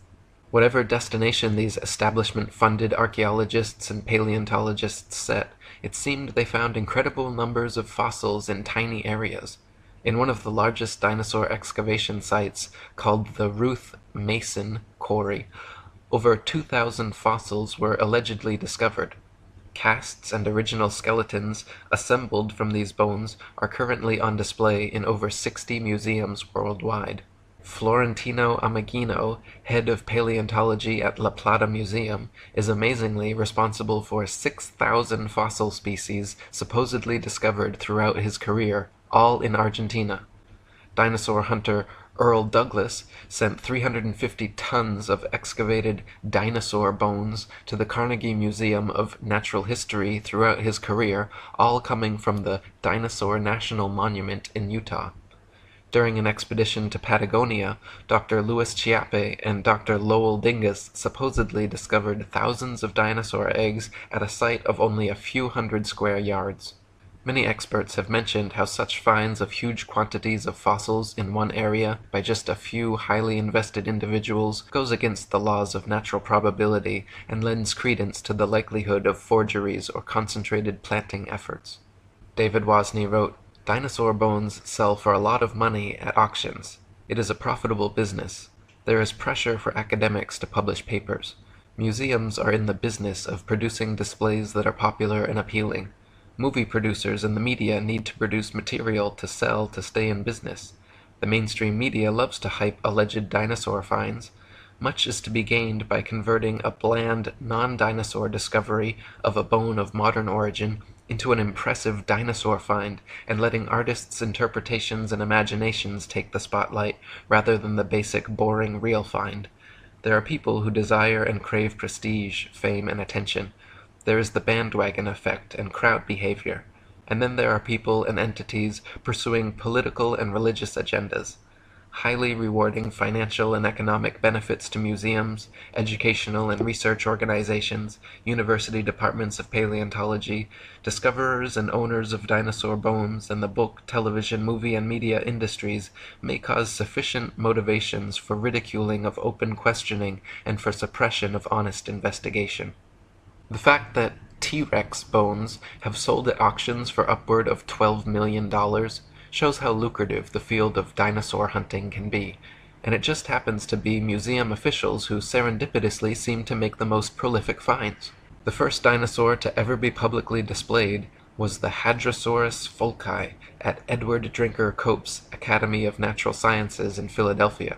The bones were co-discovered by Joseph Leidy, Cope's esteemed professor, and the man responsible for the Trachodon Toothosaurus. The original Hadrosaurus reconstruction, which is still on display today, shows a huge plaster-cast bipedal reptile standing upright, using its tail as a third leg. What few people know, however, is that no skull was ever discovered and no original bones were put in the public exhibit. David Wasney wrote, "A visual and a sculptural artist were promptly hired to invent a skull, and from the illustrations of another artist, who had depicted the iguanodon, the two artists drew the same face for the Hadrosaurus fulci. The people involved could now technically defend the existence of this dinosaur if someone were to ask. The stunt worked out so well and fooled the public so thoroughly that they could later change the head of the creature without anyone noticing. To this day, Hadrosaurus fulci is on display at the Academy of Natural Sciences in Philadelphia. The bones are said to be kept behind heavy closed doors, but a plaster copy is exhibited in their place. So we learn of an iguana skull being substituted for the skull of a dinosaur on display. What was the public told at the time? What are we not being told today? What we are not being told is that this is the rule and not the exception. To this day, not a single complete skeleton of any dinosaur has ever been found. All the museum displays, models, mannequins, cartoons, and movies of prehistoric monsters you have ever seen are all imaginative reconstructions based on incomplete skeletons arranged in a manner paleontologists believe to be most realistic. Furthermore, the skeletons exhibited in museums are all admittedly intricate fabrications made of plaster, fiberglass, various epoxies, and other animal bones, not original fossils. When dinosaur bones are transported and prepared, they use strips of burlap soaked in plaster to jacket over the fossils. Then, after applying a tissue separator to keep the plaster from direct contact with the bone, the soaked burlap strips are laid on until it is totally encased in a protective, mummy-like coating ready for safe transport. In an article titled, "A Fossil's Trail from Excavation to Exhibit," one insider remarked that, "Through mold making and casting, we can totally fabricate limbs, ribs, vertebrae, etc. for the missing pieces of an articulated skeletal mount." Plaster, fiberglass, and epoxies are often and commonly used. In reconstruction work on single bones, small to large cracks can be filled in with mache or plaster mixed with dextrin, a starch that imparts an adhesive quality and extra hardness to regular molding plaster. We've also had success using epoxy putties. Large missing fragments can be sculpted directly in place with these same materials. In other words, museum personnel work with plaster and other materials to transport and fabricate skeletons and missing or incomplete bones all the time. In fact, the huge dinosaur bone displays found in museums across the world are admittedly carefully prepared fakes. No independent researcher has ever examined a real dinosaur. They claim all the actual fossils are kept in high-security storage, but only a select few paleontologists are ever allowed to examine them, so the ability to ascertain their authenticity is kept from the general public. Robin Kofod wrote, "Most people believe that dinosaur skeletons displayed in museums consist of real dinosaur bones. This is not the case. The real bones are incarcerated in thick vaults to which only a select few highly placed researchers hold a key, which means that no independent researcher has ever handled a Tyrannosaurus rex bone. When people unaffiliated with the paleontological establishment attempt to gain access in order to study these dinosaur bones, they are met with refusal upon refusal. Only around 2,100 dinosaur bone sets have been discovered worldwide, and out of these, only 15 incomplete Tyrannosaurus rex bone sets have been found. These dinosaur bone sets have never formed a complete skeleton, but from these incomplete bone sets, paleontologists have constructed a hypothesis about the appearance of the whole skeleton which they have modeled in plastic. If thousands of long necks and large carnivorous reptiles had really roamed the earth, we wouldn't only have found 2,100 dinosaur bone sets, but millions of bones, with ordinary people tripping over them when digging in their vegetable patches." David Wasney wrote, "When children go to a dinosaur museum, are the displays they see displays of science or displays of art and science fiction?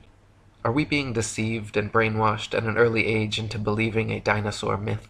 Deep, probing questions need to be asked of the entire dinosaur business. There may have been an ongoing effort since the earliest dinosaur discoveries to plant, mix, and match bones of various animals, such as crocodiles, alligators, iguanas, giraffes, elephants, cattle, kangaroos, ostriches, emus, dolphins, whales, rhinoceroses, etc., to construct and create a new man-made concept, prehistoric animal called the dinosaur. Where bones from existing animals are not satisfactory for deception purposes, plaster substitutes may be manufactured and used. Some materials similar or superior to plasticine clay or plaster of Paris would be suitable. Molds may also be employed. What would be the motivation for such a deceptive endeavor? Obvious motivations include trying to prove evolution, trying to disprove or cast doubt on the Bible and the existence of a God, and trying to disprove the young Earth theory. The dinosaur concept implies that if God exists, he tinkered with his idea of dinosaurs for a while, then probably discarded or became tired of this creation, and then went on to create man. The presented dinosaur historical timeline suggests an imperfect God who came up with the idea of man as an afterthought, thus demoting the biblical idea that God created man in his own image. Type dinosaur skulls into a search engine, and you will find a variety of replicas, tailor-made dinosaurs, and museum-quality skeletons. One of the largest and most renowned suppliers of fake dinosaurs is the Zigong Dino Ocean Art Company in Sichuan, China, which provides natural history museums worldwide with ultra-realistic dinosaur skeletons made from real bones. Chicken, frog, dog, cat, horse, and pig's bones are melted down, mixed with glue, resin, and plaster, then used as base material for recasting as dinosaur bones. They are even given intentional fractures and an antiquated, fossilized look to achieve the right effect. Their website boasts over 62% of our output goes to American and European markets, which means we will understand and are familiar with the intricacies and regulation of exporting to these regions. Since we are a partner of dinosaur museums, all products are made under the guidance of experts of the Chinese Academy of Sciences. We have gained a global sales network reaching the USA, Brazil, France, Poland, Russia, Germany, Saudi Arabia, South Korea, Thailand, Indonesia, exhibited in Peru, Argentina, Vancouver, Cincinnati, Chicago, and other places. As Alan Fiducia, University of North Carolina paleontology professor, wrote, I have heard there is a fake fossil factory in northeast China, in Liaoning province, near the deposits where many of these recent alleged feather dinosaurs were found. Or as David Wozni wrote, the possibility exists that key dinosaur bones on display have been artificially modified through sculpture and carving. Bone sculpture is not an unknown human activity. Many cultures participate in creating man-made objects out of existing bones, totally unrecognizable from the original shape. Is the dinosaur industry a customer of this sort of business? Is it possible that dinosaur skeleton replica are secretly assembled or manufactured in private buildings out of public view, with bones artificially constructed or used from a number of different modern-day animals? Why bother having any authentic original fossils at all if alleged replicas please the public? Another problem with dinosaurs is their unnatural structural dynamics. Many dinosaur skeletons and reconstructions feature bipedal monsters like the T-Rex with a forward-leaning torso and head far larger and heavier than its counterbalancing tail. Many museum displays cannot even stand up under their own weight. It is highly unlikely that beasts this large and disproportionate could exist at all. The loads acting on their skeletons are so great that calculations indicate the bones of the largest dinosaurs would buckle and crack under their own immense weight. Experts have also pointed out that dinosaurs would have to have moved much slower than portrayed in movies to prevent sudden shocks to their skeletons. David Wozni wrote, this idea of slow-moving animals does not agree with the biomechanical analysis of dinosaurs, which indicate that the dinosaurs were agile, active creatures. This is the paradox between the dinosaur's size and lifestyle. Many displays and drawings of dinosaurs appear to be an absurdity, showing a two-legged animal that would be totally off balance, with the weight of head and abdomen much greater than weight of tail, which is supposed to act as a counterbalance. Is the dinosaur industry a case of science trying to meet public desires or expectations? The movie Jurassic Park is an example of showing dinosaurs much larger than any current displays in museums. After the movie came out, it is interesting to note that many articles were written asking, "Is this possible?" I can recall a report of dinosaur DNA being discovered preserved in amber, which later turned out to be false. Robin Kofod wrote, "Overall, several millions of dollars have been spent promoting the existence of dinosaurs through movies, TV, magazines, and comics. The world of movies and paleontology are like Siamese twins. People's view on the existence of dinosaurs is based not on firm evidence, but on Hollywood-fixated artistic impressions. Documentaries colorfully illustrate each dinosaur's characteristics, like colors, weight, and muscle mass, but Don Lessam, advisor for Jurassic Park, admits that this is pure guesswork. Consider, for instance, the question of how much these dinosaurs weigh. Don Lessam says, "Scientists don't know how much dinosaurs weighed." Dinosaurs are presented to the public with colorful artistic reconstructions, drawings, models, mannequins, gigantic skeletons in museums, cartoons and movies showing these beasts in explicit detail, but the fact is, from the assigning and arrangement of bones in each species, to the impossible to discern soft tissue, skin, eyes, noses, color, hairiness, texture, etc., just like the many supposed ape-man species, all dinosaur reconstructions are 100% fictional fabrications created by invested and inventive evolutionists. They purposely present dinosaurs to children in the media to spark and bias their young imaginations toward their machinations. Cartoons like Ice Age and The Land Before Time, movies like Jurassic Park and Dinosaur Island, coloring books, dolls, plastic toys, elementary school textbooks, and huge displays in children's museums certainly have an effect on budding young minds. National Geographic and the Ice Age movies were produced by Mason Rupert Murdoch's News Corp and 20th Century Fox. The Masonic production company Universal Studios created Jurassic Park and The Land Before Time. They are owned by Comcast, whose main shareholders are Masons J.P. Morgan and the Rothschilds. Discovery Channel, which features many dinosaur documentaries, is also financially advised by N.M. Rothschilds and Son Limited.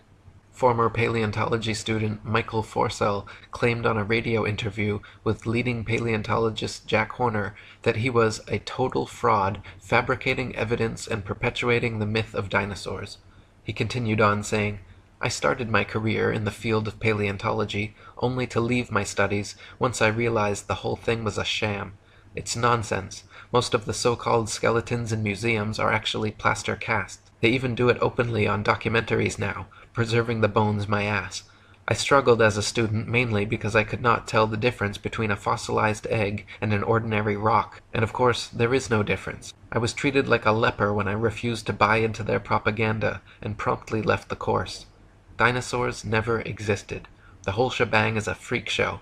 They just grab a couple of old bones and form them into their latest Frankenstein's monster-like exhibit. We are all being fooled, and it's wrong, but together we can stop it."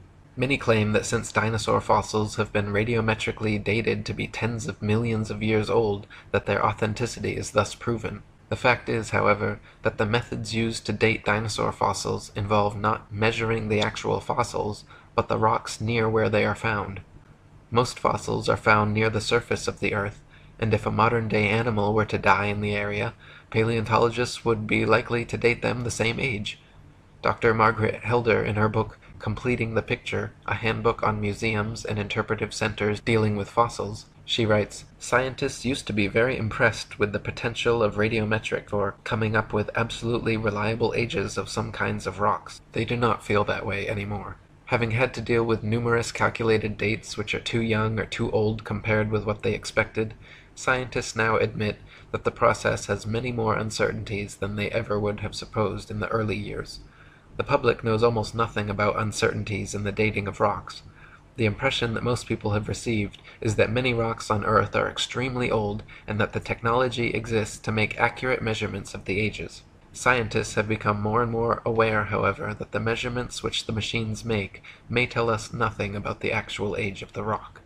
One of the main reasons that evolutionists needed the existence of dinosaurs was to answer the complicated problems present in the theory of evolution, including sea-dwelling animals evolving into land dwellers, reptiles evolving wings, feathers, flying and becoming birds, as well as other reptiles evolving warm blood, live births, breasts, and becoming mammals, through their imaginary multi-million-year timeline and a variety of supposed transitional dinosaur forms. The paleontological establishment has been promoting various sea dinosaur, reptile/birds, and reptile/mammals to bridge these gaps. Many professionals and experts in the field have disputed such findings as often as they have been presented, however.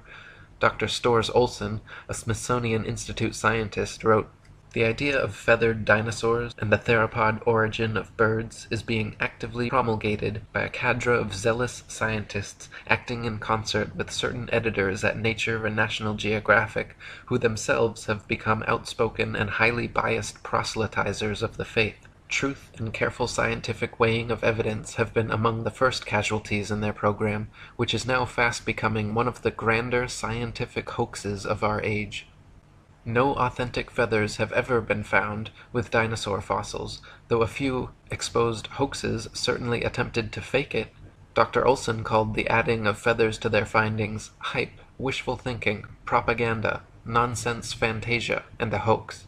In the 1990s, many fossils with feathers were supposedly discovered in China, suspiciously close to the Zhejiang Dino Ocean Art Company, but when examined, Dr. Timothy Rowe found the so-called Confuciusaurus was an elaborate hoax.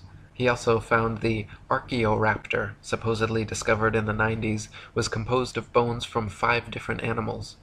When Dr. Rowe presented his findings to National Geographic, the head scientist reportedly remarked, "Well, all of these have been fiddled with." National Geographic then proceeded with their news conferences and media stories about the Archaeoraptor fossils being genuine and having found the missing link in evolution. Robin Kofod wrote, "In 1999, National Geographic magazine was busted when they presented in a colorful and fancily presented article the missing link, an Archaeoraptor dinosaur, which was supposed to support the basic tenet of evolutionary theory that dinosaurs had slowly developed over millions of years. Their proof consisted of a fossil where carefully arranged bone imprints gave the impression of a creature half dinosaur and half bird. The scam was discovered during a CT scan which uncovered unnatural bone links. National Geographic magazine was later forced to admit, when pressured, that the fossil was man-made." Paleontologists claim that Archaeopteryx is another transitional form of bird evolved from dinosaurs, but this theory falls on its face against overwhelming evidence to the contrary. Other species like Confuciusaurus, Launingornis, and Eolalavis have all been found to be contemporary with the Archaeopteryx and are indistinguishable from present-day birds. Alan Fiducia from University of North Carolina, one of the most famous ornithologists in the world, stated, "I've studied bird skulls for 25 years, and I don't see any similarities whatsoever. I just don't see it. Theropod origin of birds, in my opinion, will be the greatest embarrassment of paleontology of the 20th century."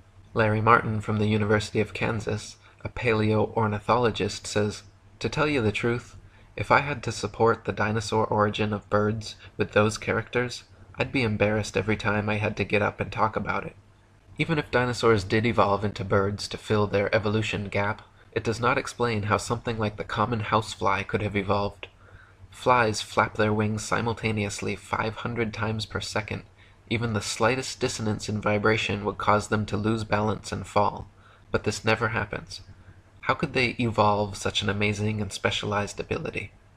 Why were dinosaurs never discovered before the evolutionist renaissance in the mid-19th century? Why do paleontologists think they can reconstruct an entire species of ancient animal from a few teeth? Why have so many dinosaur discoveries turned out to be hoaxes? Why are all authentic dinosaur fossils kept under tight lock and key away from any independent analysis? Why has erosion and weathering not destroyed all these supposed prints and fossils that are allegedly millions of years old? If dinosaurs were supposedly wiped out by a meteor impact or other such catastrophe, why is it that all the other various animal species that exist today were not similarly wiped out? There are many more questions which need to be answered before anyone in their right mind should consider the existence of dinosaurs anything but a convenient evolutionist myth. Robin Kofod wrote, "The paleontological establishment can control which hypotheses will be constructed through textbooks and the curriculum.